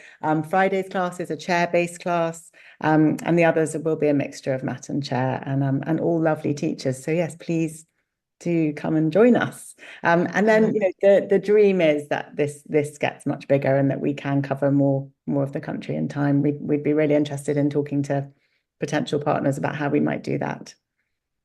Yeah, lovely. I know as aligned organisations, that's part of what we do, is to try and get your work out there and try and get more support for that. But I think that a lot of individual members as well are often keen on trying to start something up like this. And I think your approach, especially your mentorship program, I think offers a nice opportunity for them to do that without having to jump through all the hoops that you've already jumped to. So yes, Emma's just popped the link in there if anyone's interested in getting in touch, please do. I wanted to chat a little bit about funding, because that's often, everyone has lovely ideas and wanting to get out there and do that, but it takes a lot from each one of you to get going and get set up. So from a funding perspective, how did you find that process, and how did you tap in to get something that's a little bit more consistent? Yeah, so it is, I mean, obviously for a small charity, that is a constant, constantly on our minds, how we're funded. So we apply for grants, and we try to target those to people where we, think there might be a connection, rather than more of a scattergun approach. We've been fortunate to be granted funds twice by the National Lottery now, and other smaller grant-giving bodies, generally more local to us here in West London, supporting the work that we're doing here. Then when we partner with other charities, we ask if they have any budget to support our classes. So often we find that they do. They have a budget for activities to encourage their communities to do things, to try things like yoga. So in those cases, we do bring some money in from the charity partners, but we try to always say yes. So we're also busy fundraising all the time. We have our big annual Christmas fundraiser coming up. It's called Festive Flow, and if anyone's around in West London, we'd love to see you. It's a fun-filled afternoon. We have a raffle and a silent auction, all that kind of thing. We also, when I first arrived, I said, hey, how about doing a half marathon? And everyone said, great, so you're running. So, of course I had to do that. So we've done a few kind of bigger fundraising initiatives, and then, smaller things. We also have a program called Foundation Friends, where we invite people to sponsor us with a regular gift each year. And that's been great as well, as you were saying, in terms of sort of the security of the finance. That's been a really helpful program. So I saw that a few other charities were doing that kind of thing, and we created our own program. So our Foundation Friends get invited to an annual event, and where they hear all about it and meet some of the yogis and the teachers and the partners, and then are invited to our events as well. Oh, and fundraising workshops. So I've probably gone on too long, but that's No, that's great. I mean, I think just all the ideas, mentioning them sometimes is just sparking ways in which other people can get going. I know that we try and unlock funding wherever we can as well. And actually often there's small niche kind of funding pots in your local community that is only to be used in your locality. And so for each person, wherever you are, to be able to start looking into that means that there's a way of just tapping into what's out there. Finding a connection. Yeah, a really interesting question here is that's come through is around the sort of perhaps religious connotations of yoga. Sometimes that's a barrier from either Christians or Muslims feeling that they can't specifically access it because it may be a specific religious focus.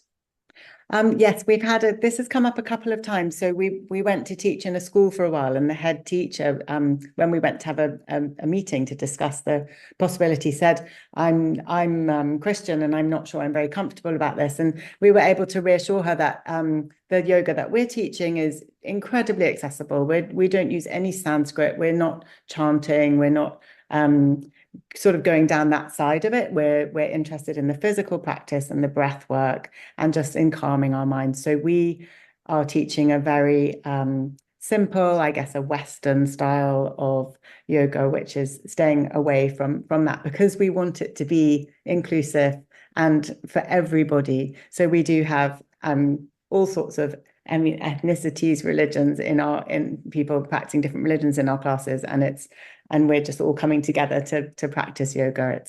It's something we steer clear. Wonderful. Yes, and I suppose it's building on that sort of complexity as well. It's as complex as it needs, as you can manage, isn't it? So you mentioned just having lungs. So there's benefits just for being there, just breathing, just the quiet time. Is that what you're saying? Absolutely. So it's the lovely things are the strengthening the body and calming the mind. That's kind of how I like to summarize it. But another really key part of what's happening in our classes and that we see every time is the community aspect, the coming together, a group of people. The class I was just teaching this morning, everyone's there well before 10 o'clock and well after 11 o'clock, sort of enjoying time together. And so this element of getting out into your community, connecting with people, having a cup of tea, it's a reason to leave the house. All of these are the kind of side benefits. And sometimes I think, oh, well, the yoga is sort of slightly coincidental, really. It's just actually what we've created is an opportunity for community and connection. And that's just such a wonderful thing to see. Wonderful. Yeah, wonderful to see how it sort of spans across all the 6 pillars of lifestyle medicine, whereas on first thought it might just be a physical activity element. But as you say, even the social connection comes through really strong. Yeah, really strongly. Lovely. Great. I think that's all our questions now. Thank you so much for joining us. Really interesting presentation. We're going to move over to Helen Jones next. As Emma had popped in the chat, and there was a change in the session. Scott Butters was no longer able to join us today. So we've just moved that back, and Helen is joining us now in that slot. Thank you so much. Welcome, Helen. Thank you. Thanks, Kate. Thanks. Lovely. Hello there. It's really good to be here. Thank you very much for including us. I will get myself set up and start sharing. It won't take me a moment.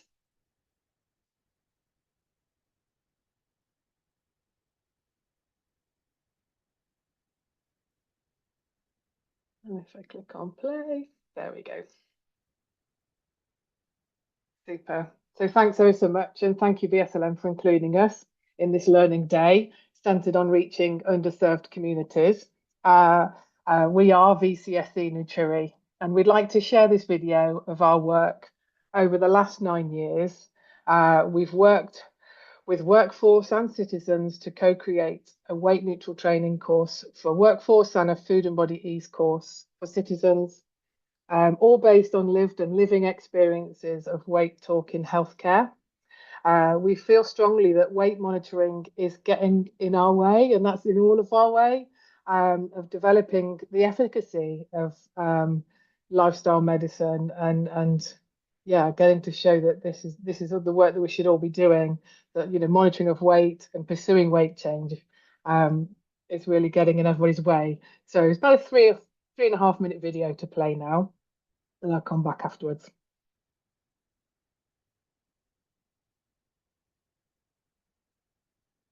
Why won't it play? Hold on. Since 2015, we've been hearing from people about their experiences of weight talk and how this affects them. We've also been listening to those who work in health management and promotion to discover how their work feels. We've examined 3 decades of policy and strategy designed to improve population health. And we've looked into spending focused on weight change and its impact on health outcomes. In May 2022, we took some of this data to the House of Commons, where Jeremy Hunt asked us about weight discrimination in healthcare. Everything we do is informed by the lived and living experiences of people, especially the 300 or so that took the time to comment here. Pursuing and monitoring weight change is not having the positive effect on population health that we previously thought it did. So a group of volunteers got together and talked about what needed to change. We discussed the research and evidence that already exists to inform the design of our first Food and Body Ease courses. And some of us went on to test and learn with the course, facilitating one-to-one coaching or in small groups. We used Happiness Pulse to measure our impact, a measure of social and emotional health, and we partnered with accessible Pilates group Mobilates to measure increases in activity over 6 weeks. And this is what we heard afterwards.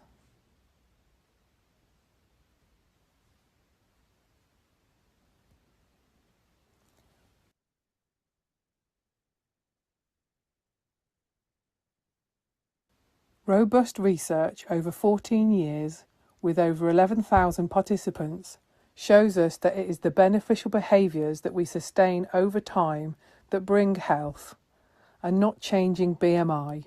The impact of weight talk in the consultation room and beyond states that weight stigma among healthcare providers is linked to healthcare avoidance in patients, including underutilisation of preventative healthcare and screening.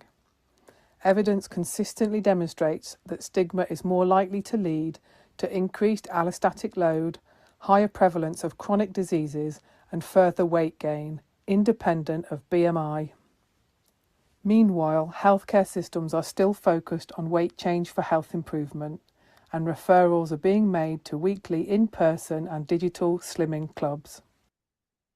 Questioning individual willpower, success or failure, rather than questioning the out-of-reach and unsustainable weight classifications. So we drew on the lived experiences of the evidence base again to co-create the weight-neutral training course for social prescribers, with formats for time-poor clinicians and the wider food and movement professional workforce, testing and learning as we go. In time, we hope to move a largely weight-normative system approach towards a weight-neutral inclusive route to improved population health and poor health prevention. The co-production continues with every cohort of weight-neutral training and Food and Body Ease participants that come through our door. So, as a social enterprise, we're always looking at our impact and our logic models. And as part of that, we look at the dark logic models. So we consider what could have negative impacts. So we present here the weight management dark logic model to reflect on what we're currently spending our money on as a system and what outcomes we think we're getting. And it's based on the presumption that higher weight is solvable.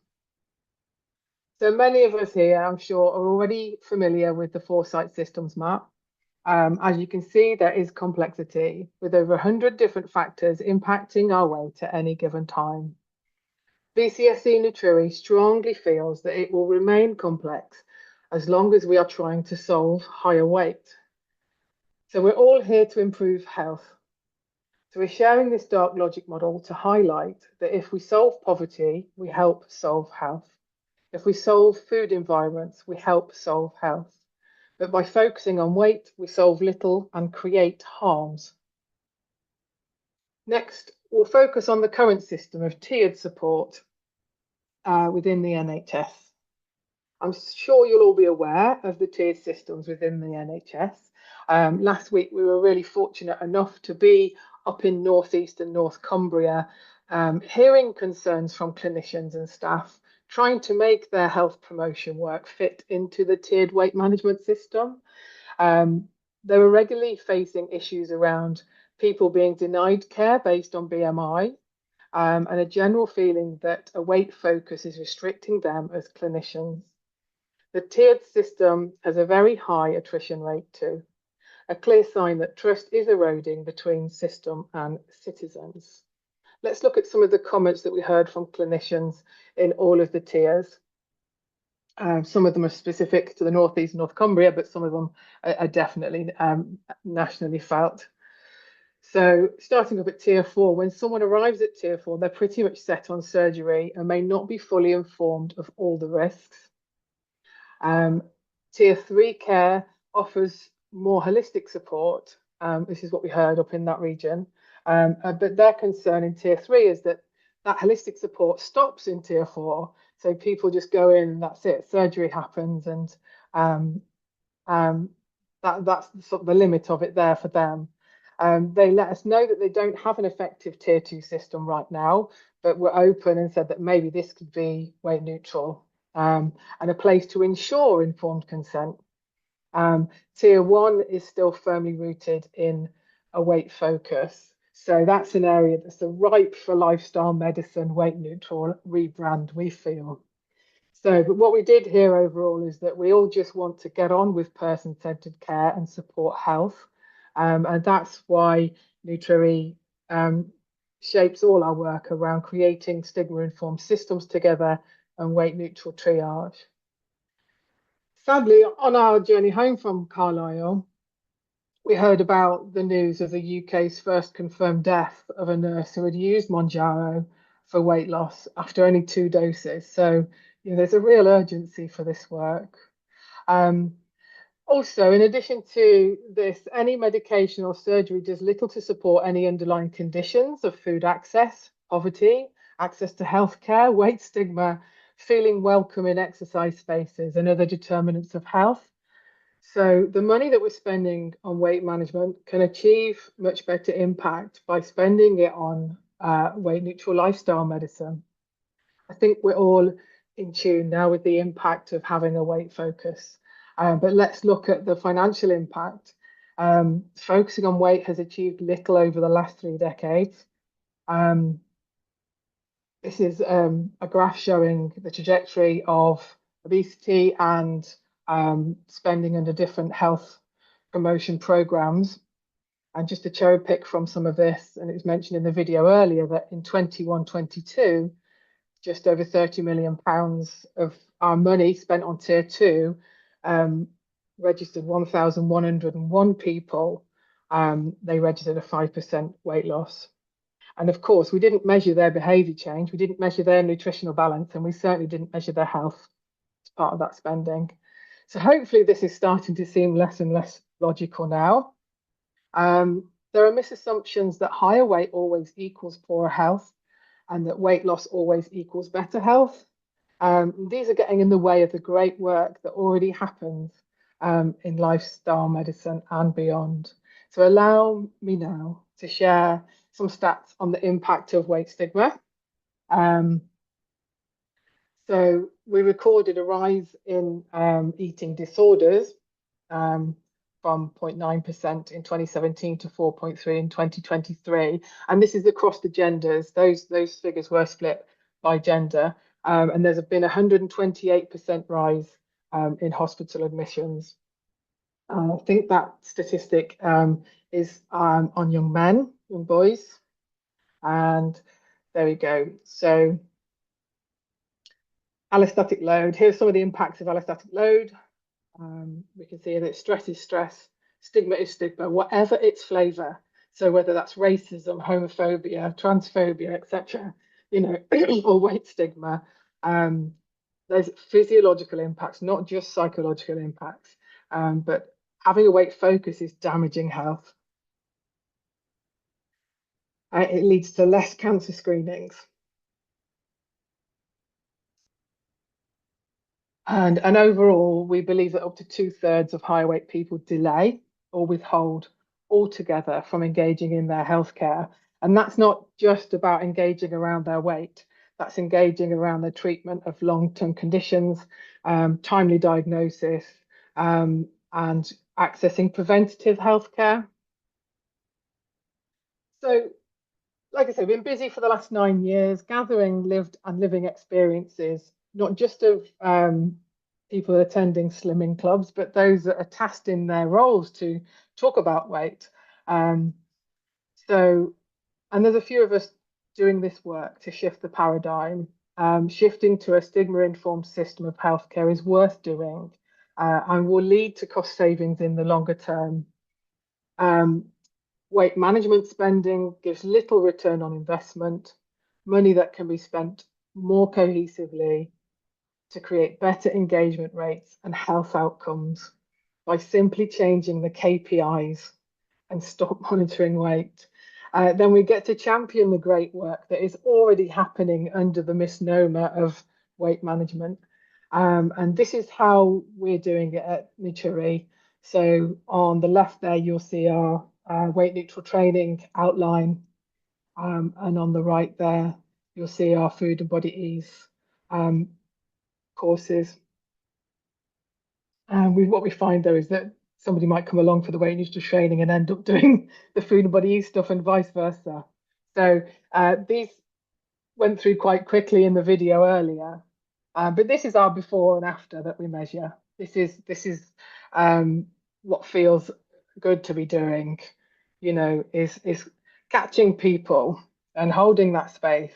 You know, they might be people coming and asking for weight support, weight management support. They might be some of the group of people that are withholding and not attending. But the top line, the headline of the work is that as soon as somebody comes through the door, is to relieve them of the burden that it's their fault. And the work as an organisation is about shifting the onus from the individual back onto the commissioning system to actually commission better KPIs and allow people working in the area to deliver on health management and health improvement support. So I think I'm on to the last slide here. Yeah. So body weight is perhaps the most intersectional characteristic, making weight stigma and the experience of it a core determinant of health. Healthy weight policy simply does not equal health equity. So to conclude this part of the presentation on the theme of today's symposium, we will continue to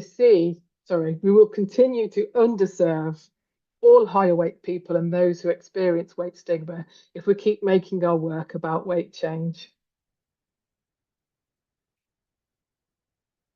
Super. That's the end of my presentation part. Thank you. Thanks very much, Helen. Thanks for really the enlightening presentation, but I think also just really drawing attention to such an important issue in our community currently. You mentioned, or you showed a slide that covered the core 20 plus 5. Just in case there's anyone joining us today that's not familiar with what the link is, would you mind just touching on a little bit about what that is and why that was important to you to be part of this program? Yes. We knew in our stomachs that, you know, getting weight talked about when somebody goes into the doctors was having an impact, but it's really hard to, you know, quantify that into, if you like, the health metrics. So as we learned that the NHS system in particular was starting to talk about health inequalities more, we wanted to be part of making that not just another buzzword. We wanted to give that some meaning, you know, and the core 20 plus 5 ambassadorship came up and we applied and we were really pleased to get a spot. And we spent the last year as an ambassador meeting other ambassadors around the country. And as a VCSE, so a non-NHS employee, we've also managed to set up our own workspace over on Future NHS as well. And I think that our participation in the program, the Core 20 Plus Ambassador program, has really encouraged other VCSEs to apply as well. They had quite a marked increase in applications from VCSEs, which was wonderful because it's creating more cohesive systems that communicate well. Because it's us and us, okay, isn't it? It's not us and them. You know, we're all in this together. But yeah, for those that don't know, Core 20 plus, the Core 20 is the 20% most deprived across the country. That's what Core 20 stands for. The plus groups are determined by each of the 42 ICBs, integrated care boards and integrated care systems. For example, it might be Gypsy Roma Traveller down in the Kent area. That's a massive generalisation from me, but just to sort of say that the plus groups are decidedly, and then the 5 are health conditions. And off the top of my head, I know CPD is one, hypertension case finding is another. Yeah, there's 5 of those as well. Lovely, thank you. And Nicola's just shared with Emma to pop on the group around the details on how to co-create a weight neutral training project with your team. Would you like to talk a little bit about what that would look like and what would people be doing if they said yes, they want to go and check that out?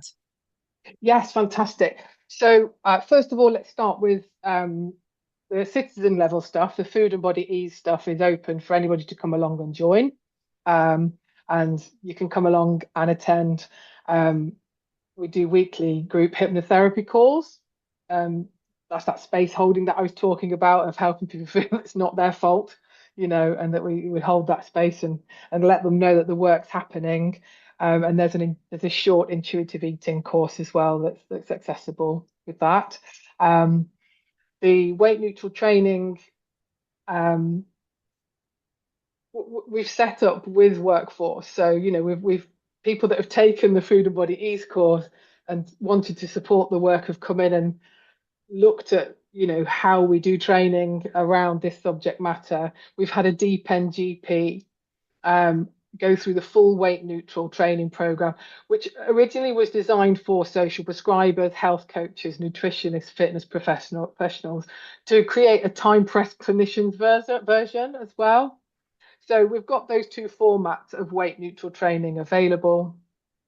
That's available to purchase as a solo learner, but also, I think more interestingly, we want to connect with organisations who would like to create a test bed, really, of identifying which staff would benefit from either of those 2 weight neutral training offers, and then we get to decide what we measure. You know, so often the baseline measurement is increased engagement, but also we can use the measures that we currently use around emotional and social health, you know, increases in physical activity, you know, just more nurturing involvement rather than making everything about a pass or a fail or, you know, success or failure. Yeah, it's because that's where any behaviours really can drop off if the weight stalls, which in most cases it does stall and it does rebound.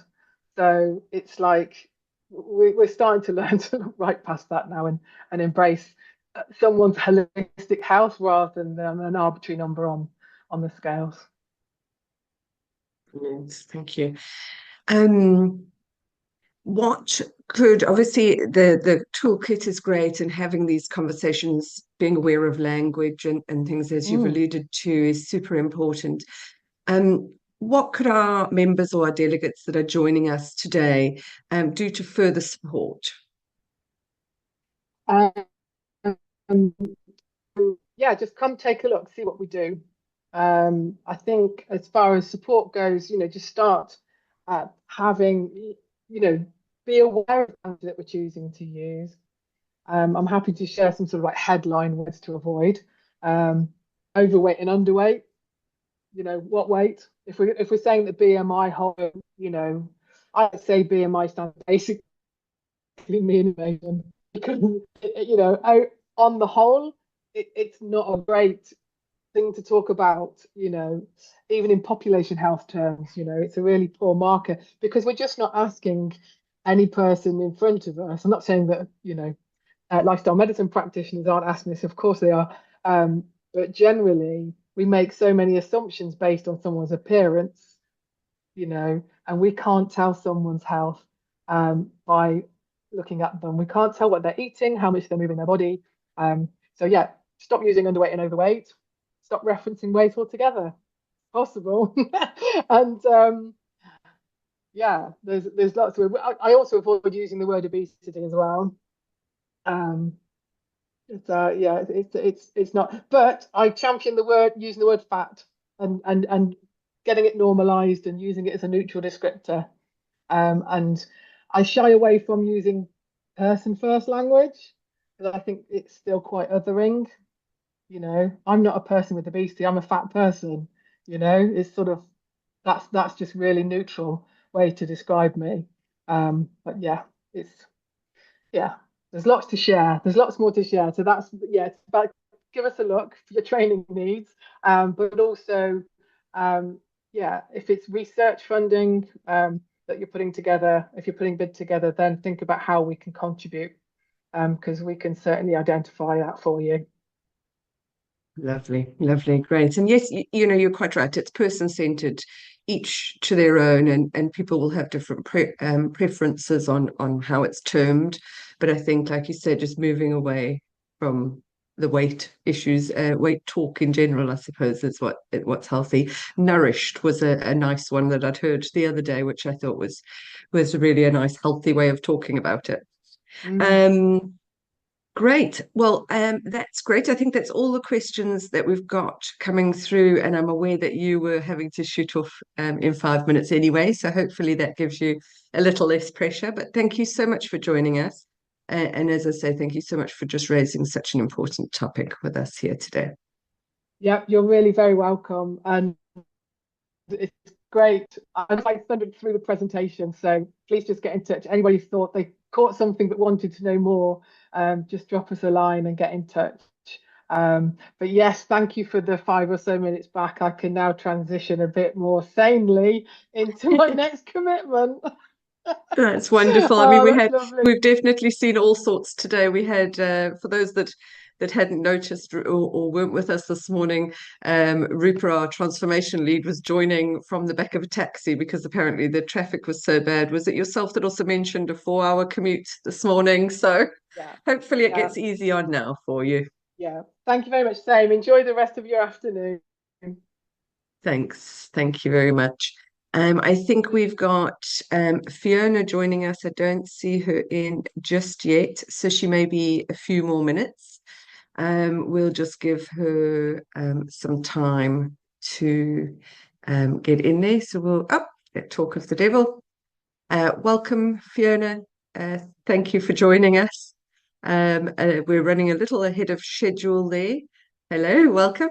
We're running a little ahead of schedule, so it was great timing for you to jump in. If you're ready, we can kick off straight away. Good afternoon. Yes, with pleasure. I'll share my slides now.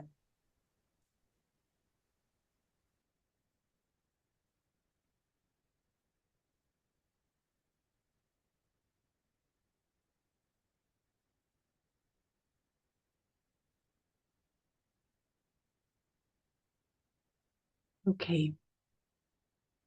Hopefully everyone can hear and see my slides okay. Please do interrupt or send me something in the chat. Well, better to interrupt if you need to. Great. Okay. All good, thank you. Okay, thanks. I'm sorry, let me go back. There we go. And get rid of the chat. There we go. Well, good afternoon, everyone. It's a pleasure to be part of your study day today, and I'm just going to give you a whistle-stop tour of our work at Trellis and the network of therapeutic horticulture groups across Scotland, and our wider connections across the UK and the world, and how we reach some of the groups that we work with, and I'll be very glad to take questions at the end. I just want to turn my phone onto aeroplane mode in case we get interrupted. Okay, done. So we define therapeutic horticulture as being the practice of using gardening to help people to help themselves. And that last little bit is crucial, because this therapeutic intervention is a little bit different from some in that really the person has to engage with the garden or the activity in some way, even if it's just the view, to get the benefit. So the person is in control of helping themselves to a large degree. And next slide. So we talk about therapeutic horticulture with this kind of little Venn diagram in mind. It's both an interlapping or an intersection between the health and care professions and the horticulture profession, but it is also a unique set of skills and a unique professional sector in its own right. And so sometimes it's called social and therapeutic horticulture here in the UK, which distinguishes it a little bit from the US, where it's a little bit more established. And that is just to sort of encapsulate the fact that many of our projects are focused on many social and welfare benefits just as much as health or clinical benefits. So they may be working with people with learning disabilities, focusing on skills and overall health, but not a specific health condition, skills and confidence, for example, and social connections and reduction of isolation, rather than maybe working in a more clinical setting, although we do have many projects in hospitals, hospices, and healthcare centres too. And the benefits are many. I'll go through some of them in just a second. And we talk about this intersection, this dark green area in the diagram, because it's one of the best ways of expressing how the skills and knowledge of one profession are adapted and changed to suit the needs of the other. So, for example, traditional horticultural tools and techniques such as heavy spades and double digging will be modified to suit the needs of the health and care and support needs of people who are participating in a therapeutic version of horticulture. So you won't see so much heavy digging unless it's appropriate to the needs of the group. You'll probably see a lot more tabletop gardening with lightweight tools or modified hand tools and so on to suit the needs of the group. And we generally encourage to avoid using the term therapist or therapy. We talk about therapeutic to avoid any confusion with the regulated professions that require a master's to practice in the UK. Just a quick overview of some of our groups in the UK. The most northerly is way up in Lerwick, and there are some in the Hebrides and the Western Isles and all the way down in the borders. So, of course, they're clustered around the big cities too, but they are really spread right across the country. And of these 520 groups that we support, they each help an average of 27 beneficiaries. So that means together we help around 14,000 people every week through engagement in therapeutic horticulture. And some of these benefits are summarized here. There's a little bit more on our website, and there are some research references too. I think most people understand the benefits of gardening for mental health. They sort of instinctively get it because maybe they felt good when they've gone into a green space or a garden or looked at a garden view themselves. But there is some good clinical evidence. There's a study done in Norway just about 13 years ago looking at depression and therapeutic horticulture, and they found a clinically significant reduction in depression and symptoms, which was sustained at 3 and 6 months. And we've seen similar studies looking at anxiety and stress reduction, and cognitive restoration seems to be one of the mechanisms that people have studied, that the idea that after a stressful task or a pain-inducing task, you might go into a garden or bring a pot plant into the scenario, and somehow people's sense of being stressed or being cognitively under duress reduces, and they feel put back together, as it were. It also seems to be a good way of improving people's sleep. People talk about that a lot when they participate in gardening. They sleep better. Clearly, gardening can involve good cardiovascular and strength training exercise. So it's a good fitness tool. And it seems to be that working outside for your fitness and in a garden particularly is more sustainable than perhaps in a gym for some people. Of course, you've got nature there. It seems to naturally, we seem to have an innate fascination for nature. And so things are happening and that draws our attention, and perhaps that draws us back to the garden to keep working, and therefore exercise becomes less of a chore and more of an interest and more of a joy. By lifting heavy watering cans or compost in a barrow and tools, you are strengthening muscles and bones.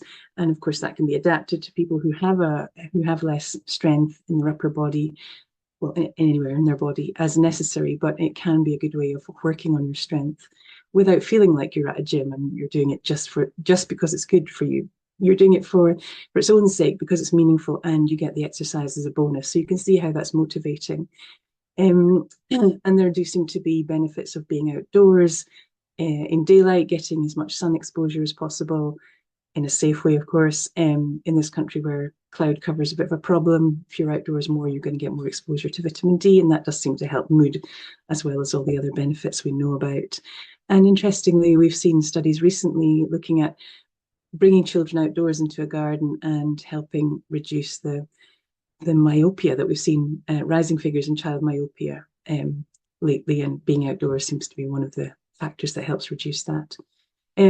We've seen that people, once they are in the presence of a plant or plants or in a garden, seem to see a reduction in their blood pressure, heart rate, and their sense of pain and stress. Those have all been studied in some ingenious Japanese and Korean studies. There are some links in our research pages on the website. And it does seem to be that gardening brings on a mindful state without having to go through mindfulness exercises or meditation. It has this ability. It doesn't work for everyone, and it doesn't work all the time, but it has the power to do that. And there have been studies done looking at how being in a garden does seem to help reduce some people's levels of inflammation. Clearly, there are social benefits. Gardening with a group can give people a role and a structure, and can help them make friends and talk about things that are bothering them more easily, because it's less of a confrontational situation, and you're working alongside someone doing something equal to what they're doing, and feeling that you're part of a group and on an equal footing with everyone else. And we've seen really good benefits with dementia too. Again, cognitive symptoms reducing for people taking part in gardening. Gardening seems to be a predictor of reduced risk of dementia, better than walking, better than control of alcohol intake in some studies in Australia. And we've also seen in hospital settings here in Scotland, when they've had a garden installed with nice views out to the garden as well, we've seen reduced agitation and aggression in dementia patients, and reduced staff absence. Typically, when you go to a garden project, the practitioner will go first and open up the tea room, the tool shed, and prepare for the day. Crucially, check the weather and the support staff that are going to be there to work with her, and have a big list of plan B to plan probably X, just because the weather can be so unpredictable here, but also we need to be ready to adapt to the needs of the clients or the patients. And then a bit later, after clients arrive and maybe you have a cup of tea and discuss the plans, goals are set collaboratively depending on the patient's pain level or their mood, what they feel up to that day, and the weather, of course. So that's a collaborative process. And then in the session in the garden, depending on what level of activity is going on, that the whole process, the whole session will be monitored by the practitioner and adapted and looked at through a lens of what benefit is the group getting, and also from a dynamic risk assessment perspective, to make sure that things that are being done are not excluding someone or not creating new risks that are then putting someone at threat of harming themselves or not feeling better by the end. Sometimes that's the morning ends, and that's the end of the session for the day. Sometimes there's a new group after lunch, or sometimes the group stays for the whole day with a break. And the same process of agreeing the work and checking how people are feeling, and then clearing up together, winding down, and looking at outcomes and planning for the next session. Our beneficiaries are sort of represented more or less in this donut graph, with mixed projects being quite common, where everyone who's interested can take part from lots of different need groups. But we also have big sections of our network working with people with additional learning support needs and mental health. And of course, mental health considerations intersect with lots of the other groups and their needs. So physical disability or sensory disability might intersect with mental health, and the same with arthritis or some of the groups who are in hospice care, or perhaps who have refugee status or have addictions that they're working with. We also work with lots of children and young people, many people in care settings, whether that's from a neurological or spinal injury point of view, or a dementia and frail elderly group, and groups with neurodivergent conditions, autism, and so on, a smaller slice, but growing in our network. So there's a whole range of people. We also work quite a lot in prisons with offenders. And so it's a really diverse network. And you can see how many of these people would get different things out of gardening, but there'll be lots of commonalities about what people get from it, stress reduction and physical fitness being things that would really help most people. And we try to go where people are based. So we will go and we'll give advice on site, and quite often go into care homes or prisons, daycare and so on, hospitals, and help demonstrate gardening ideas, gardening techniques and tools, and adapting the space to make it suitable for people to get maximum benefit from their activities. So we put quite an emphasis on the training needed for practitioners to do a really good job and make sure the people that come to them get maximum benefit from their therapeutic gardening session. Sometimes people think, well, if gardening's so good for you, why do we need special training or special designated therapeutic horticulture spaces? And I try to use these two examples to give a sense of why it's important that people have some sort of therapeutic or healthcare training, as well as their horticultural knowledge, in order to bring maximum benefit.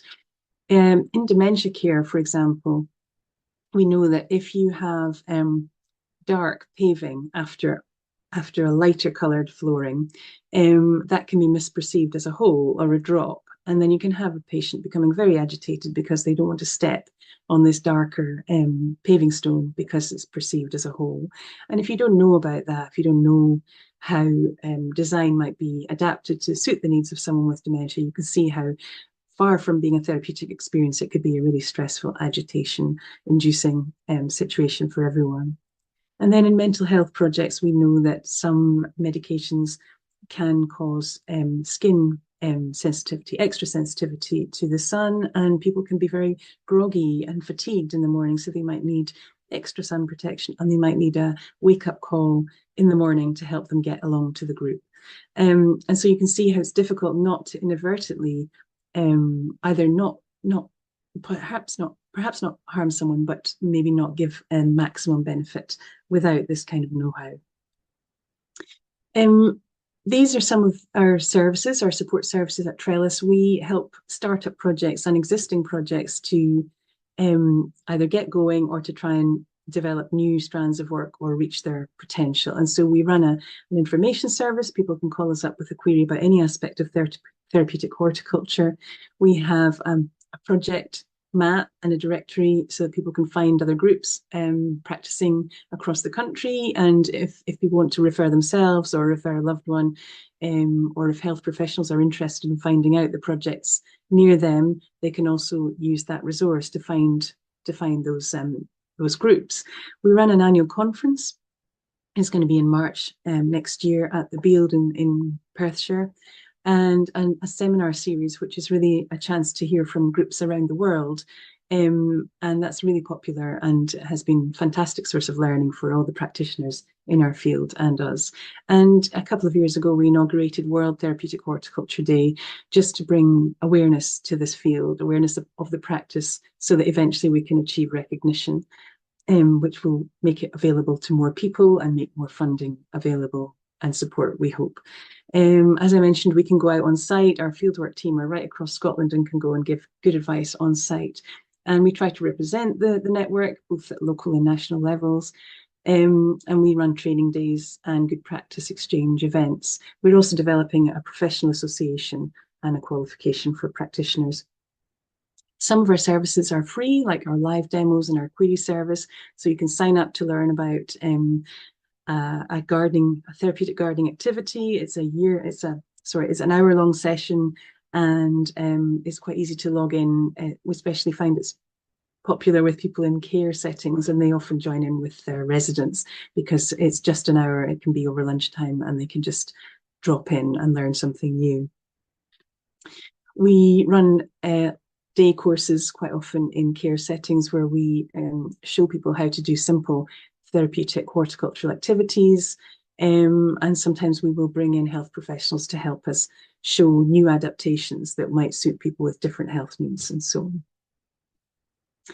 These are just some of our case studies from our fieldwork, where we actually go on site and help a project in a more intensive way. This example at the Children's Hospice in Kinross, they lost their practitioner of therapeutic horticulture during the pandemic, and they were left with an engineer trying to take care of this massive woodland estate and gardens without any concept of how to use it with patients. And the staff equally indoors were quite cut off from the grounds because they had their nursing training and were just focusing on caring for patients. So the garden was being maintained for tidiness, and the staff were not using the outdoor space. And so we helped develop a new plan for the garden to make it more accessible, more interesting to use for therapeutic purposes.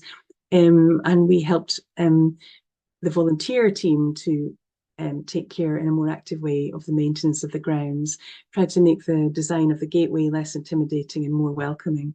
And we ran therapeutic sessions indoors, first of all, bringing in greenery for the kids to smell and touch, and for their siblings and families and the nursing staff to join in with, and to give the staff some skills to do this kind of activity in future.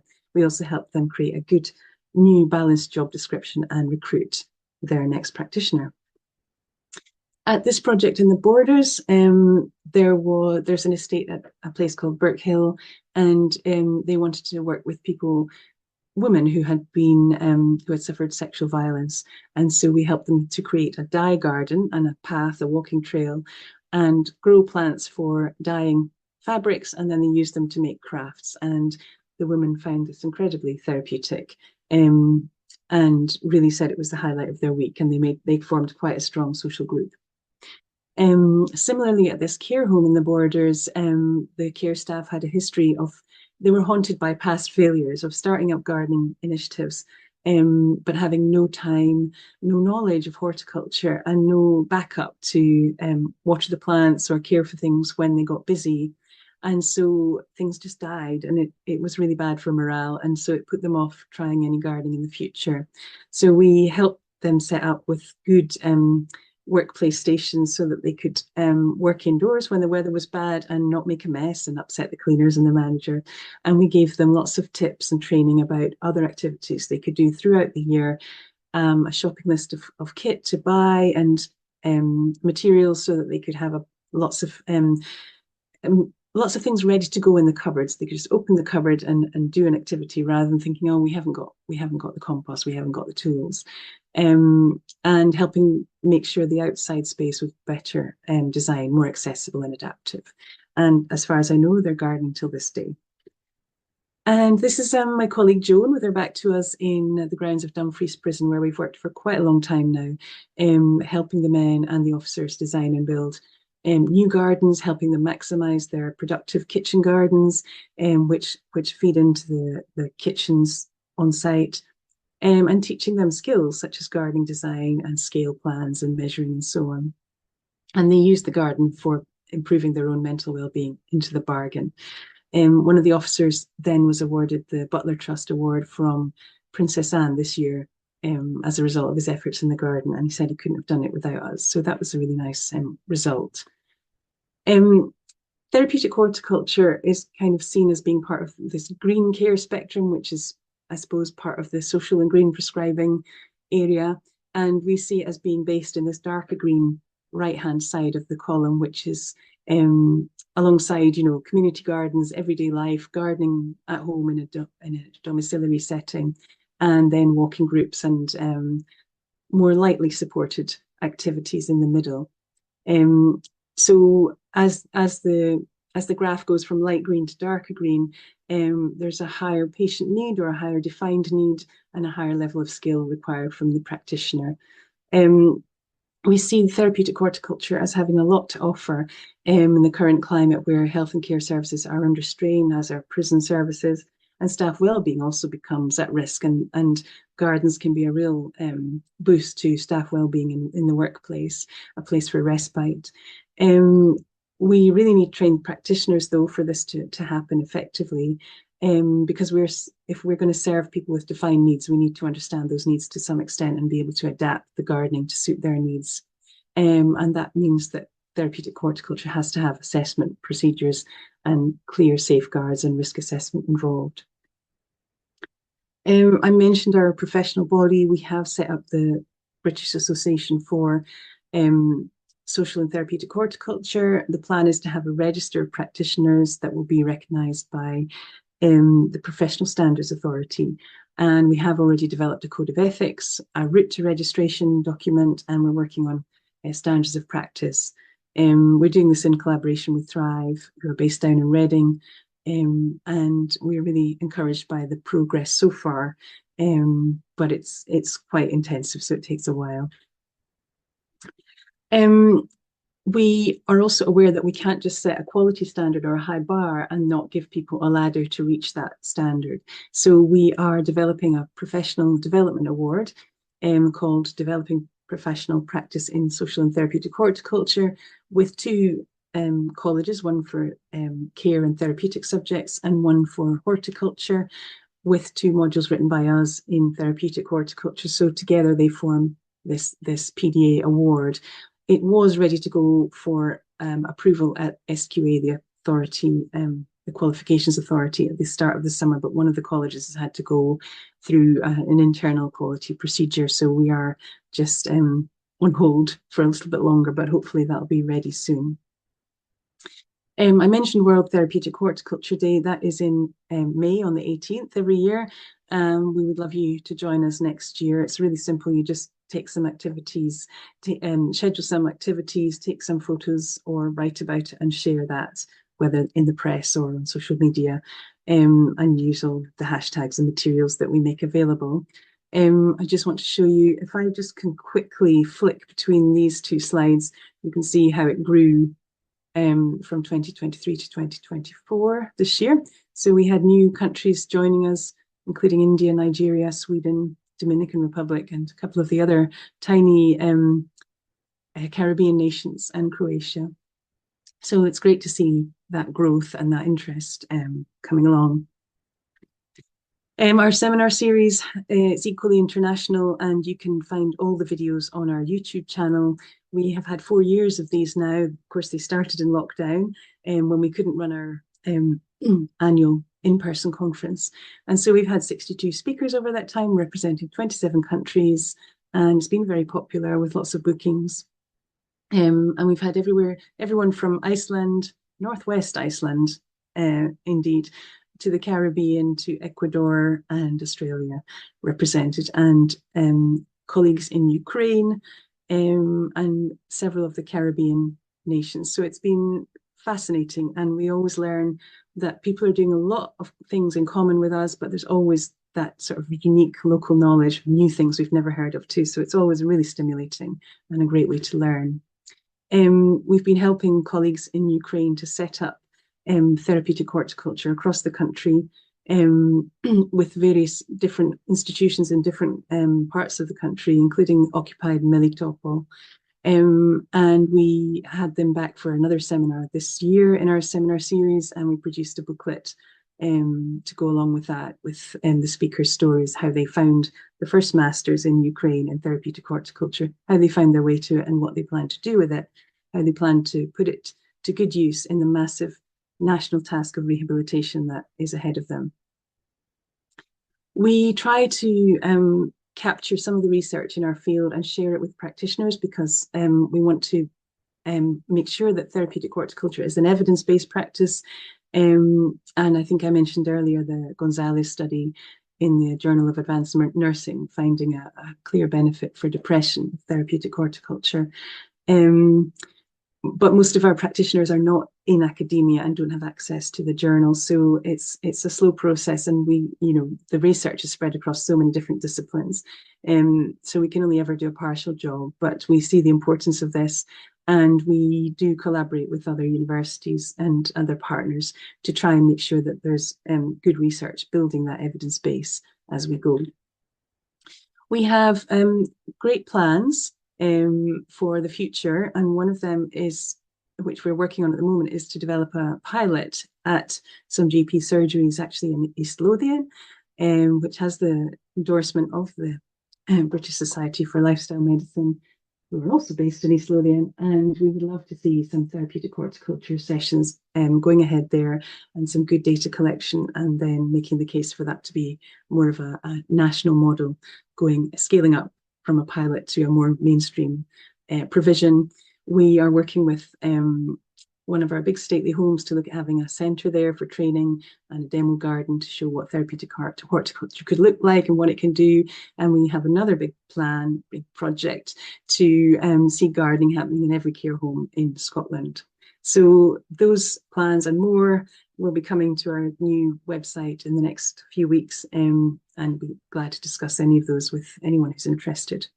So it just remains for me to say thank you for listening. I know I've only touched on a lot of the subjects here, but be happy to take questions, and please do send us any queries that you have after today, and join in with any of our professional development or World Therapeutic Horticulture Day work. You'd be more than welcome to join in. Thank you.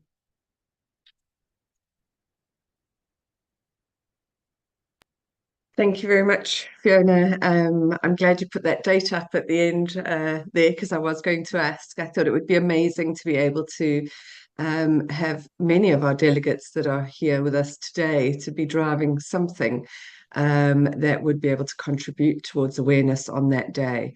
A lot of what you spoke about was Scotland focused, of course, because of where you're based and where you're focusing. Should there be people joining us today from England, Wales, or Ireland? How could they get involved? And is there plans to be able to make do anything differently for UK qualifications in general?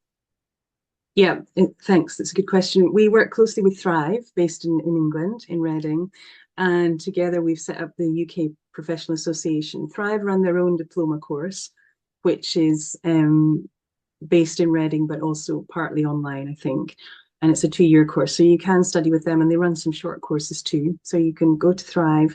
Our forum of professional association people helping develop the professional association are UK wide, and sometimes even wider. Sometimes people join in from the Caribbean, from Europe, just because they're interested in what we're doing.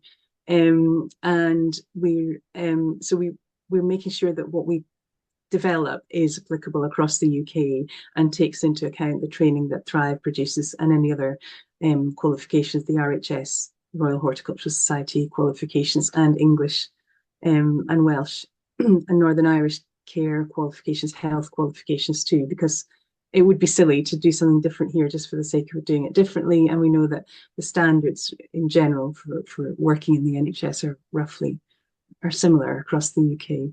We'd have good contacts in the rest of the UK and in Northern Ireland, and in fact in Irish Republic as well. So if anyone wants to be, linked up with people in those other areas, then we can do that.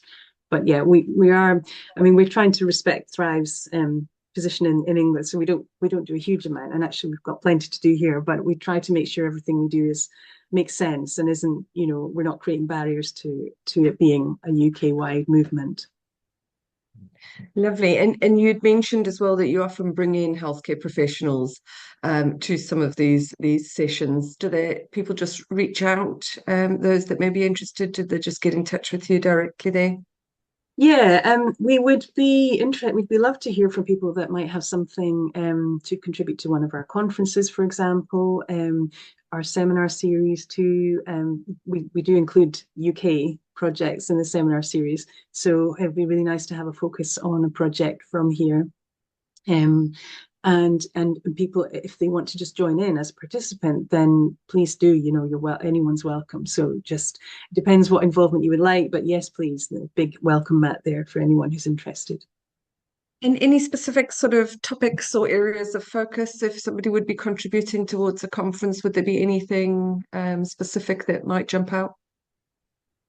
I think we're always really keen to hear about benefits. So any research or maybe even more informal research, data gathering, pilots or activities that are going on, but also anything where someone's tried to use gardening. Regardless, we like the warts and all story. We don't have to have, a raging success. We learn from as much from things that haven't worked and things that have. So if someone's got a pilot and it's kind of sometimes good and sometimes bad, and there's been some bumps along the way, we'd love to hear about those things too. But anything that's using gardening or plants for health or care benefits, we'd love to hear about that. Wonderful. Thank you. There's a question here talking about any examples where you've worked on initiatives within urban city centres where perhaps that green space is quite limited. Yeah. Yes, we have lots of those, from hospitals to care homes where they really just have space for a few pots and containers, and actually mental health projects where it's really just maybe not that urban, but they're in an industrial estate with only concrete heart standing and a porta cabin, so they've just had to go for a container growing. Barlini Prison, similarly, very little green space, so they have to just work with what they've got. So they have a polytunnel and they put some raised beds in there, and we help them work with what they've got. So anything's possible, and we encourage people to start small, in fact, just because it's a way to have success on a manageable scale before expanding and then finding you can't cover the maintenance or whatever. So yes, we work a lot with we've probably got more urban projects than rural ones with acres and acres, but we've worked with projects of all sizes, and we can advise accordingly. Wonderful. Right. I think that's all of the questions. There is some interest in volunteering and supporting. So I've just mentioned to get in touch either through your website. I think Birmingham was one of the areas mentioned. So I've mentioned Thrive as well. Okay. So that's great. Yes, I think that's it. And then I just wanted to mention you'd shared some great resources with us with different focus, one for a healthcare professional, one for the recipient directly, etc. We'll be putting them on our website as well. But are those resources available on your website currently? They should be. I hesitate to say that because we're just going through a major revamp, but I did ask for them to put on there. So either by emailing me if they're not there, or taking a look on. Some people are maybe not finding exactly what they want on the website in the brief time they've got. So if you have any problems, fiona@trelliscotland.org.uk and we'll get it to you, or info@. Those resources were from recent research at the University of Essex, and they are expressing the benefits of therapeutic horticulture as per this research study for different audiences. So they're really handy infographics to encourage people to try gardening, whether you're a patient or a referrer or a healthcare professional. Wonderful. Great. I know we were going to be popping it under our public resources for the recipient kind of infographic as well. So I'll make sure that they're up. And we can also just link to them when we do a follow-up mail with the recording for everyone. Yeah. So Fiona, thank you so much for your time today. It's been really interesting, and it certainly is so much more than just gardening. So whether we enjoy it as a pastime or not before, I think it's certainly going to encourage many more of us to get out there and get involved. So thank you very much. As Emma says, we're going to be taking a short movement break, with it being the graveyard shift. We've broken it up a little bit just to keep everyone engaged and keep everyone moving as we move into the later part of the afternoon. And we'll be wrapping up just after the break with Ian from Mind Over Mountains. Thanks very much.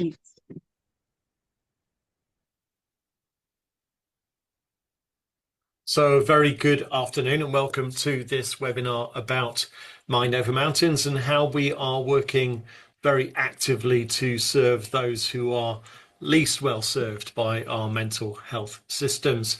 My name is Ian Sansbury. I have the great privilege of being Mind Over Mountains Chief Executive. So we are a mental health charity which delivers wellbeing walks and residential retreats that combine walking and talking in nature, human connection, mindfulness, and the support of specialist coaches and counsellors. We work with the general public who can refer themselves or who can be referred by GPs, social prescribers, local mental health charities, or other community organisations. But we also work on a commission basis with a variety of other commissioning organisations supporting people like paramedics, police officers, NHS staff and asylum seekers. We like to think of ourselves as the natural health service, and we are absolutely passionate about reaching those who most need our support. Our practice is rich and highly integrated and underpinned by the 5 ways to well-being. And so nature, physical activity, human connection and mindfulness are absolutely critical to what we do. But what makes us most distinct, I think, is our provision of well-being support from our counsellors and coaches throughout our retreats and well-being walks. And that gives us the ability to create the safe psychological space in which participants can genuinely connect and share with each other. And it also gives participants the opportunity to engage with a skilled and trusted professional around their mental health challenges as part of our programs. And so a typical Mind Over Mountains retreat sees around 16 people who are struggling in different ways with their mental health, accessing a residential program that will enable them to step away from the day-to-day stresses, to engage with nature and each other, to learn mindfulness techniques and to develop strategies that will help them in their daily lives. They'll stay in simple but comfortable accommodation, a youth hostel, retreat centre or bunkhouse, supported by a coach and a counsellor, by 2 mountain leaders, a cook and a couple of retreat volunteers. They'll engage in group coaching and mindfulness and have the opportunity for one-to-one conversations with our wellbeing team. And when they leave the retreat, they'll have the option to sign up to a program of engaging follow-on resources that have been developed by our wellbeing team, mainly short videos that provide a reminder of what they've learnt on their retreat. And within our events, it's important to say that our walks are very carefully curated. That typically means a maximum of 8 or 9 miles across a whole day, travelled at perhaps around 3 kilometres per hour, rather than a more typical walking pace of 3 miles per hour. Wide paths facilitate walking and talking shoulder to shoulder, and relatively frequent stops provide opportunities for mindfulness along the way. And although getting to the top of a hill is typically an important part of our walks, we're about creating opportunities to walk and talk mindfully rather than climbing the highest peak or travelling the longest distance. And all of that work is, I'm pleased to say, delivering some great outcomes for our participants. We've developed a detailed theory of change, which is available through our website. We're in the process of developing an evidence-based review of our work in partnership with the University of Central Lancashire. And our work with Cambridgeshire Police has been externally evaluated by a researcher from Heriot-Watt University. We're now extensively using the Warwick-Edinburgh wellbeing scales to measure our outcomes, and they are demonstrating very significant improvements in wellbeing through our events. And perhaps most pleasingly, 91% of our participants report a lasting mental health benefit from attending. And here's just a quick sense of some of the organisations that we work with. And we're really delighted that we were able to announce our partnership with Red January a couple of weeks ago. And if you don't know their work already, I would encourage you to check them out at redjanuary.com and share their campaign with your networks. Their focus on getting people physically active, particularly in the winter months, is one that I think we should all be supporting. So I hope that gives you a decent sense of who we are and what we do. To a great extent, it's a really positive picture. We're growing successfully and sustainably, and over time we'll work with more and more people suffering from mental ill health, and gradually I think we'll be able to contribute to a society where nature, physical activity, human connection and mindfulness are increasingly recognised as the best pathways to well-being. And I suspect that in that regard, speaking to people from the British Society for Lifestyle Medicine, I am probably, hopefully, preaching to the converted.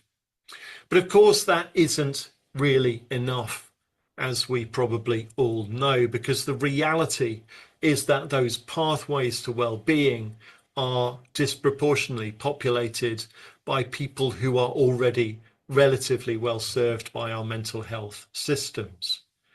As a mental health charity, we know that we need to do an awful lot more to reach everyone who needs our help rather than those who most actively seek us out.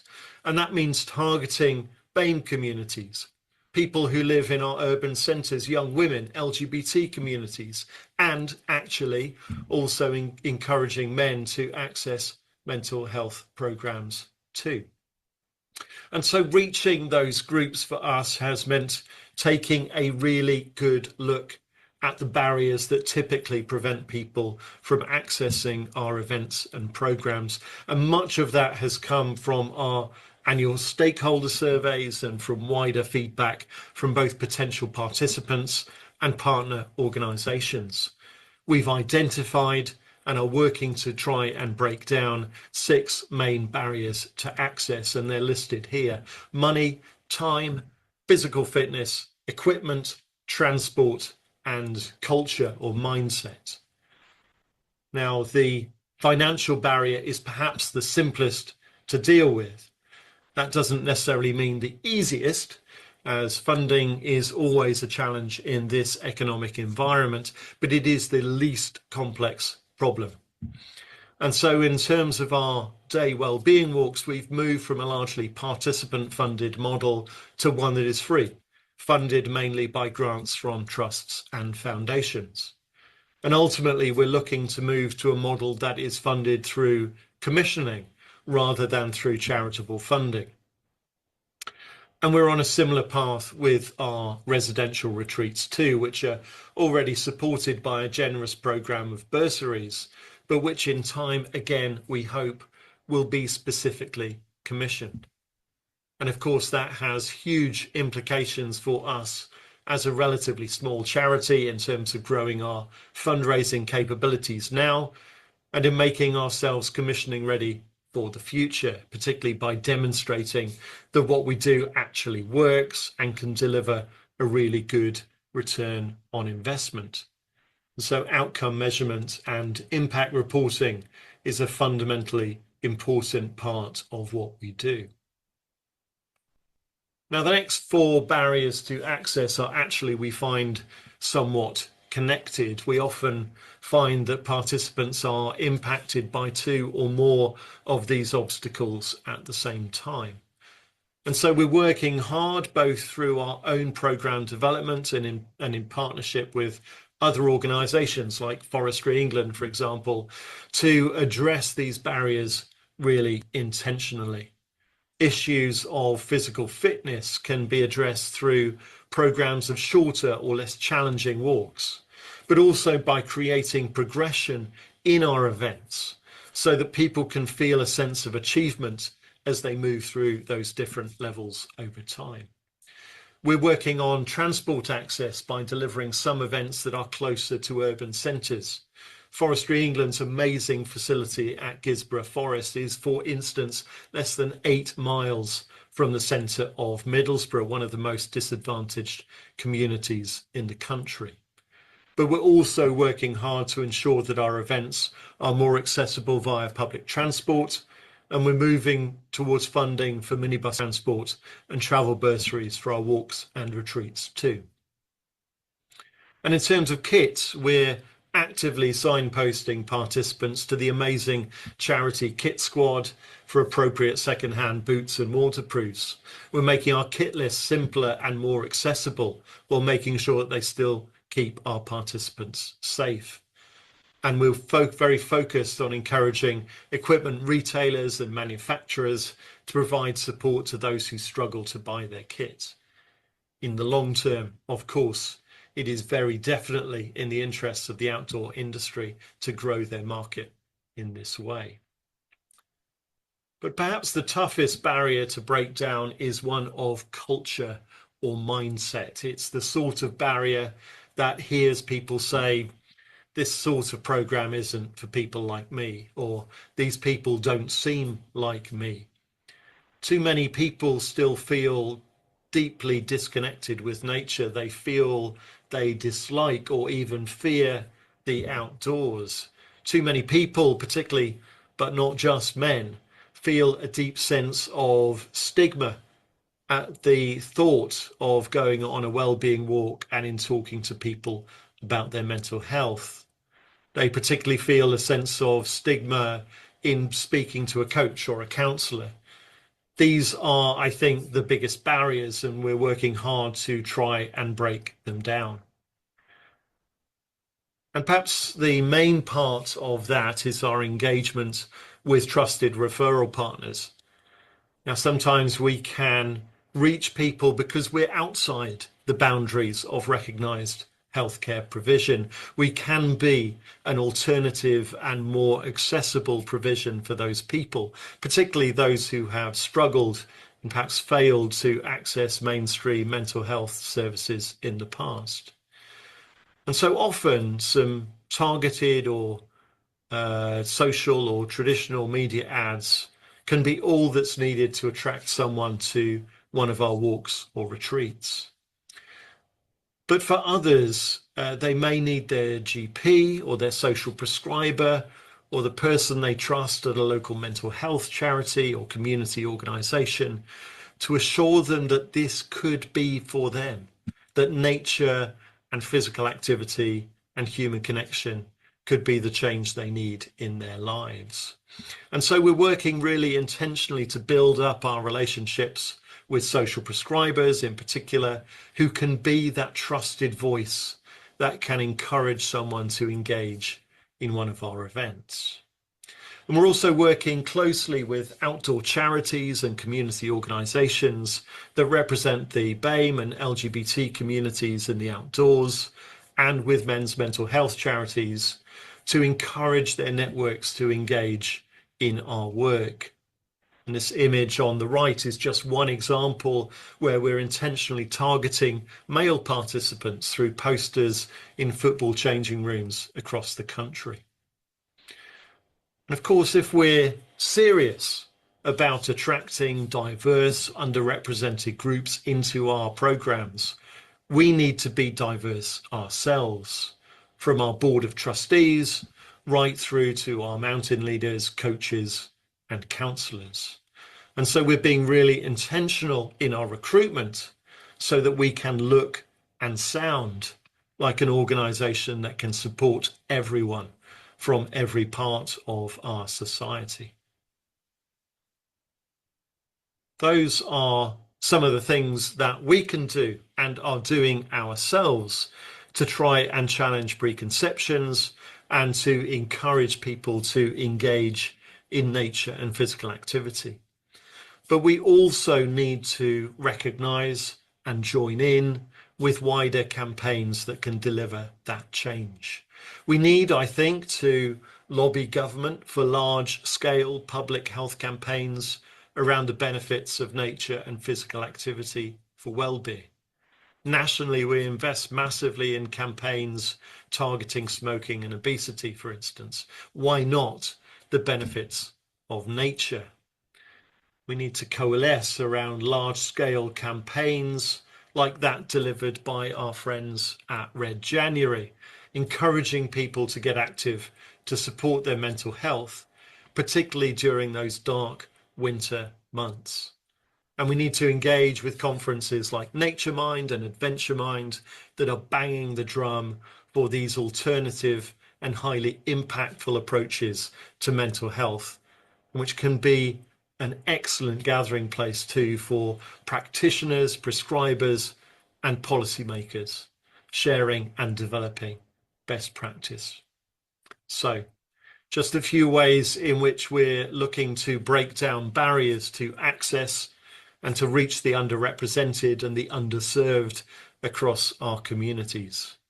You'll find my contact details here on this slide, and I would be very, very happy for you to get in touch with me directly. We love to talk about our work and to engage with partners across the sector.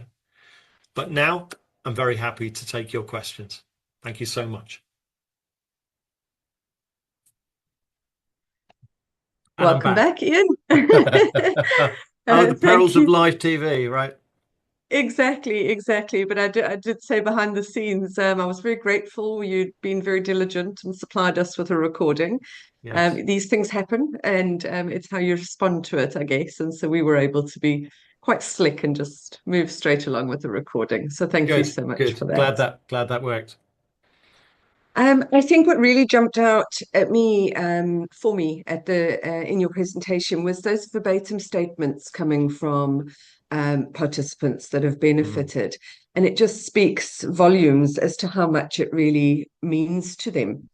And I suppose that's really what we want to hear to try and get your services commissioned, isn't it? So it's that voice and the difference it can make, and of course how it can just really strengthen the health system by giving additional avenues for people to benefit from. How far are you in that process of getting commissioning? Is it early days, or how could others benefit? I think yes, early days. Although I think the landscape is moving. I'd like to say the landscape is moving quite quickly. I mean, certainly from a social prescribing perspective, I mean, most people on this call will recognize and understand that, after the test and learn sites, and the successes that's demonstrated, there is now a need to follow up on that early investment and to drive some much more significant, kind of national investment. So I think the picture nationally, at least in England, is positive. I think the same is true for Wales, and we do an awful lot of work in Wales. I think the challenging thing from our perspective is the kind of working kind of area by area, and as a small charity but a national charity, working out where we can work regionally, where the best opportunities are. But I'd like to think in the next 2-3 years, our work should be being commissioned by. I guess the other question is, who by. And we've just finished off, and we'll be publishing any minute now the conference report from our Nature Mind conference back in June. And a lot of the finding there was, well, actually, is this, there's kind of an assumption that the NHS will fund this work, and for all sorts of reasons, it probably isn't the NHS that should be funding and commissioning this sort of work. And actually, if it's funded and commissioned elsewhere, that potentially can have a significant benefit on NHS resources without the NHS having to provide the investment. So lots going on, I think, and positive signs, I think. Brilliant, yeah. And I suppose if you haven't already seen, and everyone else on the call as well, I know there's a big piece of government work that's going on about NHS change and what the change is that we want to see, and whether you're a member of the public, whether you're part of the workforce, or whether you're in an organisation similar to yours and ours. Everybody is having an opportunity to get in. So we'll be sharing some ways in which we'd like to drive support for that. But I can certainly see an opportunity for you guys to get your voice heard that way, and see how else it could be done. because I think that's what we're finding. We're having to do things differently going forward. One thing I really loved, and it was brand new, first time we'd heard it today, which is so important, was your work around the recruitment and mirroring society or the demographic in which you're serving. Could you talk a little bit more about that and how that came about and where you are with it? Yeah, I mean, we hear, and I think it goes part and parcel with, working into underserved groups and underrepresented groups. And we do have people, I mean, perhaps the best example is people from BAME communities coming on our events and just going, look, I didn't feel that I could be as honest and as open as I'd like to be. Around a bunch of Mind Over Mountain staff who don't look like me, who don't have the lived experience that I have. And clearly we take that very seriously, and it undermines our effectiveness if we're not diverse, if we can't mirror the sort of society that we're trying to serve and that we're trying to attract into the things that we believe passionately are good for people's well-being. So yeah, we're busy, we're growing all the time, particularly as we recruit counselors, coaches, mountain leaders. We are working very hard to make sure that they are as diverse as possible. That's particularly hard with mountain leaders. I'll be frank, there aren't a lot of Black mountain leaders around. They're starting to come through the system, and we're working very hard to encourage people to train as mountain leaders and as hill and moorland leaders. A little bit easier with coaches and counsellors, but again, the pool is limited. But it goes all the way up to our board. We've just done another recruitment round, and we're very, very clear about the need for our board to be as diverse as possible as well. So yeah, it goes throughout the organisation. I think it's something that everybody in our sphere needs to focus on, because if we're serious about reaching underserved groups, then we need to represent them. Yeah, 100%. I'm really proud of the diverse membership that we have at BSLM, and I can actually already see the group starting to ping, going, train me up. So is there training available if any of our members, which are mostly healthcare professionals, but also some patients and members of the public, if they were interested and they were meeting some of the demographics that you were looking for, how could they get involved? We would love to hear from them, and we can signpost them in the right direction. So, if they are keen to become mountain leaders, then we can point them in the direction of how to get trained up from that perspective. And the same sort of thing in terms of coaches and counsellors. So yeah, just get in touch with us. My details are on the screen there, so they can go back, and I'm sure we can share them again. Or go through our info email on the website. Lovely. If you have got any sort of detail on what the role involves or job spec, so to speak, we will be sending out a recording. So we'd be happy to include that in there as well. Yes, that's certainly got lots of interest. So Perfect. That's great. Great. Let's have a look if there is any more questions. Got some things coming up here. Not sure if they'd missed this, but where in the country do your walks take place? Yes, good point. So let's work on a sort of public basis first. So this year we focused very much on the Lake District and the Peak District, and that's really part of that process of digging in and being more rooted locally, working with social prescribers. You can't do that if you're working across the whole country.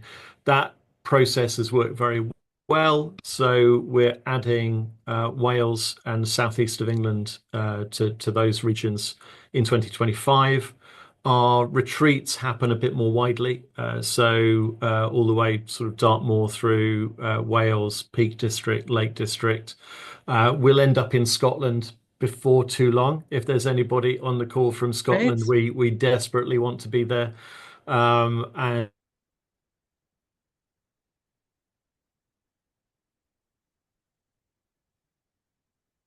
Is this a matter of deja vu? Oh, you're back again. No, you're back now, so we've Okay. got you again. Good. Great. I think we heard up to Scotland, I think, was where you started breaking up.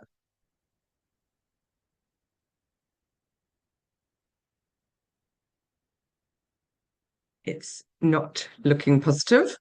I think what I may do is just keep a note of those questions. Oh, you're back now. I think we can give it one more go, and if not, we'll send those questions across to you. Yes, I think we broadly got there with that question. So so Scotland, we need a separate charity registration, but 2026 for Scotland, I think. But working towards.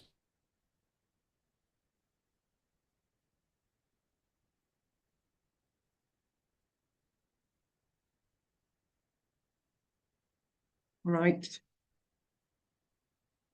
I think we may call it. I've got 2 questions remaining in here, which we will send across to Ian and be able to make sure that they're answered in the follow-up mail with the recording. But that brings our session to a close today. I'd like to really thank you for all your engagement. The chat has been really busy and really engaging, so it's lovely to hear of your interest. As I mentioned, we had nearly 400 people signed up for today. So if that's a small representation of small representation of the interest that's in trying to reach these underserved communities, we want to hear more from you. And now the dog's going, goodness gracious. So yes, that brings us to a close. Thank you so much. We will send out a recording and we'll be in touch soon. Thank you very much.